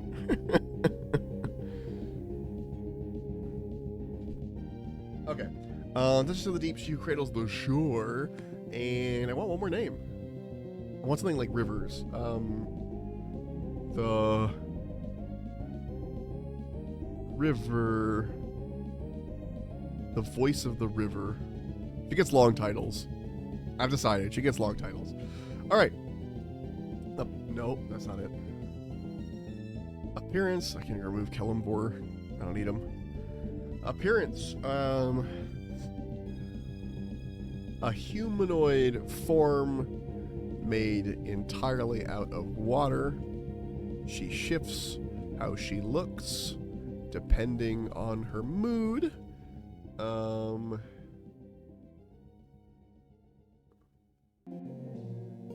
Sometimes doing so mid-sentence. Cool. Daggerheart is a 2d12 system. It's more narrative-based. I enjoy how they do skill checks. Okay. 2d12. What a strange choice, Matt.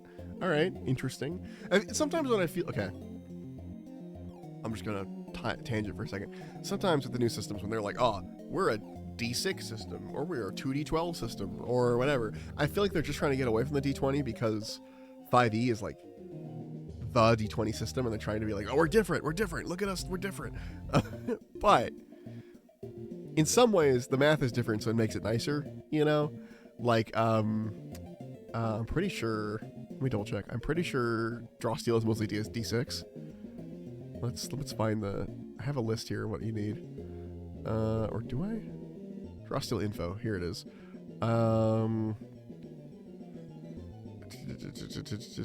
Draw Steel is built on the roll of two 10-sided die. So it's like a D20, but the math is different because it's not actually a D20. Yeah. Daggerheart is 1d12 for hope and 1d12 for fear to help with the narrative. Interesting. That kind of sounds like, it reminds me of the Star Trek Adventure system where there's like successes and like trials. I forget what the other one's called. It's like, that's not failures, but it's like problems, you know? And you have to like outweigh the problems with your successes kind of thing. 2 dice systems change the result curve, make it so it's more common to roll average. Yeah, that's what they were saying for Raw Steel as well. It like changes the math, so it's more like average. Which is nice. I do really like it. And I know that's not the only reason people like... I know that being different is the only reason they changed their dice system. But every time I see it, my immediate gut reaction is like, ooh, but it usually is like, I usually end up liking those systems better anyway. Okay, iconography. Some wavy lines that look like waves. Temperament.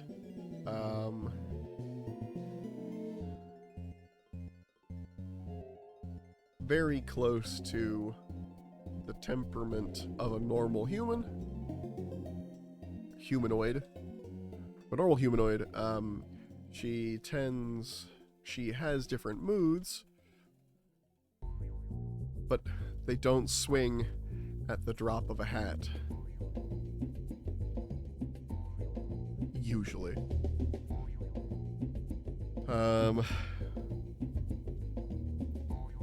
Tends to look at stuff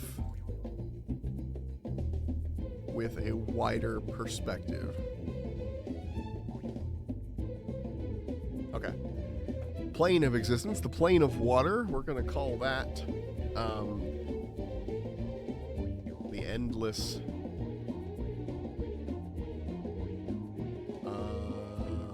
nope. The drowned the drowned realm.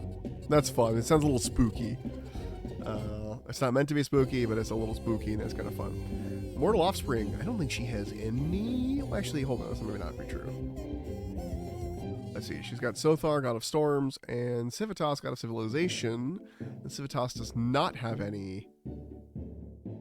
Is not related to any of the patron gods. So, yes, we're good there. Did I already fill her in on this?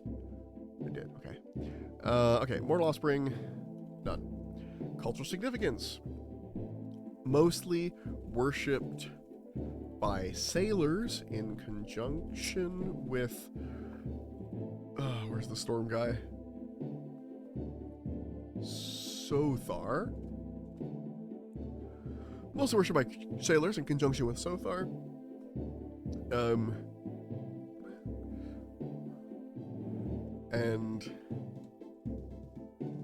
But more in a prayer sort of way, not in a shrine kind of way. Amanda Finch, thank you so much for the recommendation. Hell yeah! Glad I could help. I don't know if it'll work for you or not, but I have been enjoying it. It has been very helpful for me. But I know not everyone likes to gamify stuff. I do, though. I'm a little weird like that. Again, they are going to harass you for like, hey, fucking check out our paid thing. And they might even try and get you a free trial where you have to like put your card in for the free trial. You can just say no. You can tell like, no, I'm interested. I'll check it later or whatever. And they do have a program, and this is how I know that they're good people. They do have a program where people can pay for extra memberships that they aren't using for other people, and then people who need them can get the membership for free from someone else paying for it. Essentially, it's called like the Guardian program or something, but it's meant to be like a you know, give it to people who need it, who can't afford it, kind of thing. If you can afford more, so that's cool. I have no idea how you get like in the list of like, hey, I'd like to be in the Guardian program, I can't afford a membership or whatever, but it is still cool. It's a cool thing.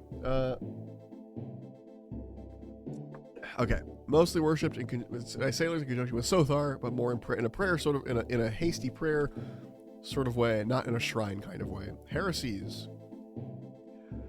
He doesn't like the dryness of land, but it isn't a loathing kind of dislike.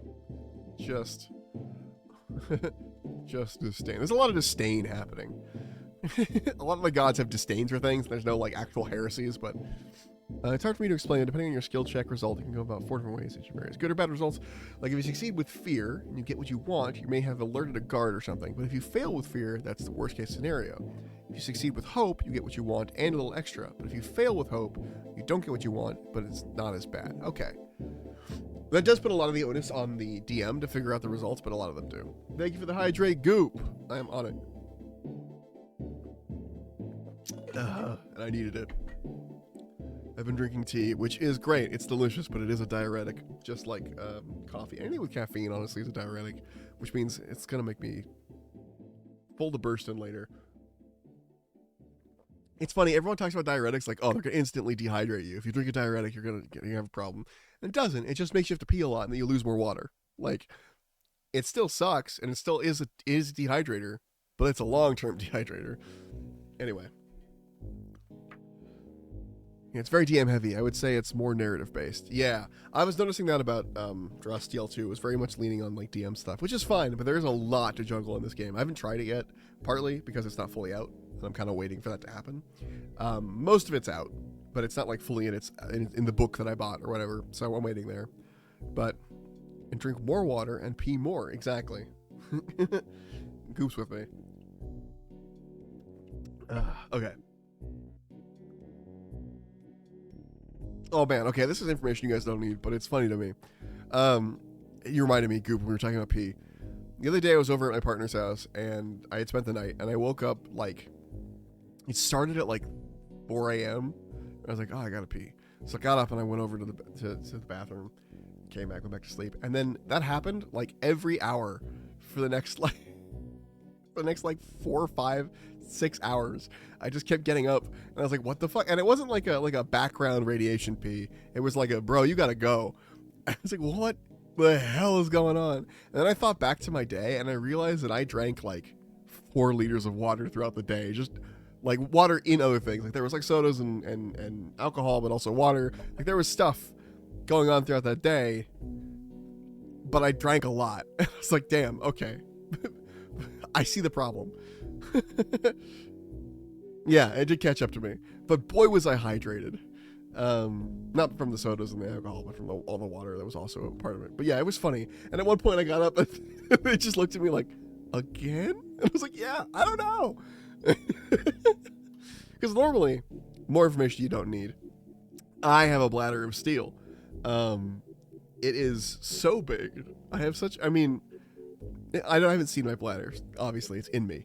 But I can tell you, after having my current record of, like, consistent I'm still peeing time amount is like 2 minutes. 2 minutes and 30 seconds or something, where I'm just going.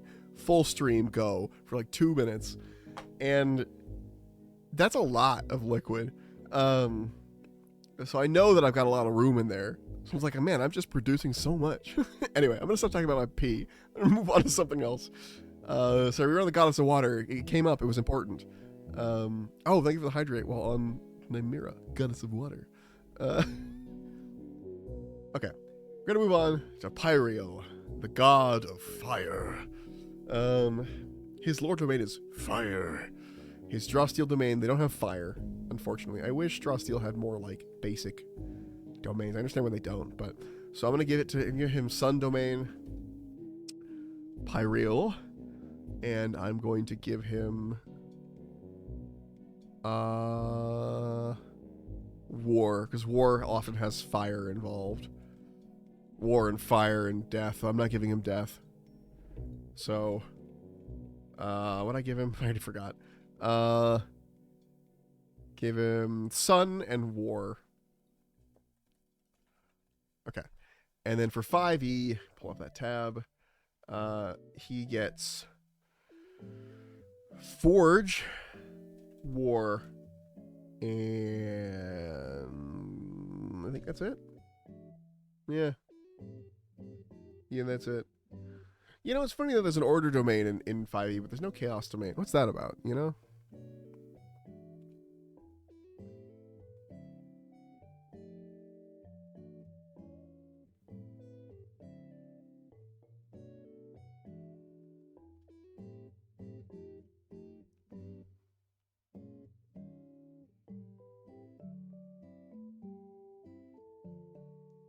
Wait, did you say your his name is Bingus? I just processed that. I just processed this. I was reading the chat. What is this bot? It's fascinating, isn't it? It just summarizes the chat. It says stuff when people follow me. It's interesting. I like it a lot at the moment. We'll see how long I keep it, but it is, yeah, it's a lot of fun. it is called Frosty Tools is the official like bot name. It's like frostytools.com or something. If you're interested in getting one yourself. But yeah, it's interesting. It's fun. I got it from another bird VTuber named Jay. I saw him using it. I was like, what is that? Give me that. Yeah, it's fun. What I was going to say was I didn't realize his name was Binkus. That's... Bingus is good. Mine's named Noodle. So I'm on the same wavelength. Okay. Names and titles. 4. Pyreal, God of Fire. Yeah, I tried to make him like, because later you get to dye their colors, like you can change their colors, and I tried to make him like yellow, like a noodle, but it just didn't look good. So he's back to like the blue color he was. Excuse me. The noodle's just blue, just how he is. Names and titles.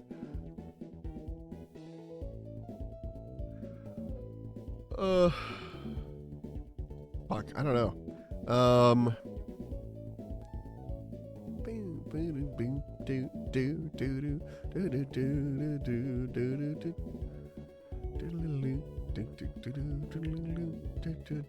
Okay. Oh, sorry.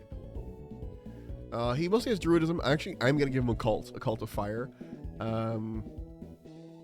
Type cult, size medium, but publicity none. No one knows about this cult, but it exists. And they have a different name for him, so I'm gonna put that in the names. This is the first god I want to give an actual different name to. Give me 1 second. I'm getting a phone call and it looks like it's from work. I'll be right back.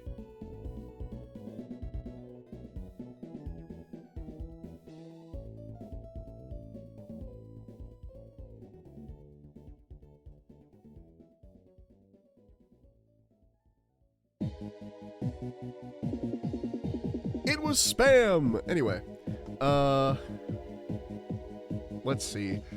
Because I want to give him an actual name. Like someone else, like his name's Pyreal, and everyone knows him as Pyreal. But the cult calls him, like,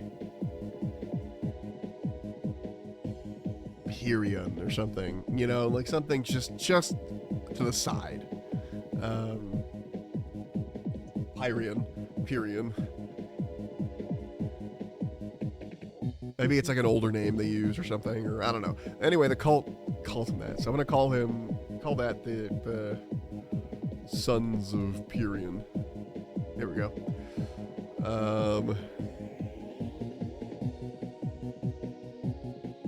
Bonk. Okay, I like that indie is one of the types of cult or types of religions I have in there. Anyway, I know there's a better name for it, but I like indie. It gets the idea across, you know. Okay. More names for Pyreal.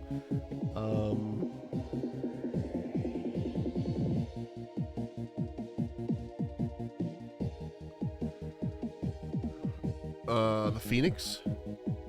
That's good. That's fun. That's how you spell Phoenix, right? Phoenix. Yes. The Phoenix. Okay. Torchbearer. No. The Scorch.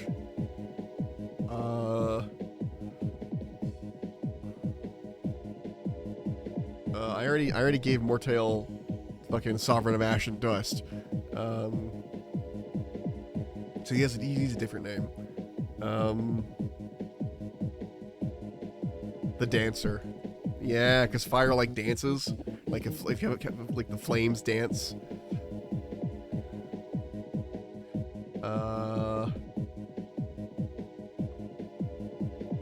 Yeah, in fact, that might even be how he looks. That's a good thought. Good thought, me. Thank you. Muscular man wearing revealing dancer clothing. Look, I had a thirst trap earlier with what's her name? Where is she?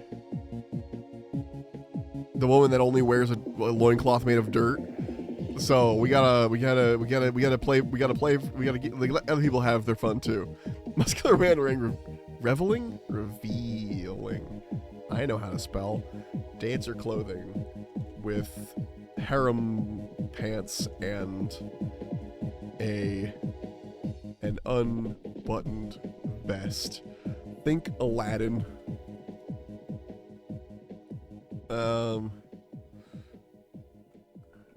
Vest and a veil. Think Aladdin or Link in a Garuda outfit. Is it Garuda outfit? Garuda outfit.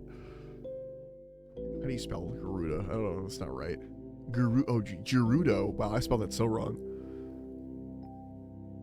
In the Gerudo outfit. Okay. Actually, basically exactly Link in the Gerudo outfit.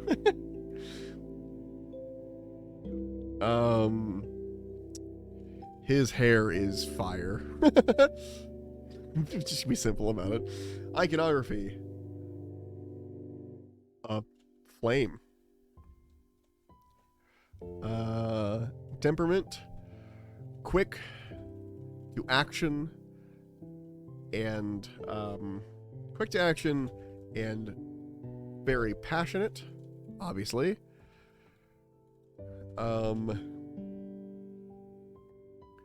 Sometimes fills with so much emotion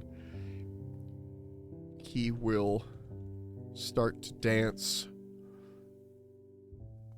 while speaking to other gods. They find this annoying. They mostly, maybe not everyone. Oh, you know what? Also has a friend. I'm going back to water for a second. Friendly rivalry with Pyreal. Put that down here. Has a friendly rivalry. Can I spell right this time? Nope, I can't. Rivalry with Nymera. Cool. Now they're just both in there. Gonna have links to each other. Okay. Good old Filbo's Lament. Plane of Existence.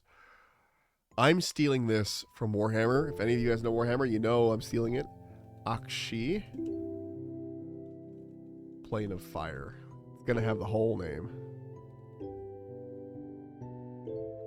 The whole name is Akshi Plane of Fire. Not just Akshi. Akshi Plane of Fire. So, that's what I'm going with. If you're curious about Akshi, it's a place in Age of Sigmar. Anyway, it's the Plane of Fire. The mortal realm of fire, I should say. Mortal offspring. Okie dokie. The mortal offspring of this guy, of Pyreal. I don't know if he has any. Hospi doesn't have any mortal offspring, so none. Volfair does have mortal offspring, actually. So technically he's the like the grandfather of dwarves, via Volfair. Dwarves, I should spell that with a tag.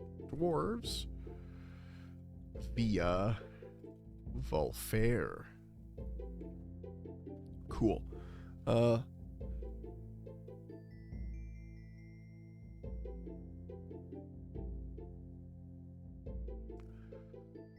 Holy shit, what the fuck?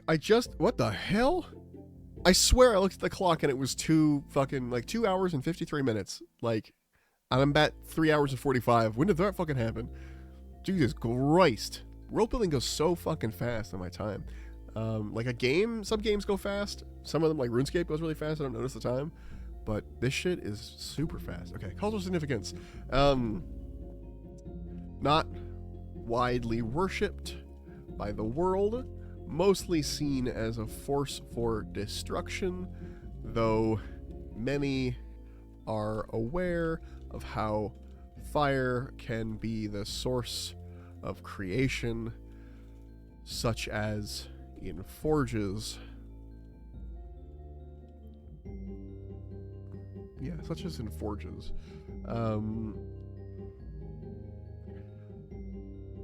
the only people who erect, you get fancy their wording here, shrines to Hyrael are his cult, the Sons of Pyrrhion, who want to bathe the world in primordial fire to start it again, start to begin it anew, as they believe it has become too complicated and too corrupt. Cool. Done. And it gives us a little bit of info on the Sons of Pyrrhion, which will let me later write more about them, because I'm not going to do that now. All the religions and stuff that are building up down here at the bottom of everything, that's all getting shoved in later. And then I'll have to deal with that. Part of the problem is when I do this kind of stuff is I'm constantly like making new articles for myself, essentially like, oh, this will be actually the plane of fire, and then I have to go in and do it. Which bot? Oh, the Frosty Tools bot. Yeah, it's crazy cool. I don't pay them as per usual for me, but I might eventually. I don't know. It's neat. It's super cool.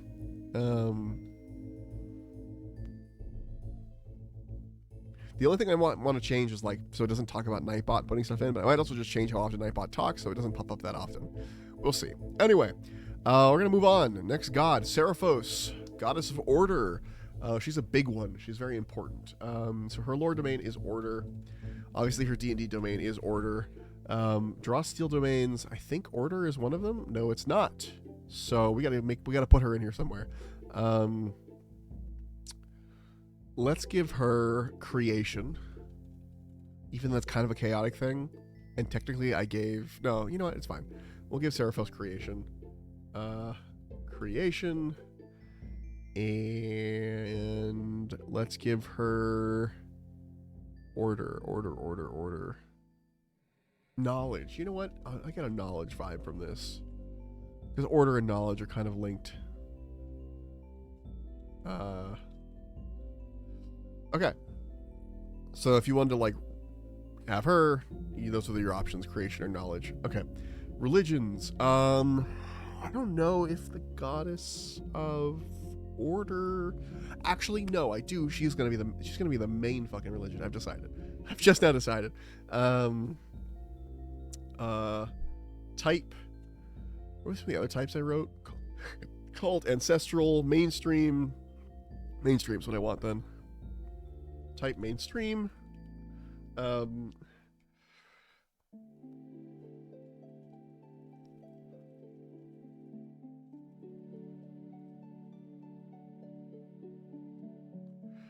Okay, its size is worldwide.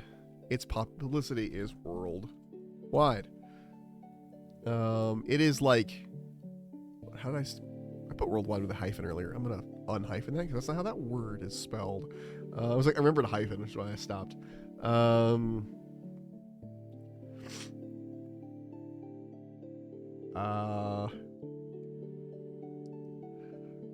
We should call this religion. I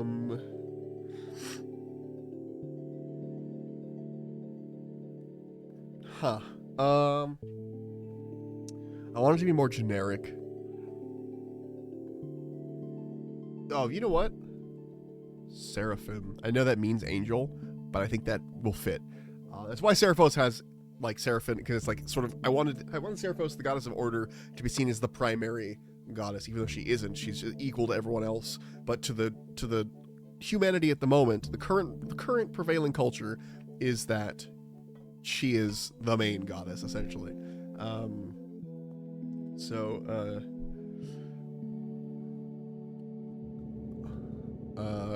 Sword of good, stuff like that.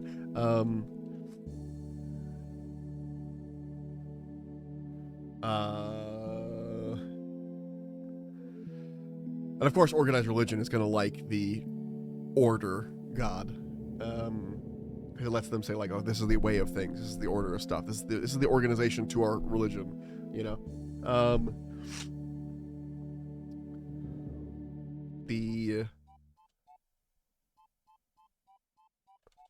She needs a good.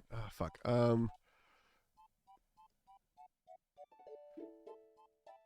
defeat of chaos. Defeat of chaos. The mother of all. Even though technically Vivesia is the mother of all. I just learned its test. I just tested its lurker message and the bot roasted me for lurking in my own stream.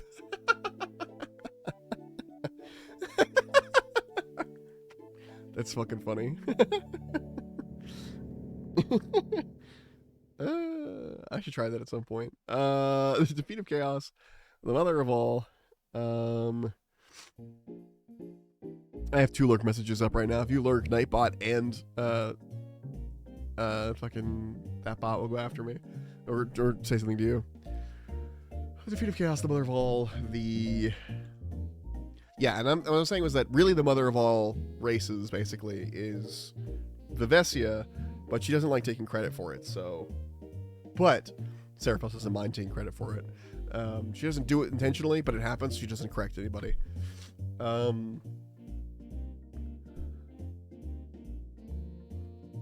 The eternal law.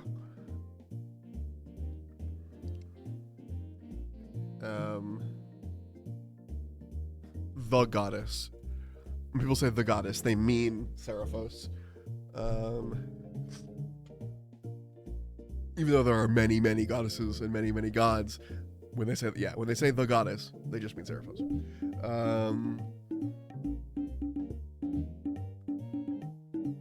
Yeah. Appearance.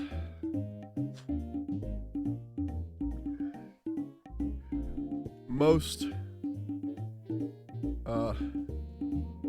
in culture, she is shown as a kind-looking young woman with a halo behind her head. In reality, Seraphos is a set of interlocking cubes that shift according to various cosmic and mathematical formulae. I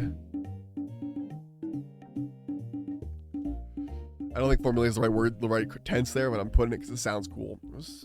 In reality, Seraphos is a set of interlocking cubes that shift according to various cosmic and mathematical formula. I'm sure I have formulas. She cares very little about appearing to be a humanoid.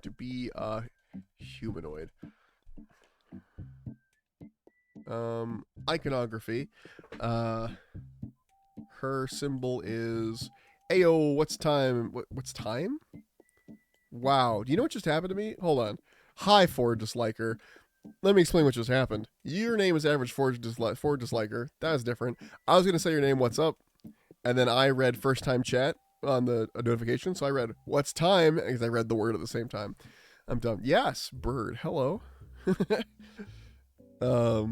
That's me, Bird. Iconography. What's good? I want generic iconography. Oh, you know what? 2 diamonds interlocked. Like a Venn diagram. Like a vertical Venn diagram. Vertical Venn diagrams. 2 ends, right? Yeah. But hey, nice to meet you. Nice to meet you too. Welcome in. Hello, hello. We are just writing up my massive fucking list of gods that I went overboard on. It's fine. And I keep adding more to as I'm sitting here. Like, since the stream started, I added 2 new gods. You know, like, I was like, wait, I forgot the god of love. Wait, I forgot the god of clowns. Like, although he's not really a god. He's like an eldritch clown thing. God, I really need to turn down the frequency of that Nightbot notification. It's really bugging me now. Anyway. Temperament. Uncaring. Monotoned. And... No, not uncaring. She actually does care a lot. Monotone. Voice.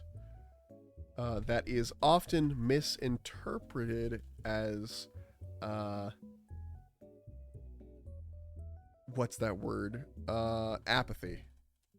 Monotone voice is often misinterpreted as apathy, but she cares deeply about everything being in its proper place and categorized correctly. I'm not going to put this in my notes, but she's basically the patron saint of autism. You know what I mean? Like it's got to be in its right place, got to be categorized correctly.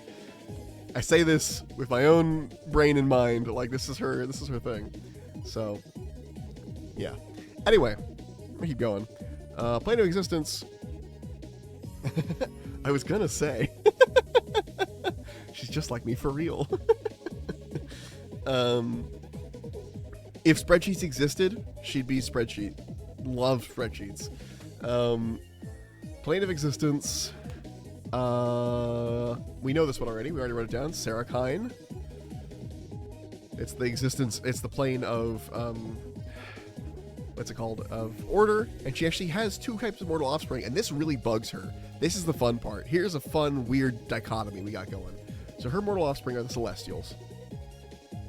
The Celestials, we talked about this earlier, but if you weren't in stream earlier, let me explain. The Celestials are a combination, also obsession on certain topics. Yeah. I don't know what you're talking about. The Celestials, they are basically Tiefling and Aasimar combined into one. So when you are a Celestial, you can be a Tiefling shape, you can be an Aasimar, you can be a combination of both. You could have the Aasimar wings with the Tiefling horns kind of thing. And that's because the creatures in Sarakine, which actually you need to put in here too, devils and angels. So devils, I'm going off of the idea, like the same sort of idea that D&D puts forward, like in Forgotten Realms, that devils and demons are different. Demons are beings of chaos and evil, and devils are beings of evil and law, like order. So I'm doing the same thing, where demons I already put on the goddess of chaos, but the goddess of order had created devils and angels, and those devils and angels, because to her, she couldn't just create angels, because yes, that would create order, but she needed a counter order for that order. You know, she needed like an evil, like order to her is just equality, not good. You know, so angels were a thing, devils were a thing. You have the good side of order, you have the bad side of order, and so they would go down to the planet, and sometimes they would get stuck with a summoning ritual or whatever, and then they would find partners on the planet, mate with them, create these beings called Celestials, which were basically half angels, half devils, whatever, but because they're created from the same god, and they're basically the same species, the same way the Maiar with like the Balrog and Gandalf are the same species, it's the same thing here, where they're the same species even though they're very different looking. So Celestials allow you to basically choose which parts you want from Aasimar, which parts you want from Tiefling, and have both, and they can like intermate or whatever and create new Celestials that look different and stuff like that. So yeah. So excited to do my first campaign though. My class in dangerous hands. It'll be fine. It's not that dangerous. It'll be fine. But yeah, so that's the whole shtick with the Celestials, the Devils, and the Angels. You just say the campaign is sci-fi and the DMs change it. Huh. Okay. Interesting. What does that entail? Okay. Cultural significance. Incredible cultural significance.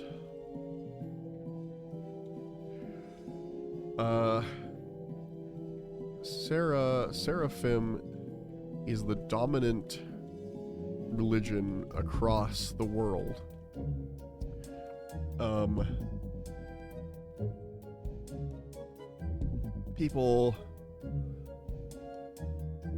Most homes have some sort of seraphim iconography, even if they aren't worshippers themselves. It's just something people do. Sort of like people who just have crosses or whatever around because their family had crosses, and it's the same sort of idea, where it's like it's just the dominant religion.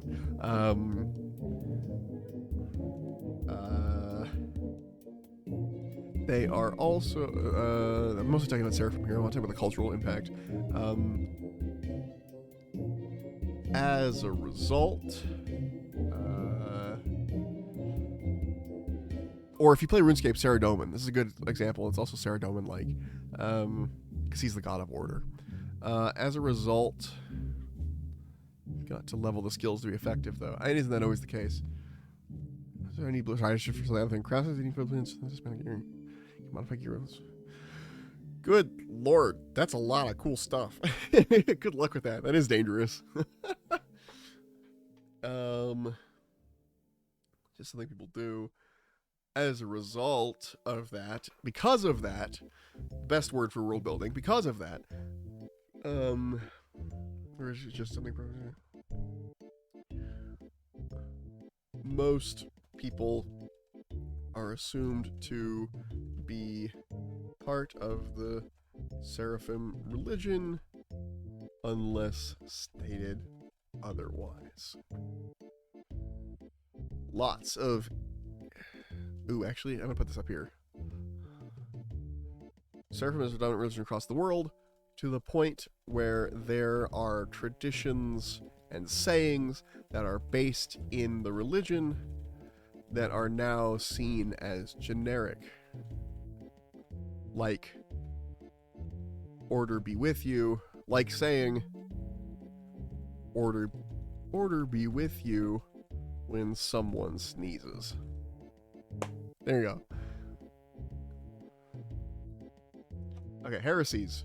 Chaos in all of its forms is abhorrent and should be destroyed where found.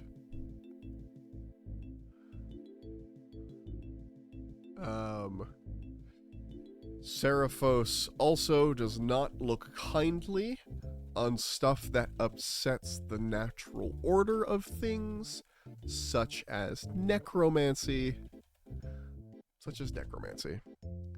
My crafting is technically illegal as my stuff won't have serial... Good lord, that's a lot of... There's a lot of depth in that. That's crazy.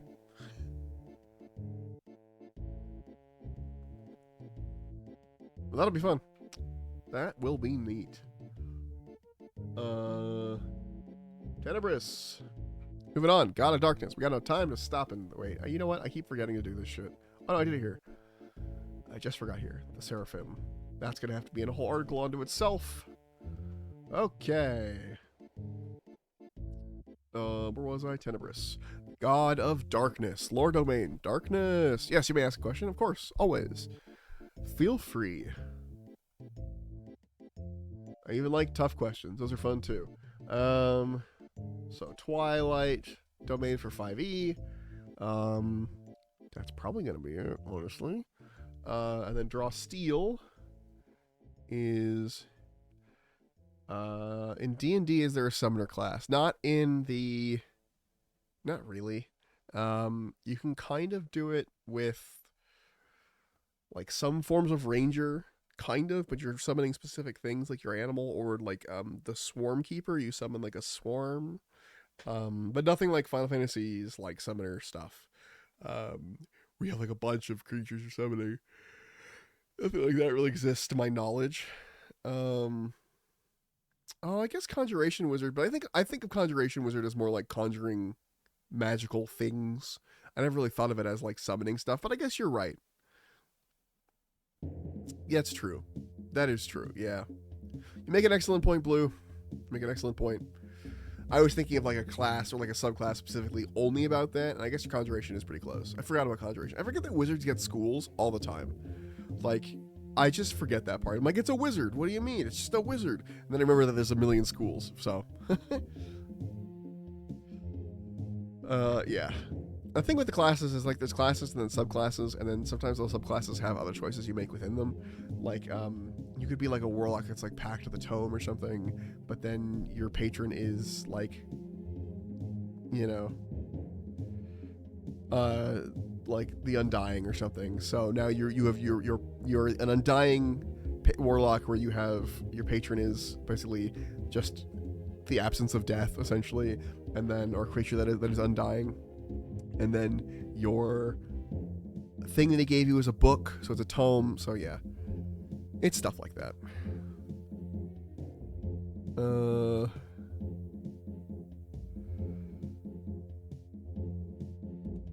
Let's see. Okay. Tenebrous. He's darkness. I'm gonna give him trickery. Tenebrous. There's a Tenebris. Who knows? Who's to say? And then we're not gonna give him death. Death is so specific. Death, fate, love, those are very specific that a lot of people aren't going to get them. If you want those domains, you have to go for with very specific gods, and that's intentional. So Tenebrous, I think, is just trickery at the moment. Yeah.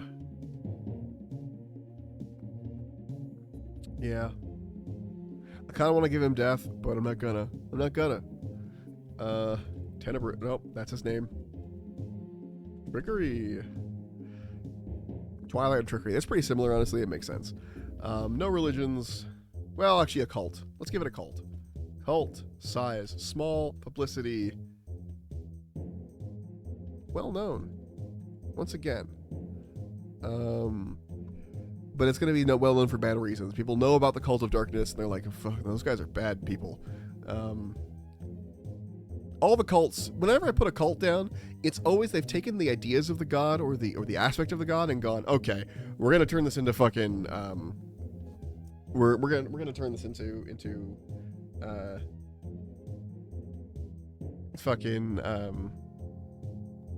what's the word? We're gonna turn this into a bad thing. We're gonna make this extreme. All the cults are extreme. Now, I guess it doesn't have to be a bad thing, but they are extremists no matter what way, and usually extremists in any way end up being bad for people. So yeah, Cult of Darkness. We're gonna call them. You know, I'm gonna steal from Warhammer. No one's gonna know. No one's gonna play this that plays Warhammer. It's fine. The Night Lords. Excuse me. Why can't I highlight stuff? Okay, I can highlight that. There we go. The Night Lords. Okay. Names and titles.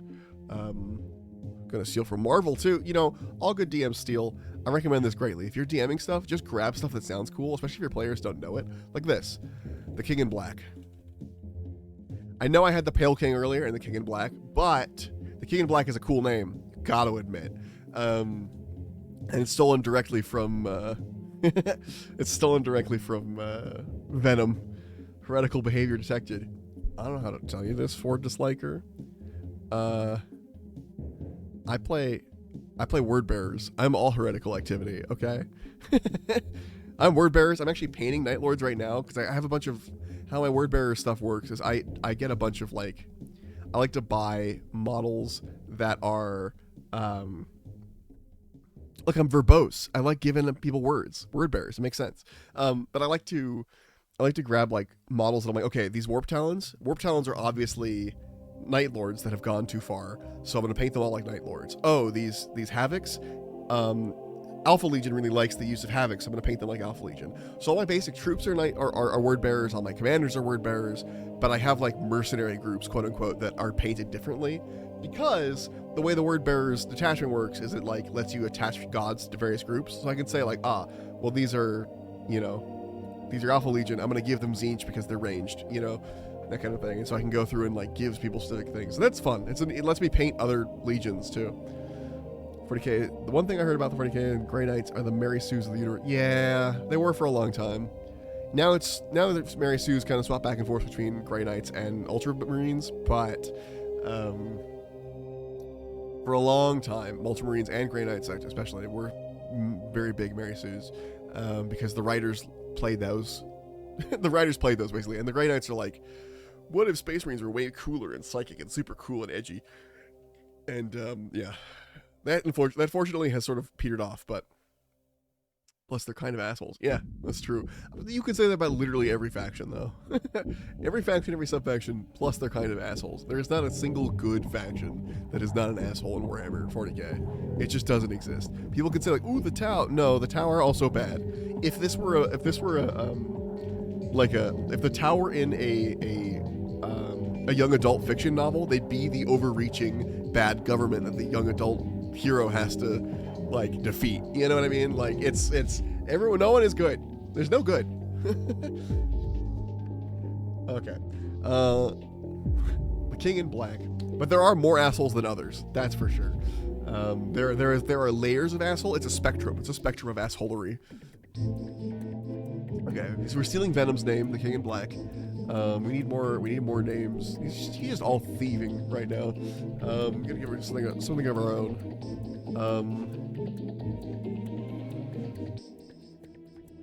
The eyes in the void.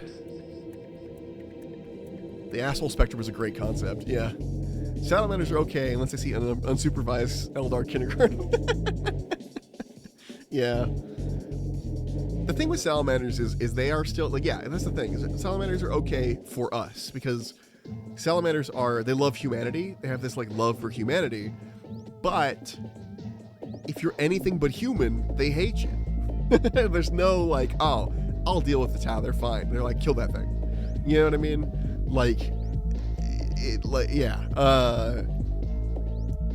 So salamanders are good if you're a human. Luckily, we're a human, so we see them as good in the stories. But really, they are just assholes to everyone else and just not us. So, yeah. The eyes in the void. Just the abyss. No, not the abyss. Lord of the Abyss. He gets a lot of like noble titles, I think. The Nightbringer. That's another thing stolen from Warhammer. We're just gonna move on from that. All right. Appearance. He is a pair of glowing eyes in a cloud of darkness. Usually only 2 eyes, sometimes more. Yeah. Iconography, a black circle, because there was a white circle for the goddess of light. So, I heard religious worship of the Emperor was illegal, yet Templars. So, it's complicated. Basically, religious worship of the Emperor was illegal in the year 30,000, like the 30k millennia, when the Emperor was still alive. Because the Emperor was like, do not fucking worship me. I swear to God, I'll kill you. And I was like, I'm not a god, I'm just a man, even though he was basically a god. And Lorgar, the guy who is head of the word bearers, the Primarch, was like, but you're obviously a god. Please let us worship you. So he wrote a book about how the Emperor is a god, and the god destroyed as many copies as he could, but they still were like sequestered away. And when the Emperor died, or got comaed, he's dead. He's kind of dead. It's complicated. When he went on the Golden Throne, he basically he fucking did this thing where, or not the Emperor, Lorgar left the book behind. He went into the warp, started worshiping the Chaos Gods. He's like, fine, you don't want me to worship you, Dad? I won't worship you. I'm gonna go find gods that actually want to be worshipped. So he went to worship the Chaos Gods, but he left his book behind, his original book, and that got picked up by the religion that formed later in the Imperium 10,000 years later. So the Emperor's dead, kind of. He can't really say, don't worship me anymore. He can't tell them, like, what the fuck are you doing? So people just picked up this religion and it became the prevailing thing. So the religion is actually really important to the Imperium now. It's like the core aspect of the Imperium. Without the religion, the Imperium doesn't really exist anymore. So then you get stuff like Templars and the Inquisition and the Ecclesiarchy and the Sisters of Battle and all of that. That's why the humans are so engulfed in this religion, is because it's now the basis for the entire Imperium, because they don't have the Emperor holding it together. You know what I mean? They do, but as a god-like figure instead of as a leader, you know? So it's like yeah, basically they've forgotten that he told them not to worship him, because it's been 10,000 years and people don't live that long. So, temperament.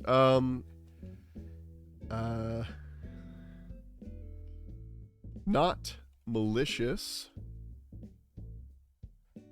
but likes to cause mischief.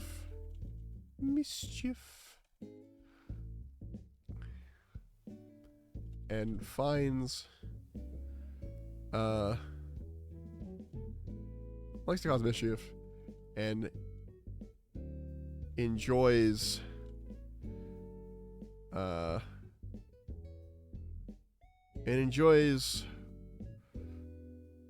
I don't know, not malicious, but likes to cause mischief, tends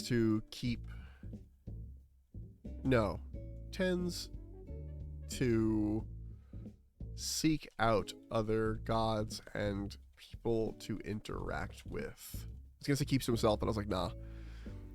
Gilliman probably has a murder migraine because of everything happening right now. Yeah, and he's old enough to because obviously the Primarchs were there back then. Remember the Emperor was like, "Hey, I'm not a god." There's actually a series. There's a trilogy of books called like Godblight and I forgot what the others are called. There's a trilogy of books where Mortarion comes to Gilliman and tries to kill him. Basically, that's the whole 3 books. But in it, there's a lot of interactions between Gilliman and his like assigned priest, like the head of his priesthood. And the priest is like, "Why don't you see that you are a demigod and that like your dad was a god?" And he's like, "He's not. He told me he wasn't. I believe him. Like he said he wasn't." And it goes on. There's a whole thing, and I won't spoil it for you, but Gilliman's mind doesn't change, but he sees a different perspective by the end. You know what I mean? But it's not changed. He still believes the Emperor is not a god. However, he's still like, something's funky. Basically, it boils down to, my dad has lied to me before. Did he lie to me about this too? You know? Again, not a spoiler, but he's thinking about it by the end of it. But what happens, the reason why he thinks about it is interesting. Okay. Highly recommend them. I forget what they're called. Godblight is one of the books. I think it's the 3rd book. I forget what the other 2 are called, but they're good. They're good story, and there's a lot of perspective from some demons, which is cool. You don't get demon perspective that often. Okay, Plane of Existence. So you're getting me talking about Warhammer. I'm getting hella distracted. All right.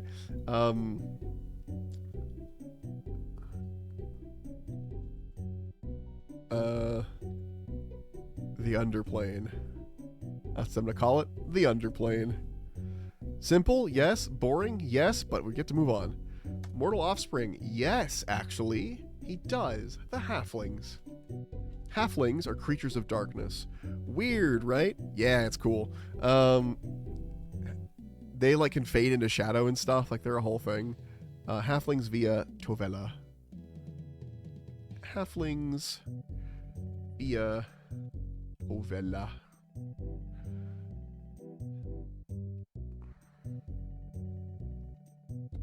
Because I wanted to really lean into, I mean, it's something they can do in Draw Steel where the halflings can like turn into, like fade into the darkness, and I like that because it kind of leans on the idea of Bilbo from Lord of the Rings being a good thief. Like it's kind of expansion on that. So no little German boy, especially not the little German boy. Okay, we're gonna finish up with the primordial gods here. And then I think that'll probably be the end for me today, but we still got 2 more to go, so we probably have still quite a bit of time because I'm moving slow through these. Cultural significance. Often seen as a villain, and I never spell villain right. Often seen as a villain in many stories.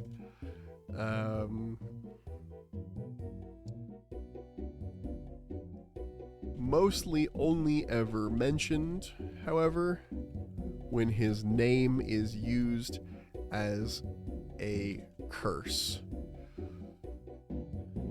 Nightbringer take you is very common to hear when you have wronged someone significantly. Gotta admit, the character creation was fun. Had a lot of practice. It's really fleshed out my Skyrim character as a person. Yeah. I totally get that. I love sitting there and just like fleshing shit out like that. Because it really lets you create, I don't know, Let's create a person that didn't exist before, even though, I mean, they still don't really exist, but it's cool to give them, like, you know, personality traits and background, and there's like, why do they have this personality trait? Well, because this happened in their past. Okay, what else what was also the result of that thing that happened in their past? And it lets you, like, just do this, like, filling out. It's very fun. Tenebrous, let's see, his heresies abhors light in all of its forms. However, he isn't threatened by it. He is of the belief that he will one day overcome light, and it is only a matter of time before the world returns to the primordial darkness it once had. With actual flaws? Yeah, exactly. I actually, I made myself a Google form that I use, that I basically do myself every time I make a new character, where it asks a bunch of questions like, how do they walk into a room? Do they have any siblings? What's their relationship with their parents like? Like, you know, that kind of thing, where it asks a bunch of questions that make you think about the character. And then sometimes we'll create things for me too, where it's like, oh, I have this character. They're like this. Do they have any siblings? Yeah, actually they do. And then and actually they have a rivalry with this sibling, and who's also an adventurer, and now you're creating, like, backstory based off of, like, a simple question that you didn't think about before they were just by themselves, before they were a lone child orphan, you know, until you were asked about it, when actually, yeah. So, because that's the default for adventurers. Oh, I just realized been forgetting to do a thing this whole time. Hold on, I gotta make these big. Make big. So let's take a second. Fun fact, this is using the exact same styling code as Discord, because I think it's just HTML.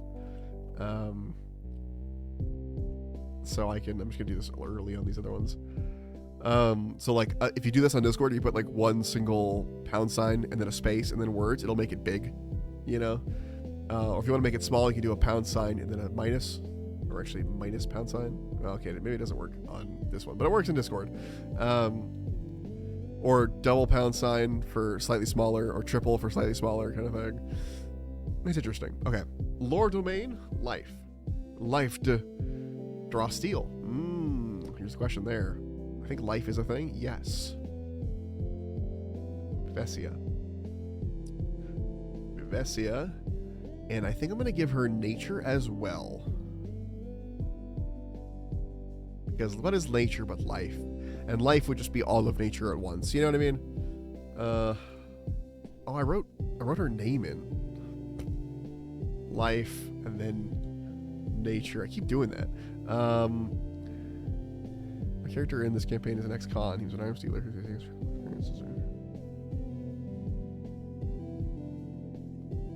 How did he escape? That's the other question. Or did he just serve his time? Is he old? Did he serve his time and he's old? Or did he escape, and how did he escape? These are the questions to ask. D&D 5e. Yeah, I think I'm good with that for her. Parole. Okay. Simple. This is life domain. And I'm going to also give her nature domain here. Wow, those domains match up. I'll give her peace as well. Why not? Okay. Names and titles. Well, the Lifebringer, obviously. The Mother. Just the Mother. Because Mother of all is Seraphos, but the Mother is Vesia. I know, that's confusing as hell. And there's two kings. There's the King in Black, there's the King of Ashes or whatever. There's the... people like to use similar names. I like to use similar names.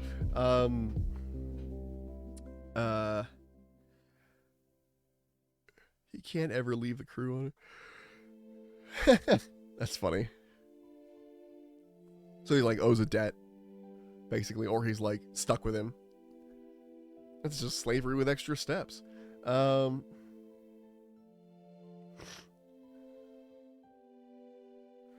Okay, the Mother,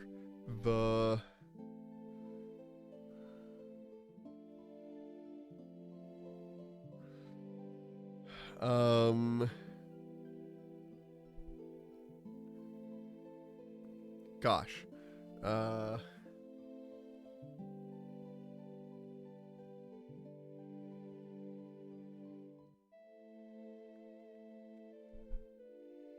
gonna do life giver, life bringer, life giver. You know.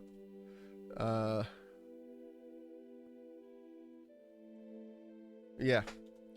Appearance, iconography, and temperament. Okay, I have an instinct on this appearance that I don't know if I dig, but we'll see. Your classic motherly figure. Imagine a person. Oh, actually, when I say the word motherly figure, the words motherly figure, whatever you imagined is what she looks like. Definitely has Pixar mom hips. There we go.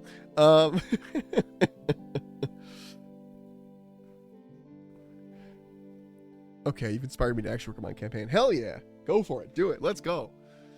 I'm glad to be of an inspiration. If I can get more people to write and do stuff, that's a win for me. Okay, I'm gonna give her the children. Type cult. She gets her own cult. Small, and it is unknown. No, not known. No. What did I say for unknown stuff? Publicity none. Okay. None. These people, the children, they are anti-undead severely. Even though she's not anti-undead, they are, because they believe they're an affront to life. So.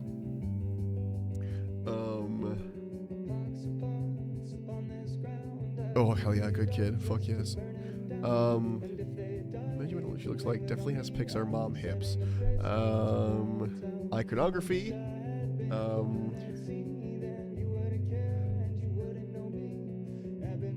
A stylized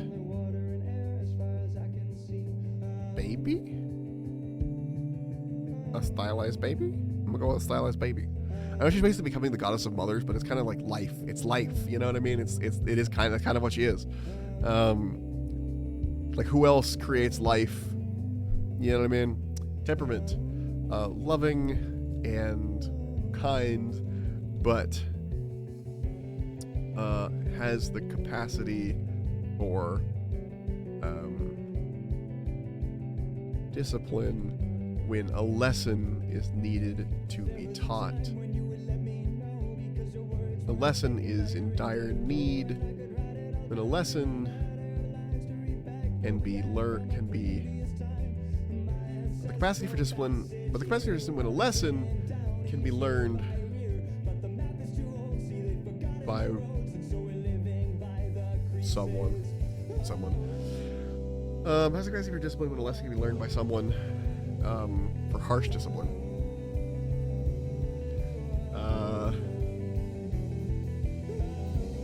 She believes all life, even not of her creation, deserves to live, including the undead and the Makari.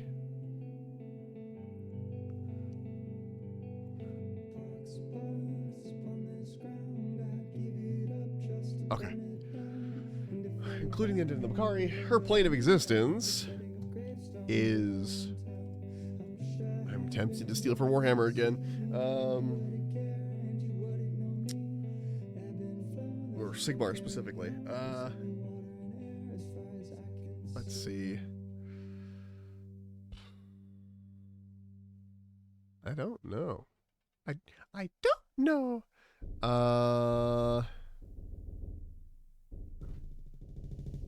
Fuck, man. Let's go with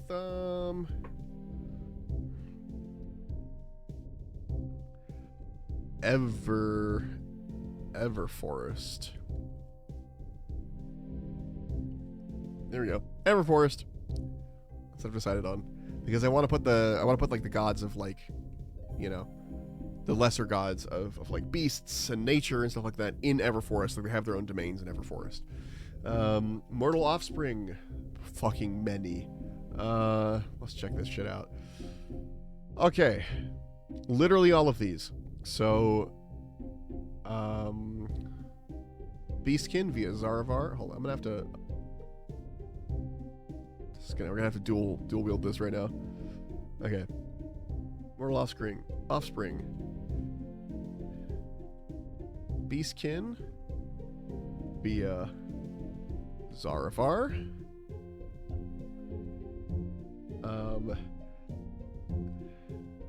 Halflings via Tovella. Grimgi. Nope. Dwarves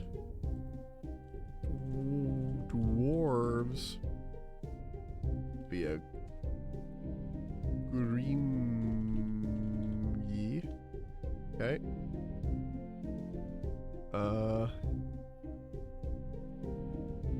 Dragonkin. Actually, dragons and Dragonkin. Keep them their own article, which they didn't have. Via Baratherion. Elves via Aelvari. I really like the I sound at the end of gods. Aelvari, Grimgi, you know, stuff like that. Humans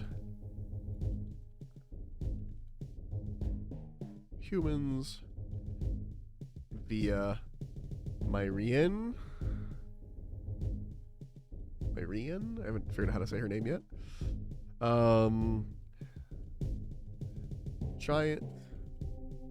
Giants and Giantkin via Jorvaldir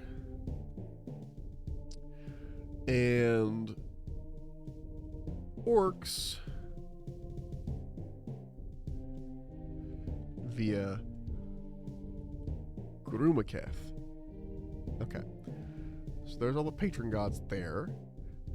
She also gave stuff to the goddess of alchemy and doctors and the god of agriculture. And she's also over here with her hands in goddess of sleep, dreams, and nightmares, which is weird to me. I don't know why it's life. I guess it's life and darkness equals sleep. And then love and sex over there, which we haven't given his own thing to yet. But there's that. We can put this back.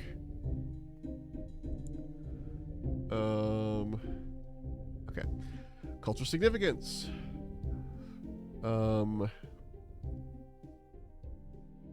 Ooh, you know what, actually? I'm gonna add something. Seraphos. I've had an idea. Nope, not Seraphos. Seraphim. How did I write Seraphim stuff? Mainstream, worldwide. Okay. Mainstream, worldwide. Now you may say Seraphim is the religion for Seraphos specifically. Why does Vivessa get Seraphos? Well, the idea is that they don't realize specifically that Vivessia is a different god. They believe that she is an aspect of Seraphos. That is why we have the mother and also the mother of all. They both get the same name. So I'm actually going to put the mother of all here. So that it is actually literally the same name. The mother of all, because there are many that believe that Seraphos and like Vivessia is just an aspect of Seraphos. Like what she goes into when she creates life. But it's not, it's a different goddess. And not a lot of people know that. The children, of course, know that. Cultural significance.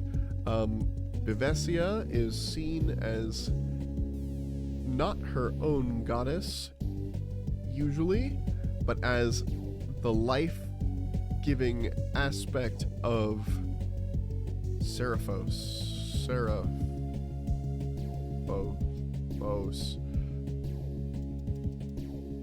this isn't true, and she is her own goddess. The only group that really treats her as such is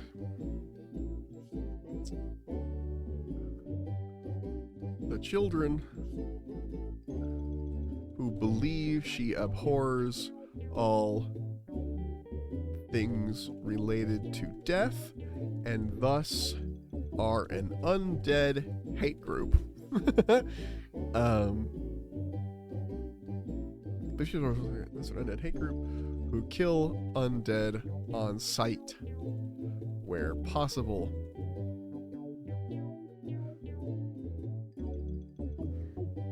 Heresies. Only those that kill without the intent of protecting more life. For example, killing a despot is fine in her eyes, as you save the lives of hundreds. However, letting a town die to save one person is against her hundreds. Hold on, hundreds. Letting a town die to save one person is against her. Is against her. It's against her. Leave it there. Hey Crow. Yeah, I'm using Obsidian. It's really fucking awesome, isn't it? I dig the hell out of it. It's like World Anvil, but better and free, and I don't have to pay them. I already said free. The only problem is it's harder to publish unless you have your own website, but you can still publish it if you have your own website stuff that you're setting up. Like, it's cool. There is like a publish feature. Hold on. Where is that? The settings? Somewhere in here. Somewhere in here you can publish it. Tag in word cloud. Tag cloud. Good. I want to see the tag in word cloud. I didn't know I installed that. And also I like that there's like stuff that you can just grab like that I forgot about. Where do I get my tag in word cloud? Whatever. But yeah, there is a way to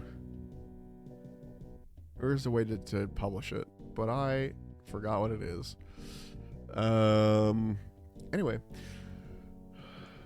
I also love Obsidian. Hell yeah.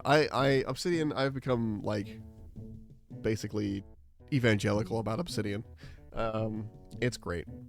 Alright, that's pretty much it for the Goddess of Life. We've got one more to do, and that is Zephyros, the Goddess of Wind, or the God of Wind?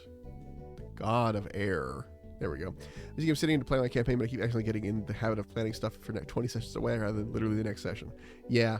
I have, hold on. I'll pull it up. I don't know if you'll be able to see it, but, no, because it's a different window. 1 second. If I pull up, like, I have another session I'm working on, or another thing, that I write, like, I don't fully, like, this is a noir campaign I'm doing, and it's great for stuff to be like, okay, I made this character, I'm gonna put it up here, he'll come back later, he's in the recurring section, or this person's in the dead section, or whatever, so I can, like, have, like, oh, this person's dead, right, looks like this, but it's great for, like, session notes and stuff, and so I use it for that, but when I get that planning itch, I just close out the session stuff, and I just start working on this, which is a homebrew world that I'm letting myself plan way ahead of time. Usually I play like the other game there, where I just plan as I go. I put the brick road in front of people as they walk. But this one is kind of my own pet project that I want to build, and in maybe a couple of years finally run a game for once it's done, you know? Or run many games, or like make it my world that I run games in, and that's what I'm known for at that point, you know? Because I DM a lot more than I play by a significant margin. Okay, lore domain, air. System domain. Oh, air is not a system in Draw Steel. Oof, you're gonna get Storm, I guess. That makes sense, right? Zephyros. And that's pretty much all you get. I guess you need air for creation. I want to give it at least 2. And life, you need to breathe. Okay, Zephyros gets a couple. So, creation, life, storm. 5E, It's gonna be Tempest, basically, and that's pretty much it. I guess Life, too. And yeah, that's all I think fits in there. Cool.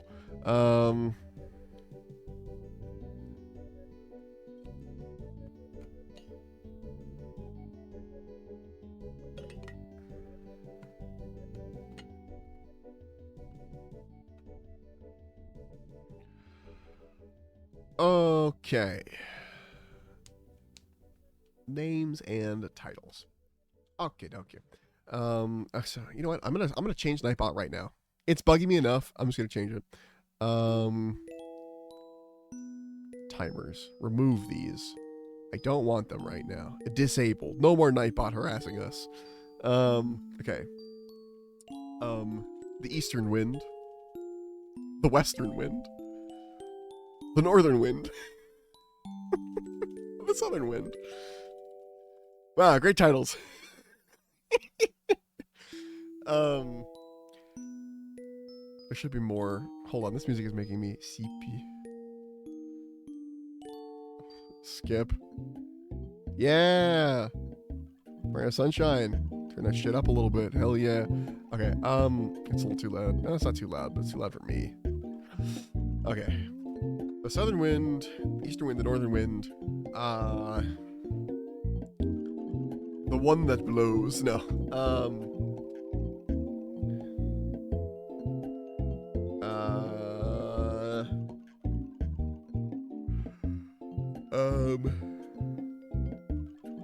Wind's Favor.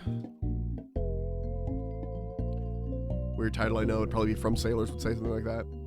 And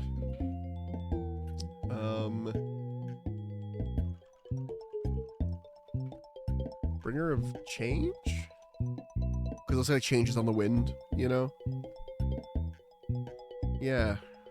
Yeah. I like that. Okay.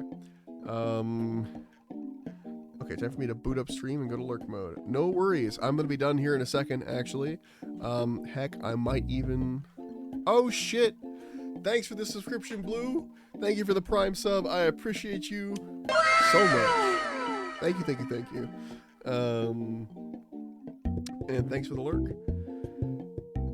Oh. I'm gonna wait. Okay, so appearance, iconography, and temperament. Probably gotta go raid Blue after this. Don't tell him. I have to learn how you do more detailed notes like you're doing. My notes are essentially like a paragraph or two per page. You mean like with these like categories and stuff, or like the bullet points, or the tables? There's a lot there. Basically, I'm using HTML stuff to do it. So if you put a single pound sign in front of something, it makes it really big. You put 2 pounds in something, it makes it... Okay, yeah. So if you put 2 pounds signs on something and put a space, then it will make it big, but a little smaller. And then 3 pound signs will make it big, but even smaller. After that, though, you're just getting too small. So at some point, it no longer becomes... It's just a category, and it's not any bigger. But, and whether it does this, like, line thing or not is based off of what theme you're using. I use a lot of my stuff, a lot of my favorite stuff. I use it's called Obsidianite, but there are a bunch of other themes that I try out sometimes. I'm not entirely wedded to this one because I don't really like the purple, but I like the fact that it does this like line thing under stuff, and the fact that it like when you bold something, it changes the color and doesn't just make it bold. I like that a lot. I look for themes that do that kind of stuff. I also, for the bullet points, I just put a dash. So if I were to, like, let's say this lore domain error, I would do it like this. I'll put it in chat. Like that. And then when you hit enter, it just makes it a bullet point. When you want to do one of these, you just put a space in front of it. So if I were doing this one down here, it'd be space, hyphen, raw steel, etc., etc. So there's like a space before the hyphen, and that will make it one step down. But once you make this first bullet point, you can actually just press enter and then hit tab to like indent it, or shift tab to undent it. So, for the table, I have an add-on called like Easy Table or something, or a plugin, community plugin, advanced tables. Yeah, I have that. And for the icons over here on the left, that's advanced iconize. Yeah. Where's my tag and word cloud note? Apparently it's around here somewhere.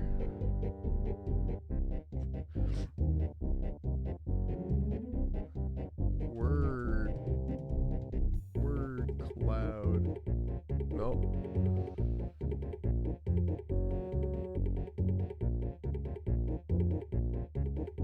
Anyway,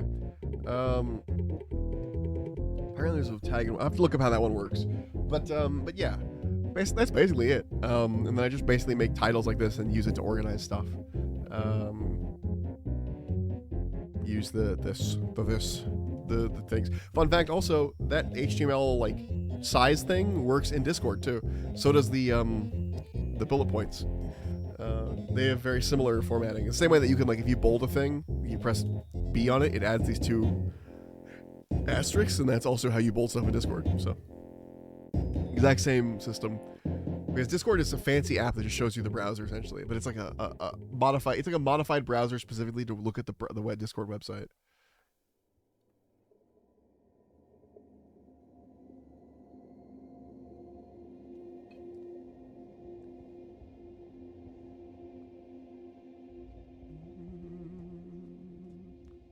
Okay. Appearance, iconography. Let's drop that in. So, and if there's any more questions, feel free to hit me up. Definitely not currently installing the add-ons you show me to make life easier. No, yeah, definitely not. Is there any others that Note Auto Creator is fun. So this one doesn't actually, no, Note Auto Creator. This one actually doesn't work as well, but Note Linker is great. Or both of them combined. Is that the Limgrave music for Elden Ring? Yeah, I play a lot of Elden Ring. I haven't streamed it in a while, but I do play a lot of Elden Ring. I think there's a VOD right now on the VOD's channel that is me playing Elden Ring. I'm like playing a new character, or newish. It's new to the DLC, but yeah, it is. Actually, it's Lyranny of the Lakes, but it is really close to Limgrave. So I would have said Limgrave if I had heard it. So yes. Yeah, but the Note Auto Linker and the Note Auto Creator, the Note Linker, it'll be like if I type a thing, like let's say I say, I type Anaroth or something right here, like this god, and I don't link it. When I click the Note Auto Creator like button, it'll be like, hey, you're missing. Actually, I can just show you Note Linker. Scan Vault. So we look at my notes. Okay, so dwarves. It's not linked. Yeah, link that to dwarves. The children. No, that's not, don't link that because that's to the children, but the children, that's in a different way. Undead. Yeah, link that. Undead. Yeah, link that. Yorvaldir. I don't know why that's not linked. It should be. All life. I guess we could link that into life. Yeah, all the references of life make it go to life, the page. Death. Yeah, that almost saved me so much time. Yeah, that's basically what I did. Actually, this is a long list for me to go through. Let's do it. It's very common. No, not that one. Absorbs light. Overcome light. Sons of Purion. Hair is fire. Aware of how fire. Water. Let's see. Seraphim. Is the dominion. Yeah. Dominant religion, Seraphim iconography, Seraphim religion, order, chaos. I forget which one of this, which add-on this is exactly, but light, dark, undead, order, light. Yeah, so a lot of these, it is still, you still have to go through and click them all. And especially if you miss a lot, it can take a while, but it's still faster than going through and doing it manually, for sure. Makari gets mentioned, so yes. Harbinger of Flux. We're going to leave that one off, even though it is technically talking about the area of Flux, but we're going to leave it. Order.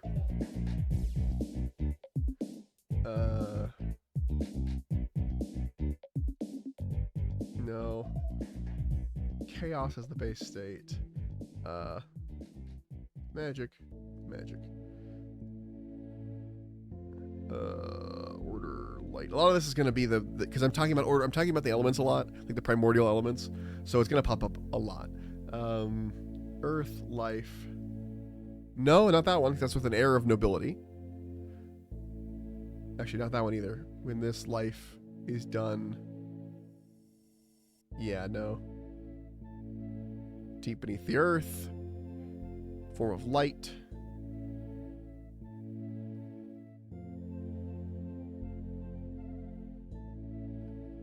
I'm going to turn that off, actually. I'm going to turn that off. See, this is for a place, and I'm talking about the words, but I don't mean the elements, you know? So maybe I did that up there that I messed up, but it's fine.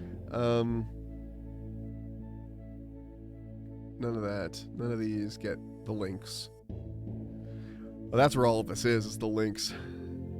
Step 3 culture. I'm going to skip all that. All of those PDFs don't get links because I'm going to unlink them from everything else. All that doesn't get linked. Okay. Link 37 notes. Bam. Done. Now throughout wherever I missed it, it's there. Okay. Appearance is going to be... What does Zephyros look like? A humanoid-esque man with a hole where his face should be. There is a constant breeze coming through the hole. Wafting through the hole. He floats. He has blue skin and floats on a cloud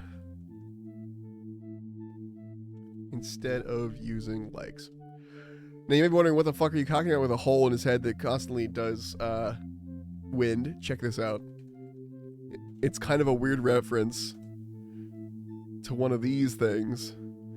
A fucking bladeless fan. I'm gonna put this image in. I'm gonna have to delete it immediately.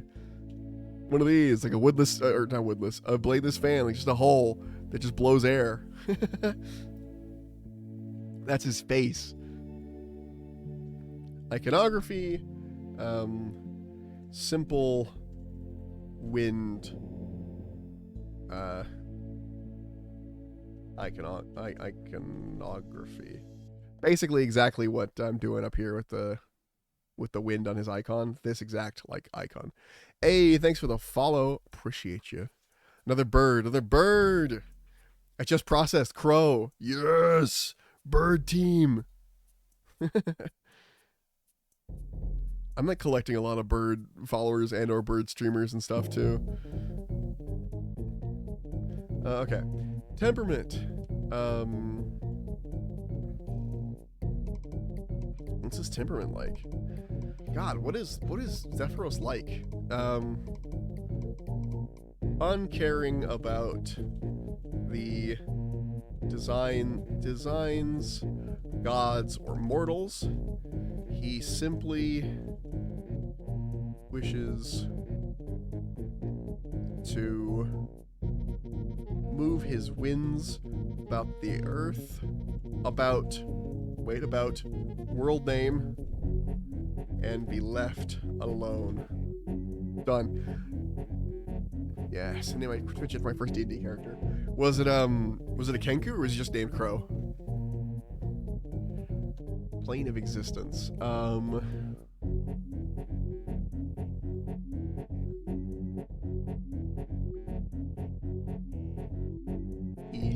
Elysium. There we go. Isn't that a thing? The Elysian Plains. It's like part of the afterlife. Yeah, but it's like supposed to be like people have blessed. It's fine.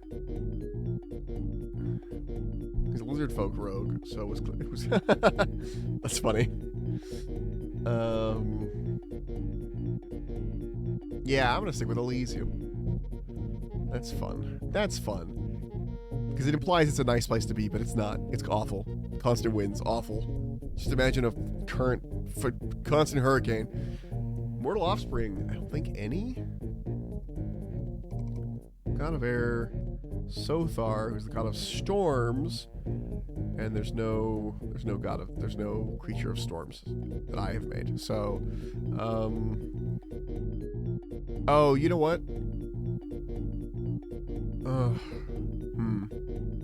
Elementals? What makes elementals?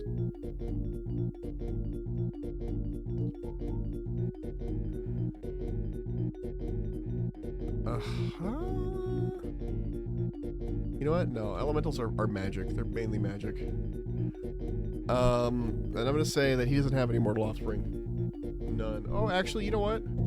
Birds. Just birds. Like regular birds.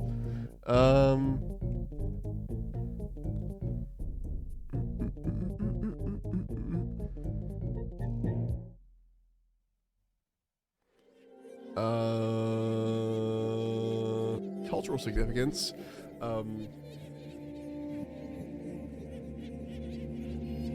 Basically never worshipped outside of, what is this song? Druidic circles? Very few people even know about him. Druidic circles and sailors. They don't even know about him.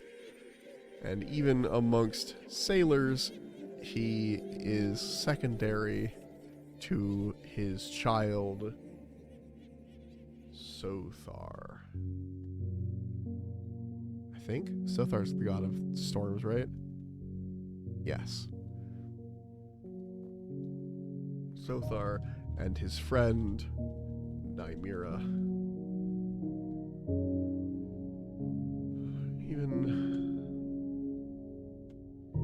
So not well known. Heresies. Still air. Stagnant caves.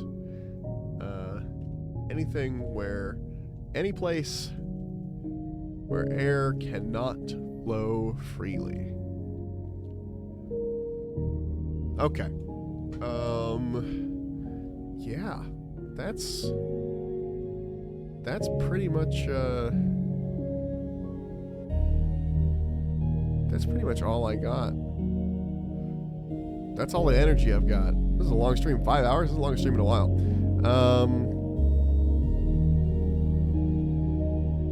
You know what we're gonna do? We are gonna go harass True Blue. That's the raid. That's what we're doing. I don't have a raid message. I don't do them. But I forgot if I set up a raid thing for Frosty Tools. Hold on. Let me see.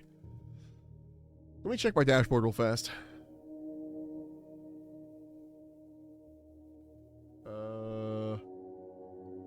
Vibrator. Oh, I don't like that. I don't like the name of that. I was like, what is that? Oh. Smart checkbox. Yeah. Warm welcomes, reactive responses. Lurker of love. Have a good rest of your day. Thank you, Goop. Let's see. Custom celebrations, tailored raid messages. Okay, that's how it works. All right. I'm going to try this out with the new system. We'll see if it functions. But first, thank you so much for stopping by. I appreciate you guys. It's just, I don't know. It's been a good stream. I should do this more often. I always forget, like, how much people like the world building streams. I always forget about them. But they're a good time. Yeah. So we're going to go raid, It's True Blue. We're gonna go see what they're up to. It'll be great. Alright. I will catch you guys later. I will see you next stream I do, it will be Chrono Trigger, probably. So just a heads up on that, it won't be more of this. However, I will be coming back, I'll swap back and forth. because I'm really enjoying this. Or I might come back and do Marvel Rivals or something. There are other games in the world of Chrono Trigger, but I want to finish it, you know? So, anyway, thank you everyone for stopping by. Thanks for saying hi in chat. Here we go. Let's see if it works. Did it work? It didn't work. We're going to do the old school raid. Frosty Tools is having a problem. Alright.